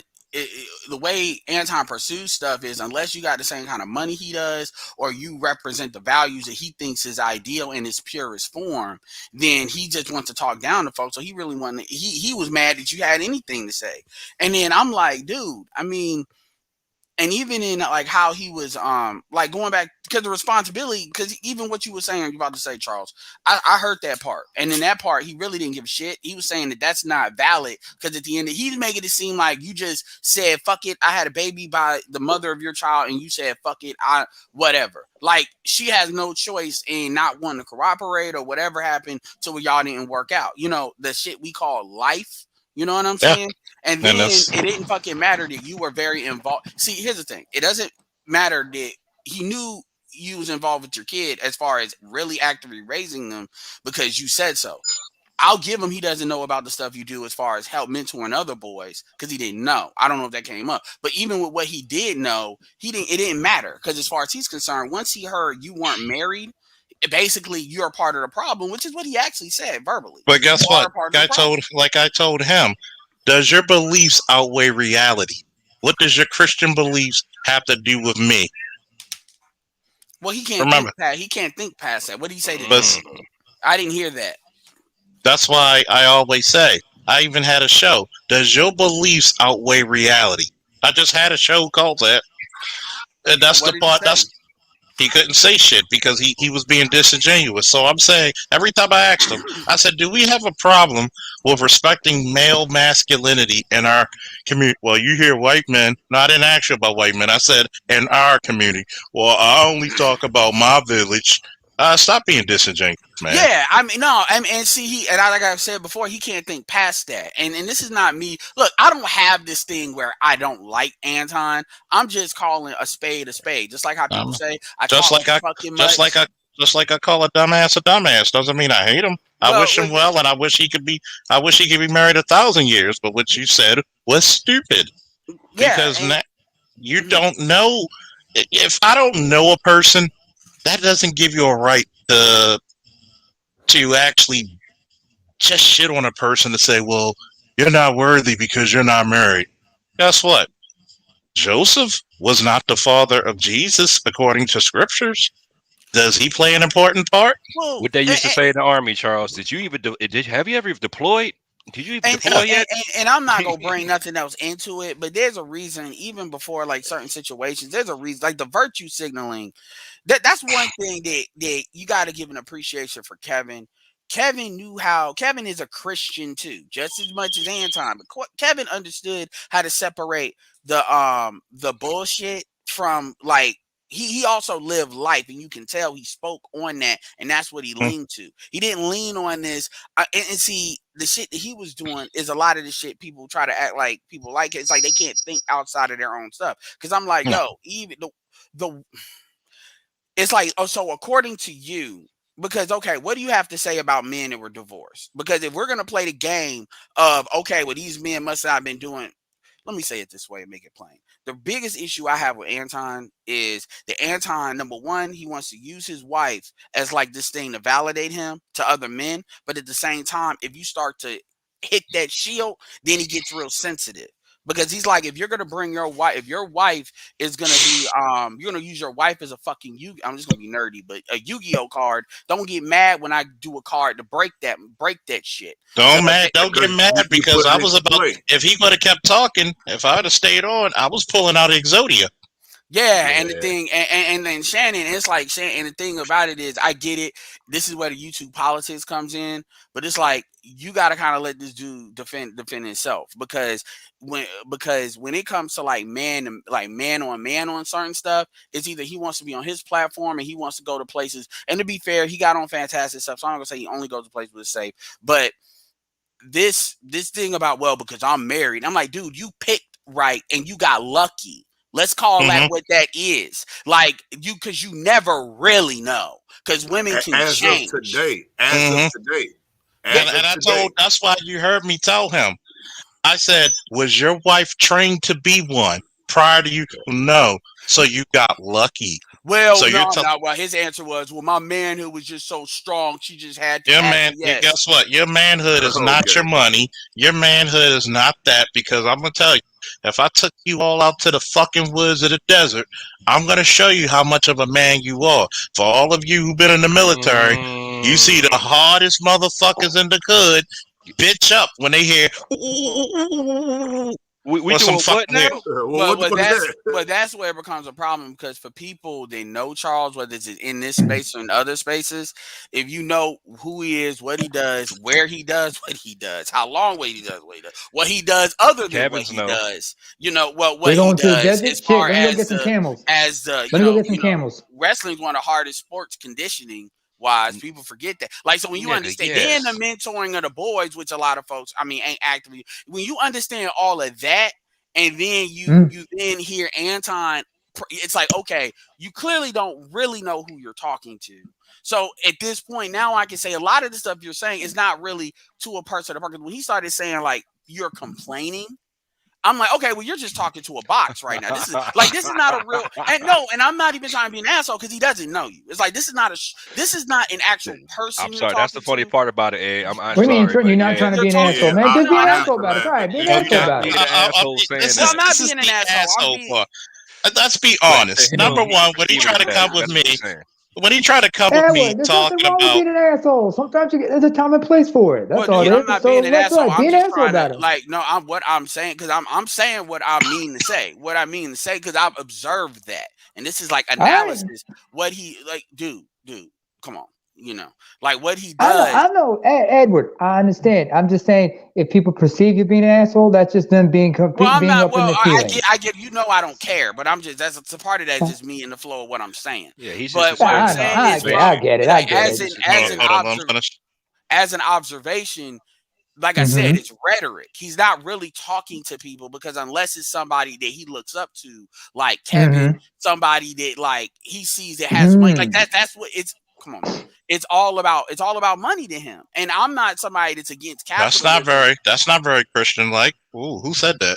Well, you can tell in how he responds. Though I bestow all my goods to feed the poor, though I offer my body to be burnt, if I do it without kindness and charity, it offers me nothing. Take that to your holy book. And one thing too, and like I said, some people can even let that go. But when you always use your wife as, well, you basically, she's validating you, because in this space you always refer to her because you're referring to her, you're referring to your marriage. The reality of the situation, my dude, is, and I'm just gonna say it what it is. Let's stop acting like, you got somebody that's like this high. You found a cooperative woman. You basically did what Obsidian actually said he wouldn't do. And y'all can use your imagination as far as what he's always said he would not do and why he says he's a bachelor. It's basically what he did. I would actually love for him to talk to a sitting, to be honest with you, because they got that little philosophical shit and they're both conservative. But the thing is, he's not a practical conservative. He's one of those, he believes in, like, this is somebody that has said that I believe black people You mean like an practicing group ideologue? economics is racist. This is You mean he's an ideologue? basically he's from the school of Brandon Tatum. That's the type of shit he's on. He Okay.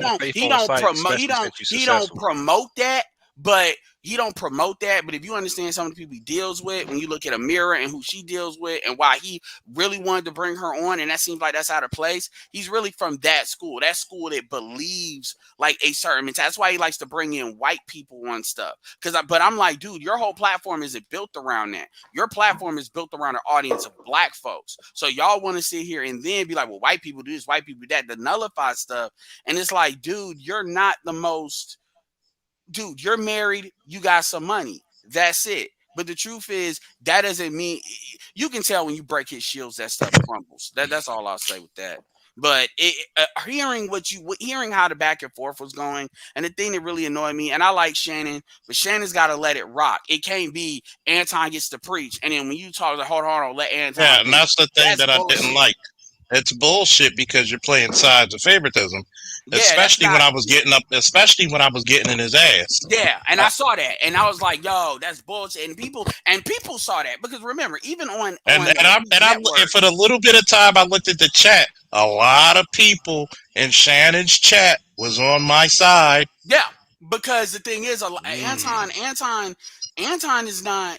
Anton has his own detractors on his own show. Like, that's not an echo chamber over there. Like, a lot of folks will be in the comment section talking shit, not like on some over hate shit, but like when he's not right, it's not like they just go along to get along.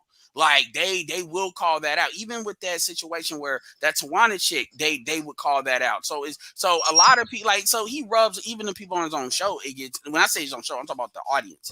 They call that out. Like, and they call it out often. And and like I said, I'm not trying to. The thing about it though is, it's like when you get these new dudes that they try to come in, and then you want to come in under Kevin Samuels code. Look, you're not Kevin Samuels. Let's be very clear here about that. And when I say that, fuck the subscribers. I'm talking about just in like arguing this stuff, because there's a lot of things that if Kevin would have been on that motherfucker, and then Shannon, and look, I like Shannon because Shannon defended us to Anton when Anton was really trying to come at us. He came in there, so I got that. But if Kevin would have came in there, see, the difference is when Kevin talks, I'm not gonna use that kitten word, but we don't fucking stand down. We don't turn into little puppies and shit when Kevin comes on. May I speak? Because Kevin comes from our group.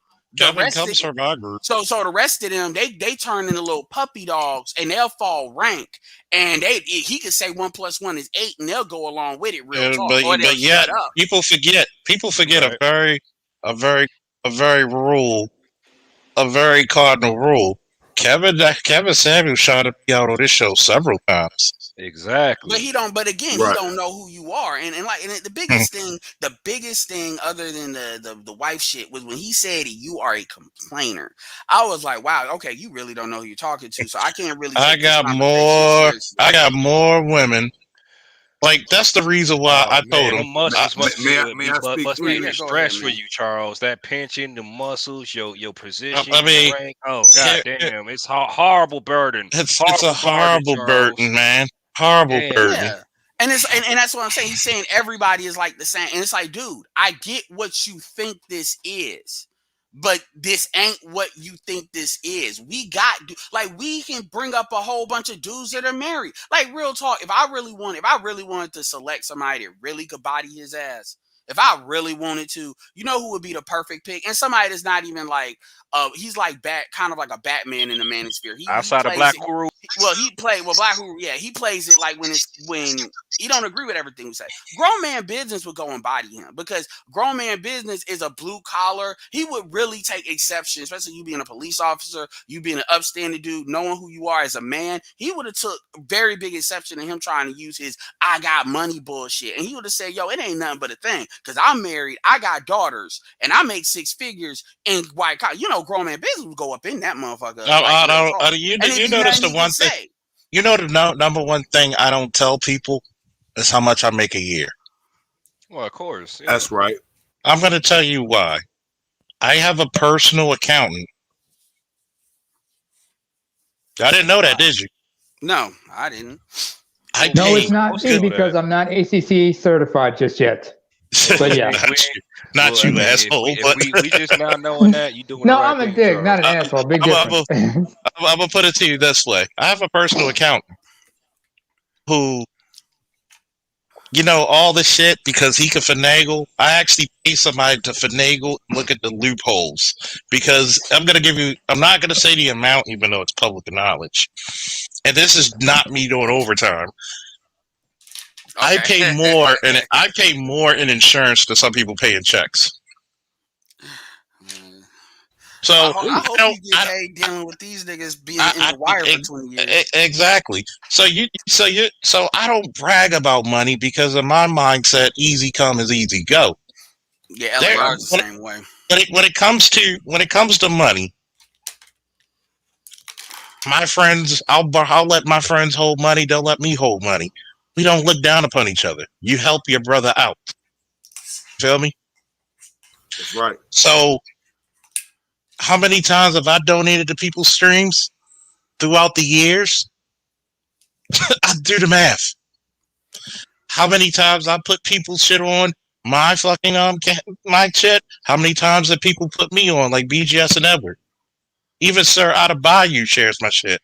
Underrated Darkness shares my shit. I share theirs. We actually work together. That's the point of the manosphere. It's not about male superiority. It's about male respect and leadership. Yeah, and this argument that this bullshit argument that folks just talk about women too much. I'm like, look, the reason why we talk about women is for two reasons. Number one, because the chicks just won't, and so they're just not capable of actually self-regulation, which is what folks would prefer. That's not the main reason, but that's one. The other reason is because you have guys that basically come in this space and they get to be let known that they're not alone. But this idea, see, this self-improvement bullshit. And when I say bullshit, I mean I hate when it's used as like this deflector dish. Like it's used as this, well, I'm coming in because let's be clear here, I'm not getting paid. I answer people's emails for free. And I appreciate the cash apps that I get, but I don't get fucking paid. I don't have these fucking coaches. And trust me, I know what Calendly.com is. I know if I wanted to put that shit together, I could. It ain't hard. Calendly is free. You put a link, and this is not hating on nobody that does it. There's some people that like. I think Love Dorsey does a good job because that's the motherfuckers that need the fucking help from the person they need it from. So I'm not, but like Anton does that, and it becomes this like self-serving, like me shit under this fake bullshit. Self-prophesizing. Yeah, and it's like, and the reality is, when you get past the little shields, and you got to really squad up, person to person. Look, man, I'm gonna tell you something, and I'm gonna tell you something as a short nigga, and so it's nigga that's short. And once I found out he was 5'7", that's all I said. Yeah, that's a Napoleon. That nigga is a Napoleon complex. If y'all want to say what that looks like, that is what that shit is. When you wearing all that Gucci shit, you wearing it's like you're making up for shit, and it's like, oh, my wife and I'm like, yo, that's from a fellow short nigga. I would ask, and the Midwest short niggas know the game. I put it that way. Midwest short niggas on another level, and to prove your point, because y'all got to get it out the mud. Y'all got to get, y'all got to show. You know what I'm saying? So y'all got a lot of respect in the Midwest. I just don't know about the space, but from another brother from the Midwest, the short niggas, like when they come up and they do what they do, we already know where it's coming from. Like, okay, they probably have more fights than us coming up. Chill out, nigga. Of course. And what I would like to say is to bring the balance back into the force of what we speaking on here, and Edward, you made a good point. And Charles, think about it like this, brother. Now, let's just reverse the roles here, hypothetically, right?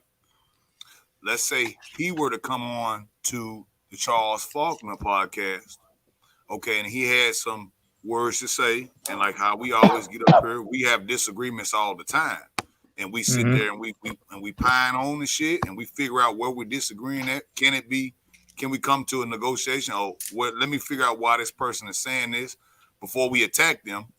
We do that. You know what I'm saying? And I ask everyone here on the panel, if Brother Anton was to come over here, okay, would we have, or the host with the most would have gone in on him like that? No, it wouldn't have happened, because I mean the thing is, we have a track record of having people, and I'm talking about people that really, you know, we have a track record of these arguments. You know, we have you can go on YouTube, search them out for Hangouts. You can go to anybody's older, you know, videos for the Hangouts. I mean, like I said, it's kind of like this click cool kids bullshit, where that's where the little cam up, and I get why they do it from a production standpoint, but that's where the cam up bullshit comes from. Every time somebody say something they don't like that was the same thing with Courtney and Pink Book. You know, it was, a cam up. See, it didn't matter if she was married, she was this. It's like cam up. Like, that's where that mentality comes from. So they're not really there to solve problems. Like, and that's another thing he was saying. He's like, well, yeah, I'm solutions based. I mean, say that again, Edward. They're not about what? There to solve problems, because the shit they're not there. Like, because the thing it pays to stir shit up. Yeah, they're just there. like It really does. Like on the news, you got them talking heads and everything. Edward, and cam up like you always do, but I don't know you do, so I'm just talking shit. So cam up. You know, I'm gonna tell you what it was. Number one, there's a saying I always say for Pinocchio. Cam up. I've already done that earlier. There's a saying. I'm solution. That's how people sound. But go ahead, but Charles. Yeah, it sounds, especially from dudes, and it's like, I'm solutions based, because that was said early in the conversation. What do you mean? And then hold on, Charles. And then the line of questioning. Because I remember, and I said this in the chat. The first thing I said, he gave you this line of questioning. And then he said something else, like, well, that's why I asked him. Because I'm like, nigga, the shit you said had nothing to do with the line of questioning you gave. Like, no. Go ahead. You know what was the funniest shit? When he said, so if you're not married, what makes you an expert of women? I'm going to tell you what made me an expert of women. The fact that I've dated these women for how many years? For real. You've been with the same chick for 17. I mean, the experience level would definitely be greater on your right there, like that right there is a disqualification. That's a what's when you hit the 8 ball in the fucking hole? That's you're out of the game. Just off 8 that ball in the corner pocket. Because the truth hold is, it, like, hold Kevin, it what? Tiger Woods style. Hold it what? Well, I mean, like, you're done. Like, no, when I say hit it in the hole, I mean, no, you're disqualified from the game because you can't hit the 8 ball in before the other balls. You're already done. Like, you need to leave. It's over next game, because it's like, you really said that, that's some shit you would clip. Like, and I didn't hear that. Like, you say, okay, so you're really saying, like, could you fucking imagine them saying that to Allen Roger Curry? Like, let me put it to you this way, right? I'm not bragging. I'd pay good money to see that. Hold on, I'm not bragging. Chris Brown on that comment, man. Much love, brother. The answer to the topic: no, you do not. I'm a separate black father who isn't Christian, raising his son, and is an AB student. Salute to you, bro. He sees single dads like single moms. Salute to you. Salute. And you know what's funny? Here's the fucked up part. And I'm going to tell you some truth. And I don't usually brag on shit like this. And it's not bragging. It's just truth telling. One. Let me see how many girls I've dealt with this year alone. And by the way, remember, I was in surgery January 25th. So most of these girls I was dealing with was when my leg was cocked in the air on a pillow. Okay, because I had this both definitely my. Gonna be like verse 2 from DMX's "What These Bitches Want." Officer Probably down. gonna be 46. Officer was down. Remember. Officer down, but two out of 3 legs still work. Okay, if you get my drift. So number one, I had 2 girls at the same time I was dealing with. One took me out to this suite. Had a gourmet chef cook us food. Bought me all this cognac, all the shot glasses and everything. What, no cigars? And cigars. Fuck me like a porn star. Didn't have to pay as long for as it. you didn't have to do the like feel, you're good. Then I went to the other girl's house. She literally made a canvas painting of me and gave me a $200 gift card for a grill. Okay. That's the pretty first nice set. grill right there. That's pretty nice. Guess how many I talked to now? 0. How many? Neither one. Yeah. I mean, you've been What? brought, I And then mean, some people let's ain't- pass on. Let's pass on to what happened this summer. Oh shit. Added 2 more this summer. Don't even talk to them. And I got a bunch of draft picks, first round draft picks waiting, about 5 of them waiting right now.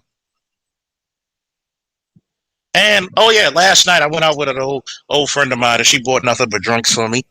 And I told her, I'm not coming out unless you're buying drinks. She said, what you want? I got you. I'm on my way. So, yes, I have more experience because I was not married for 17 years. Yes, I know the nature of modern women because I had to deal with it full frontal. So, yes, when he said that, you notice he choked up. Yeah, because I wasn't. Yeah, and it's like, and again, it's kind of like, and I almost went up there, but I know if he say something about, oh, you that nigga that's defending that nigga, then the show would have been over. Like, so I said, let Charles got it, but I was like, who do you really? I like Shannon, but I did not like it when I was getting in that boy's ass because I'm looking at him. I'm like, dude, you need money to get the women you want. All I need to do is show up. Yeah, and it's like, You've been listening to them rap songs a little too hard, too much. I get that I get it when folks want to do this clubhouse rhetoric. And like I said, a lot of it is rhetoric. You have to tell the difference between somebody that's actually talking to a person present in front of them and then somebody that's just preaching rhetoric. And he said, and straight up, and I told this to even my subscribers. He said Anton did British like the Lambo. well, I told this to my subscribers when I was talking to Ruby on Bitter Truths thing last night. And we really, it was a good conversation. I was like, y'all have to start looking at stuff in present time and stop falling into this default rhetoric. And then y'all just talking to walls. Because that's what a lot of people do. That's communication. And I talk a lot, but talking and communicating are 2 different things. And even I have to kind of work on communication skills. I actually communicate an idea. So what happens is if you want to come up, Roger, come on up. We got a few. I'm extending it a few more minutes. Yeah, and I'm about to go live too. And if you about to, you're gonna sit here and talk all this shit about because remember, this is the same. When you look at some of the people that he had on his show, and to be real, Lapeef, it's his show too, so maybe he got him because I think Kendra was responsible for getting them. Not to mention, like. All that. Oh, well, Kendra knows this. Kendra knows that. Forgets that you and Kendra are like in the same camp. Yeah, he don't know. And it's like, let me put it to you this way: he doesn't even know about the Great Faulkner Initiative. He even said, "I didn't know about that." No, because that's that's I keep saying the biggest and the most. I know I'm capping on that. Well, I mean, he obviously that hasn't watched my channel because I've got it promoted and put on my channel. I read it out. And I'm gonna finish the 3rd part. And what do you think about it so far? Man, when I was reading it, it was like a breath of fresh air because you gotta give Cerulean, because one thing about it, me and Cerulean talked at the BGS hangout 3 extra hours, brainstorming, and he would just hit me up. What you think about this? I said it's beautiful, man. And I would tell him add this. Like, what about this? And look how, and even in the Great Faulkner Initiative, even though it's for young black men and boys, there's also a section for what the women to do too. I'm not going to alpha my way through this shit. What I'm going to do, I'm going to outwit this motherfucker. Yeah. And there's a reason why folks like to say the alpha part, because alpha in the black community is not synonymous with thought. So it's about putting dudes in that kind of tunnel vision syndrome, which actually gets a lot of brothers in trouble.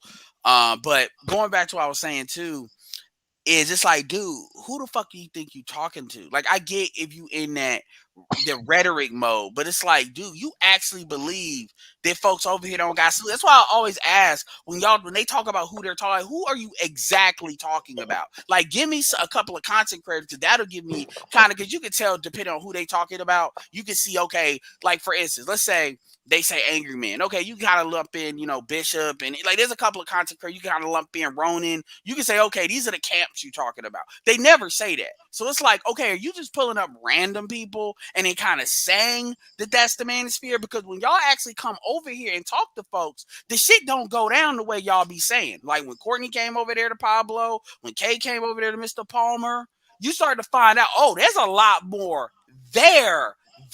And Edward, if I may, yeah, did it ever occur to you that these folks are just trying to pigeonhole? And when they say this shit, they're doing it to cater to their core audience, hoping they're going to try to use and try to antagonize you and gain more followers and subscribers at these said individuals' expense?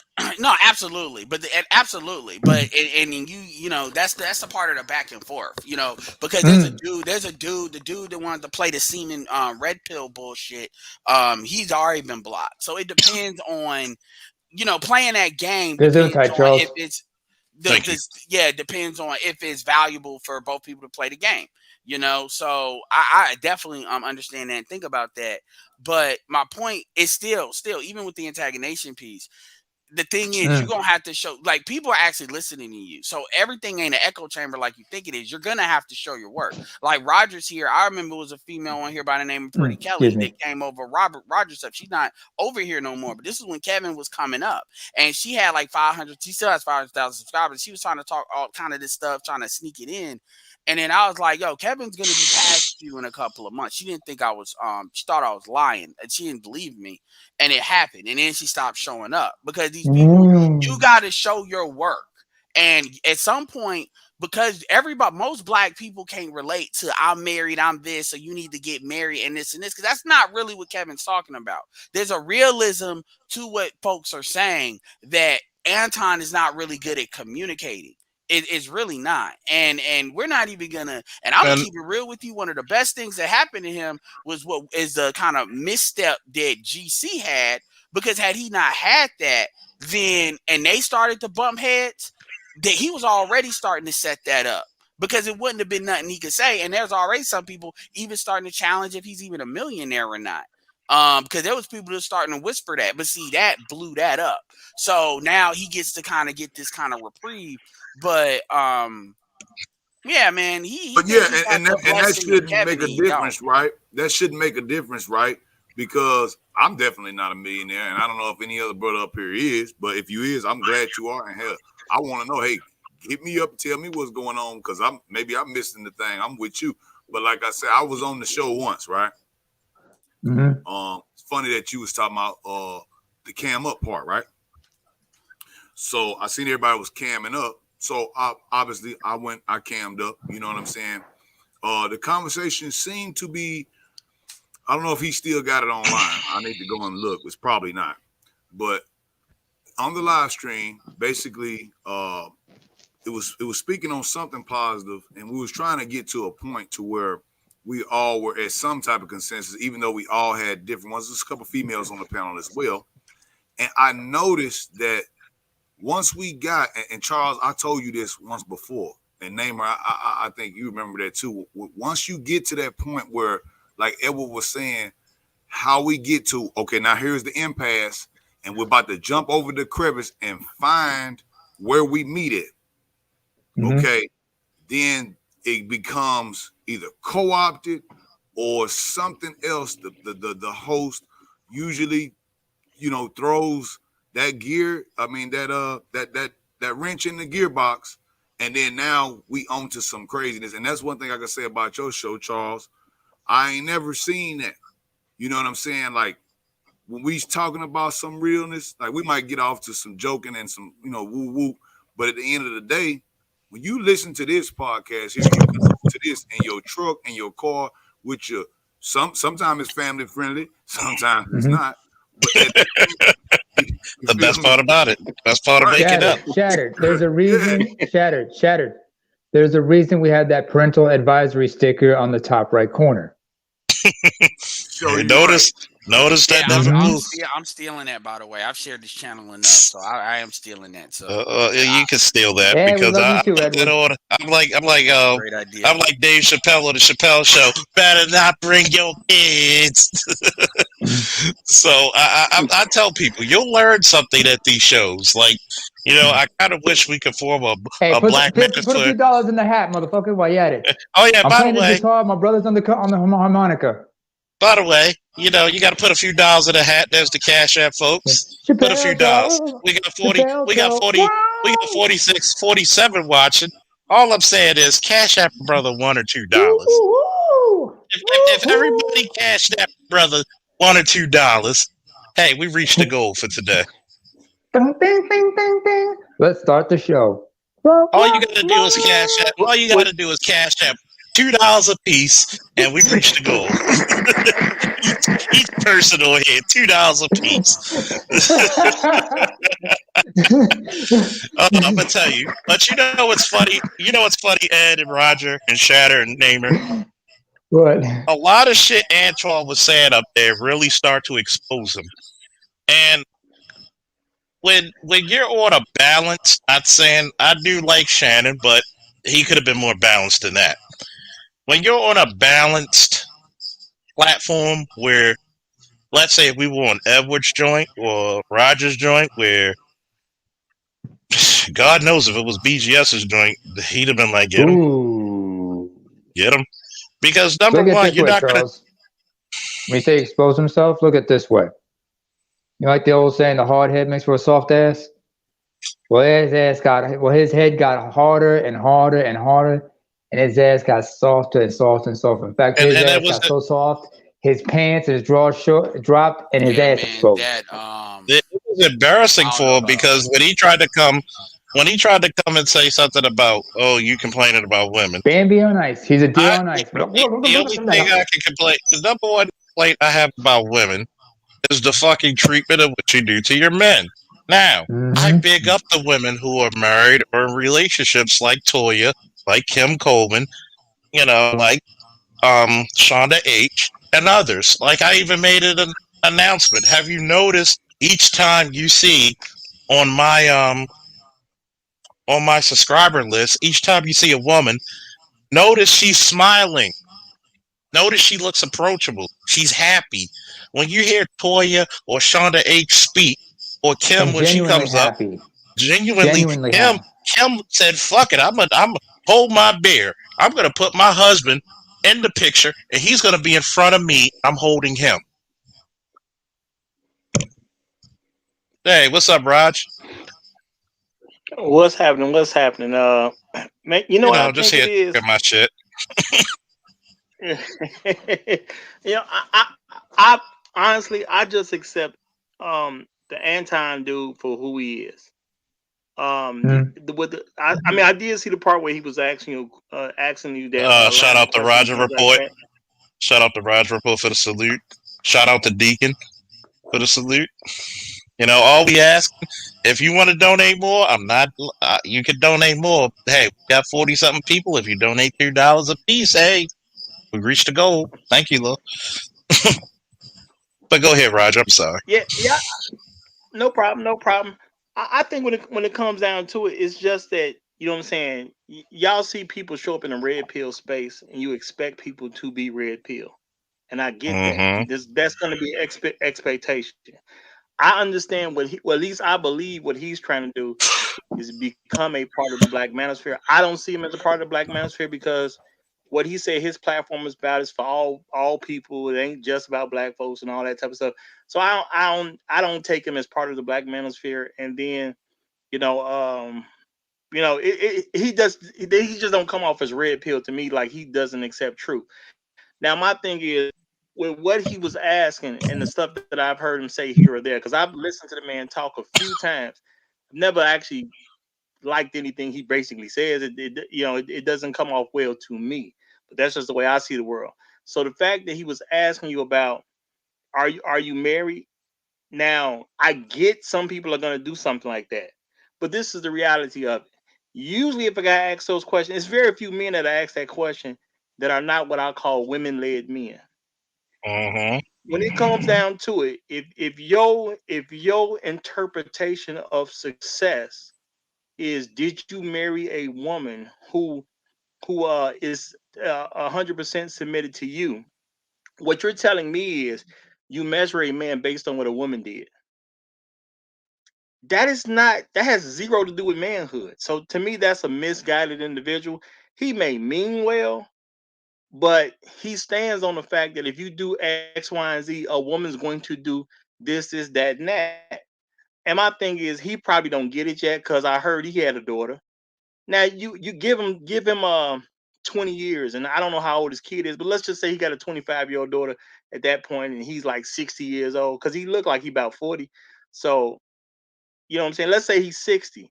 Where's your 25-year-old daughter? If I meet your 25-year-old daughter, is she gonna be who you raised her to be, or is she gonna be who I tell her to be? You know what I'm saying? Am I supposed to take her and mold her to exactly what I want? Or is she gonna be who she is? And if she don't agree with me or my lifestyle, she's gonna go in a different direction. And he don't seem to get that fundamental piece that women actually got a brain and it works on their own. Men don't control how women think. You can have influence over women, true, but nobody controls a woman, and a woman does not move based on how a man moves. A woman's gonna move based on what she wants. Period. And no man you put in front of her is gonna make her change. She will even the fact that we talk about women who will do things to fake it for a while. Sure, you'll have some women faking it. Why is she faking it? Because the character she has, it says to do what I can to extract what I want from you. And He shout out never to my liked you boy in the Josh first place. shout out to my boy Josh for the cash app salute. Woo! And you're absolutely right Yeah, so because when you know it's about the nature of a woman's always going to go to what benefits her the most. A woman is going to see you as exactly. either the man or a lick. And when I talk about, and one day I'm gonna really get deep into sexuality of a woman because a lot of men can't take that. I've noticed a lot of there's women who, if I told you, and very beautiful women at that, who were sexually deprived so much that they were inside sex groups. And these are moms, these are college graduates, these are the so-called wholesome girls, right? Because they were married X amount of years, because they were single X amount of years, or whatever the case may be, you'd be surprised what she's into. A woman's going to do what benefits her most. Continue, Roger. Yeah, and I'm not gonna put the man down because I heard he's supposed to be a millionaire or something and started some successful restaurant or whatever the case is. So I You know, applaud him for I getting wish that him done however success, he got. but at the same time, you cannot judge other men by your standards because my masculinity is going to be masculine whether if I have money in my pocket or don't. The problem of it is this, Roger. Am I gonna be the same motherfucker that's gonna put my family on their back when it's like fucking 3 feet of water? And you got all kinds of vermin and animals underneath that water that could attack them. I'm going to take those stripes. They aren't. But go ahead. What? Well, of course you gonna put yourself in a man's position, but what I'm saying is he just don't see the world that way because I've heard him say certain things many different times because I've heard the man speak maybe 10, 11 times. So and every time I happen to hear him talking, I can't say I agree with the message. You know what I'm saying? I'm just flat out. I just don't agree with the message when I hear him saying it. And at the end of the day, he does not talk like a man who understands women. Does he understand his wife? Sure, very much. I believe possibly he understands his wife. Does he understand women as a whole? I seriously doubt that. He doesn't come across as a man who knows women to me. You know what I'm saying? He just No. doesn't. Now, does that mean he can't be successful in business? Sure. Is he here with good intentions? Maybe. I don't necessarily get that from him. I think some people get successful in one area, but they want to come into this area that deals with relationships and all the different things that spring forth from relationships. And maybe their heart is in the right place. Maybe his heart is in the right place. And I'm not saying that it is. I'm not saying that it is. But maybe his heart in the right place. But he just ain't got it in this space. He just now you may be able to get No. attention due to business reasons. I didn't know of until Kevin Sain was on the show. Somebody told me about go watch this. What blah blah blah. So I'm my best assumption is he's probably just a client of Kevin Samuels, and because he did, this is all my assumption. He probably was a client of Kevin Samuels in some kind of shape, way, or form, or he knew Kevin Samuels in some kind of way. So when Kevin Samuels came up, he tried to help a friend come up. I do believe that probably happened. I get that. Mm-hmm. Help your friend. But no problem. Kevin can lead somebody to you, but you can't make them stick. You got to make them stick on your own. He just don't sound like a guy who knows what he's talking about in this area. And when you think about it, God, you know what's funny? If I had to switch my shit from being a multifaceted man, and by the way, salute to the habitual line steppers. Keep on stepping. I like to be the multifaceted man because you know what? Give me your educated lanes, give me your Pookies, give me your Ray Rays, give me your common man, give me your classic men. You all got a space at the bar and a cigar with me, your nigga. I don't care what walk of life you're from because I know, number one, you understand me because you know how it feels to be black, at least. Even the women understands how it feels to be black, at least. That's why so many of the females we get along on here. Even with a black man, I'm going to be like, look, I'm going to tell a black man, if you got a good woman, you better stick with the fuck with her. You ain't going to find too many else. I don't care where you go. I don't care what race. If you got a woman on your program who's 10 toes down, both feet cemented to the ground, why leave? That's an asinine thing to do. But here it is, because of a man's married, you're going to judge how successful of a father I am? You don't know me. You just insulted a lot. I won't even give you the percentage, but plenty of men in the manosphere, plenty of men who watch your show, Roger, and mine, you just literally insulted them. You think you're going to be looked at as a favorable person in these parts? They will run you the fuck out of here. Not my words, but they will. Like I say, I don't consider him part of the manosphere. It doesn't seem like, based on what I heard he's saying his show is about, it doesn't seem like his show is really directed to be part of the manosphere. And he seems like pretty much an anti-manosphere guy at the end of the day. And even what I heard him say today, because he was under this assumption that the red pill space is about having kids out of wedlock and things like that. So he's moving off an assumption. He don't really know the space at the end of the day. So he you know what I'm saying? He's talking from what he thinks. Now, I can't say he's wrong, you know what I'm saying, because he's talking against a perception that ain't true. He's talking against a perception. The perception he has just doesn't happen to be a true one. And that's what, so he's just talking out of ignorance at the end of the day. That I will give him that much credit. I can give him that much credit. He's talking out of ignorance at the end of the day. And because he's talking out of ignorance to the space, of course he's gonna be wrong. That's usually what happens when you don't know. He's very disingenuous about it because at least a proper man will say, I don't know about the pills. I don't complain about women. I get women. Hell, I don't even be purposely trying to get women and women hit on me. My complaints is not getting women. My complaints is getting a woman on my program. You could be here, but you got borrowed time before I let you go. Because my tolerance, when he asked me what makes me an expert, because I had to date these women for the 17 years you were married. And beyond that, you're just lucky. You don't understand women. Maybe it's good for him to be married. You don't understand women. I understand women. I'm an expert at women because I had to date these motherfuckers.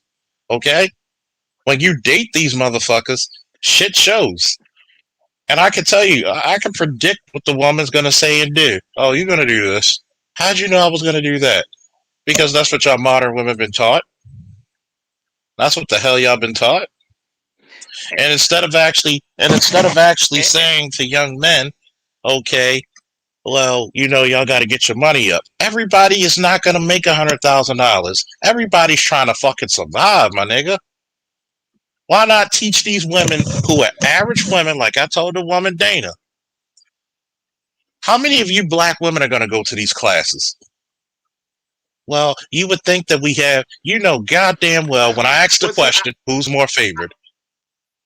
I don't he's here to solve any problem. He's not. Just like I told Data, I said, here's the problem: when these Asian, white, Hispanic women go to these black male studies classes, that shows how competitive they are. You're gonna let the men you're supposed to have the first dibs on go away, then you deserve to lose them. You deserve it. I'm going to tell you, and I'm not preaching interracial dating, but you deserve to lose your men. You think that that white woman says all I got to do is cook, rub his back, fuck him like a prostitute, and and clean up? That's it. But yet, like she said, and she had to admit, and I love her candidness about it. They're not going to go. You know why? Because you think you don't have to figure anything about black men and their needs and wants out, and you wonder why you're losing so badly. Look at it this way, Charles. Black women think they are entitled to black men. That's why they think they have first dibs. White women understand. Women of other races realize, okay, I got to try to understand this person, understand what they're about, what they're into, and how to accommodate them in order to be with them. They're going to make the effort to be with them. This is why you got the mad bus driver putting out his stuff about SYSBM and all that. And you can't really blame him. You can't really blame him. Well, you know what? But that's why I question, is Anton really here to be a help to anybody? Because I'm just going off what I see as a man. Okay, what I see as a man, he's supposed to be a multimillionaire, and I'm not doubting that in any kind of shape, way, or form, right? But that also tells me what? He's a businessman. So what's the thing that's going to bring you money when it comes to the black side of YouTube and things like that? A lot of people look at controversy, the relationship angle, as a money grab. Oh yes. So when I ain't just saying controversy, a lot of people come to this space for a money grab. They talk about relationships because the black community actually needs people to talk to them about relationships, because a lot of black folks don't seem to know how to really deal in one, or don't understand it when they get in one, things like that. But there's always going to be people who show up for the money only. And as a businessman, he may just have showed up for the money. He's a successful businessman, so I can't put that past him at the end of the day. And plus, there's other stuff that, like I say, he say too much stuff that seems very off from a person. Like on my channel, I make it plain and clear. I come to help first and make money. If it ain't about helping, it's not even on my channel. There's no discussion on my channel where I ain't trying to get to something that's gonna help people at the end of the day. That's all I care. That's what I care about on that channel. You know what I'm saying? And if that means my bad. Go ahead, Charles. No, I was agreeing with you. Go ahead. Yeah. So my thing is, everything I talk about is is about something that's going to help the men out and something that's going to help the women out. How we need to see each other, how we need to view each other. You know, anybody's welcome to come and say their opinion. You can be totally against me and all that type of stuff. But at the end of the day, I think everybody in the audience, whether they agree with me or not, they clearly see it's about helping folks at the end of the day. Charles, when you do what you do, it's a clear message that you're trying to help people at the end of the day. I have yet to receive that from Anton at this point.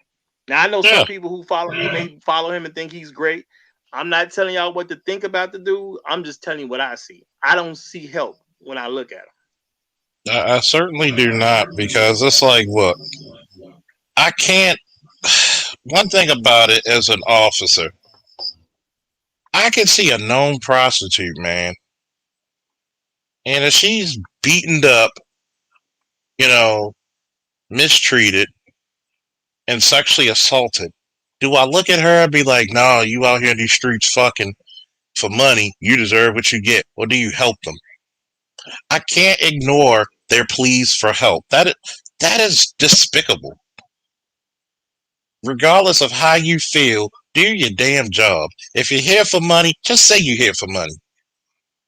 But don't try to disguise it like you got some grand fucking scheme to help us all, because guess what? A lot of us don't need your help. Unless you're going to teach and give a lot of these black kids jobs, black males particularly. Why are you here?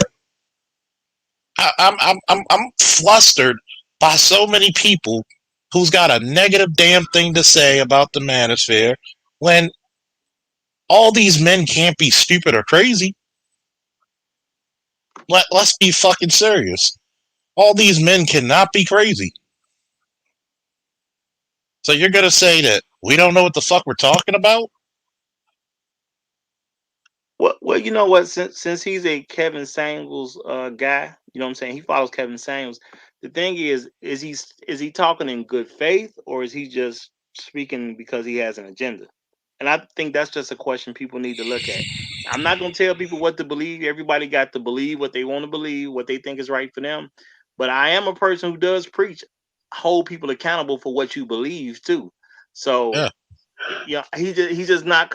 Now, don't get me wrong. If he knows money, maybe he need to put more focus on teaching folks how to get money, and not worry about the social part as much. Because he's just not coming off well from a social angle to me. I'm just not seeing it. I'm I not think saying he's he's a terrible guy, but what I've seen does not sound good from a social angle. I think he might be socially awkward. Who knows? I don't know. Maybe he had to get married early. You know, good for him. Doesn't work out for the rest of us, okay? I'm cool with that. You know, I'm cool like that too. My boy Z, he's been married. I've been at his wedding. Beautiful wife. I mean, immaculately beautiful wife. So guess what? It's all right. It's okay. It's Z will tell you when he was on. He has beautiful children. He does not try to pressure me into getting married. He understands what's good for the goose is not always good for the gander. There's a time and a place. There's a time and a place for everything. But here it is when you're gonna judge people only because of marriage. Ah, that's poor taste. Very poor taste. And he knows that. He's too smart to know that. You're too smart. You're too successful to know poor taste is and isn't. Because if you're going to lead, that could be too. That could be very true. Because when one, you think about it. Sorry, excuse me for interrupting, Charles, but when you think about it, marriage and parenthood isn't for everybody. Neither or either or isn't for everybody. Some people, like I said earlier, some people want to be both. Some people could be either or. Some people want to be neither. It is what it is. Yeah. Everyone has a choice in this. Yeah, you got to understand something, man. You got to come to these spaces and help. Not just the men, but also the women. There's a lot of women who come to these spaces who look for help. Good women, too. Good women who be like, I just support my husband or my boyfriend and I'm trying to get things right. And I'm like, look, sweetheart, all you got to do is stay the course. Be the best possible woman you can be for that man. And that man will leave you not. Okay? He will leave you not. As long as you can keep that faith going, you're going to be good. You are going to be good. But notice how people will say you complain about women. Rule number one, you must get women to complain about them. Ha, ha, ha, ha, ha. Two, I don't need to complain about a damn woman. For what? I know where we stand. I know where we stand. Well, you know what, Charles? Anyone who's talks Speaking about of that good complain women, stuff. Hold on, Nima. I've heard people. Sorry. Yeah, I've heard people Sorry, say the Roger. complain stuff. The complain thing is just a way to try to shame a man for speaking up and trying to, because they really don't. Men who say that usually don't want men to lead women. You say men are complaining, but they'll but the same people who say you are complaining will say men are supposed to be leaders. You cannot be the leader if you will not instruct a follower on what to do. It's like it's one of the most asinine things that I hear people say. Yeah. You know what I'm saying? You're trying to brush off what somebody is saying because you don't want them to get instruction, yet you say the men are supposed to be the ones running the joint. Well, how do you expect men to run something if they can't even give instruction? It don't actually match. Yeah, like you got. Go ahead. Yeah, you absolutely right on that one, because in the military and police department we have something called insubordination. How can I be the leader to someone who does not recognize my authority? Boom. Good answer. Good question. Good question. You know what? I just realized something. Since we're bigging up a lot of the wives and stuff, but there's somebody we forget to big up every once in a while. That needs to be big. That needs to have her flowers as well. Jody Snow. Because without without her, in fact, any news on Brian? How's he doing? He's doing pretty well. Still fighting. Yeah.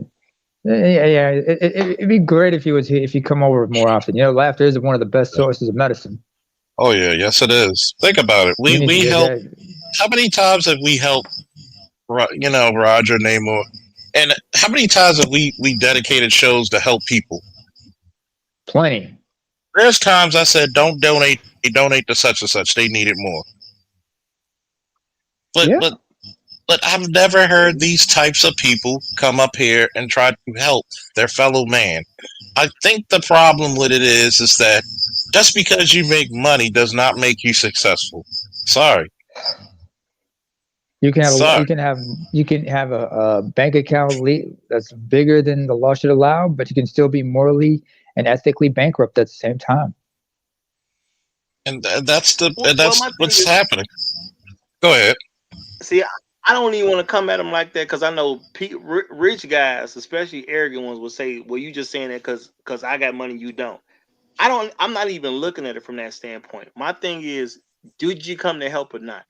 Because if you came to help, say something that's gonna help people. You don't have to insult people to help them. You don't have to go way out your way. Because a lot of people try to make something personal.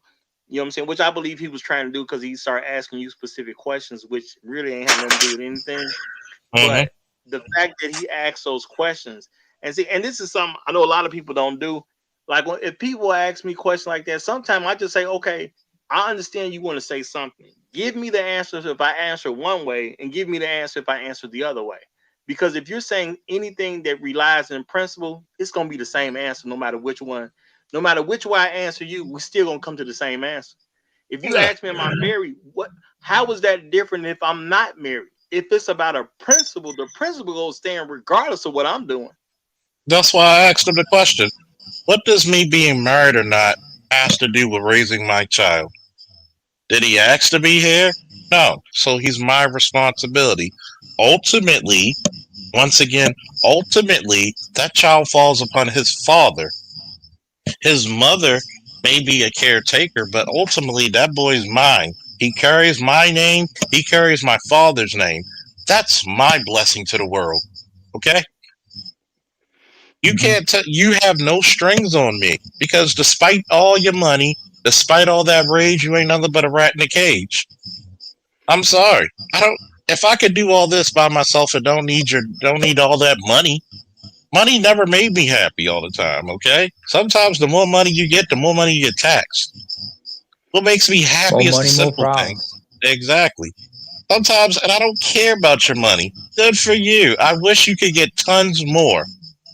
If that's what you need to go to sleep at night, good. I sleep well. Well, see, I'm not gonna attack him in any way over the money part, because my thing is people like that. They'll say, "Well, you just saying that because you don't have the money I have." At the end of the day, if you have money, if you believe in if you believe in what you say, use your money to go make it happen for other people. At the end of the day, you know what I'm saying? Like help your soul, man. You gotta do it. If you really believe in what you say, go do something with your money to make that happen for other folks. Don't do things to down people. You do things to uplift people at the end of the day. Yes, you're gonna have to address some problems, but if a person is a leader, he's going to address people's problems. That's what leaders do. But that's why I say people got to learn the difference between an influential leader versus a positional leader. You can be a positional leader if you own the company. Sure, people gonna listen to you because they have to. But an influential leader doesn't have to have ownership over a person. They follow because they understand the person who's trying to lead them somewhere is trying to lead them something in their best interest and not trying to use them to only get what they want out of the situation. Period. That's why they say the smartest people help somebody else get to where they're trying to go. So it's a mutually beneficial situation. Now, my thing is, I would say that maybe he just don't know no better, and it might be technically that he don't know no better. But just as I say all the time, I hold people accountable at their 18th birthday. To me, you know, period. I don't care who you are, so I'm not gonna come off that for him either. You know what you're doing. At the end of the day, just be a better leader, and Yeah. or just stay out the space. That's probably what you need to do. Yeah, because if you don't understand the space and you think we're complaining, I'm not complaining. I'm just thinking to myself, like I said on that program, why can't we tell average women to get with average men? We got to get our money up. Guess what? Did your grandmother tell her grandfather to get his money up?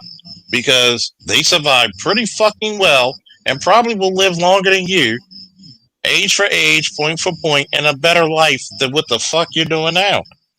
No, you got to be happy and enjoy humanity. And that's one of the biggest issues I'm seeing now. A lot of people do not value the humanity in each other anymore. And it shows. Well, you know, that's why I did a stream the other day talking about the salary cap. Because I get what he's saying. Go get your money up. Okay, I hear you. But what about people who gonna be like just like me? I make so much. If I make too much money, ain't nowhere in the world I'm gonna let a woman be a part of what I'm doing. I'm gonna be capped already. I'm not gonna get money so I can get a woman. You know what I'm saying? I don't want the one. I don't want the woman that wants me because of my financial situation. If you didn't catch me on the way up, I can't really have a whole lot of value for you if I already felt like I made it. So at the end of the day, you know, I don't have that many years that I can really even fit a woman into my life based on how my life is going. I don't have that many years left. You know what I'm saying? I'm gonna get to a certain point. It's gonna be over with. You know, so yeah, you could say get to the money, but I gotta want the woman who's there, even if I got the money. And a lot of them don't get it. Just because I got money don't mean I want the woman that's available. But if you're a woman-led man, you think everything in terms of what's best for the woman. You don't think in terms of what's best for the man. Because we have to look at the situation in its totality. Sometimes I gotta tell that woman, no, hell no. We can't do that right now. Hell no. And a lot of these guys are not going to be really, really thoughtful to say, if that woman leaves you today or tomorrow, are you still going to be the man?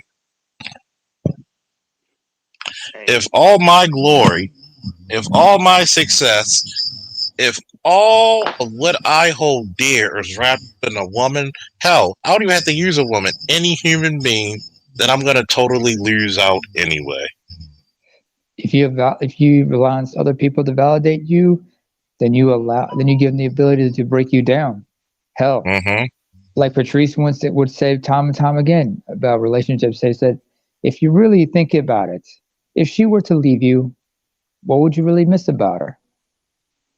And a lot of guys and certain men, they don't want to deal with that because they don't want to deal with that fear. unknown. It's the fear of the unknown. Yeah. And so, guess what? I can't, as a soldier, utilize the fear of the unknown. Because God has a sense of humor. Boy, does he.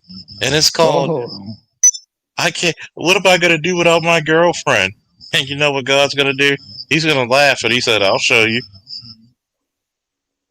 And that girl's going to leave. Sense in going home. Come on, somebody say, finish it up for me. Jody. Ain't no sense in going home. Jody back home with your girl, baby.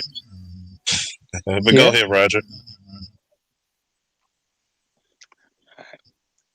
Well, I'm finna get ready to get up out of here. I just wanted to come up for a second and just I appreciate you, Raj. You know, that we, even the listeners, have to understand that sometimes there are people who are in the conversation, but that don't. You can accomplish things in certain areas, but it's just not make you a great leader for every single thing.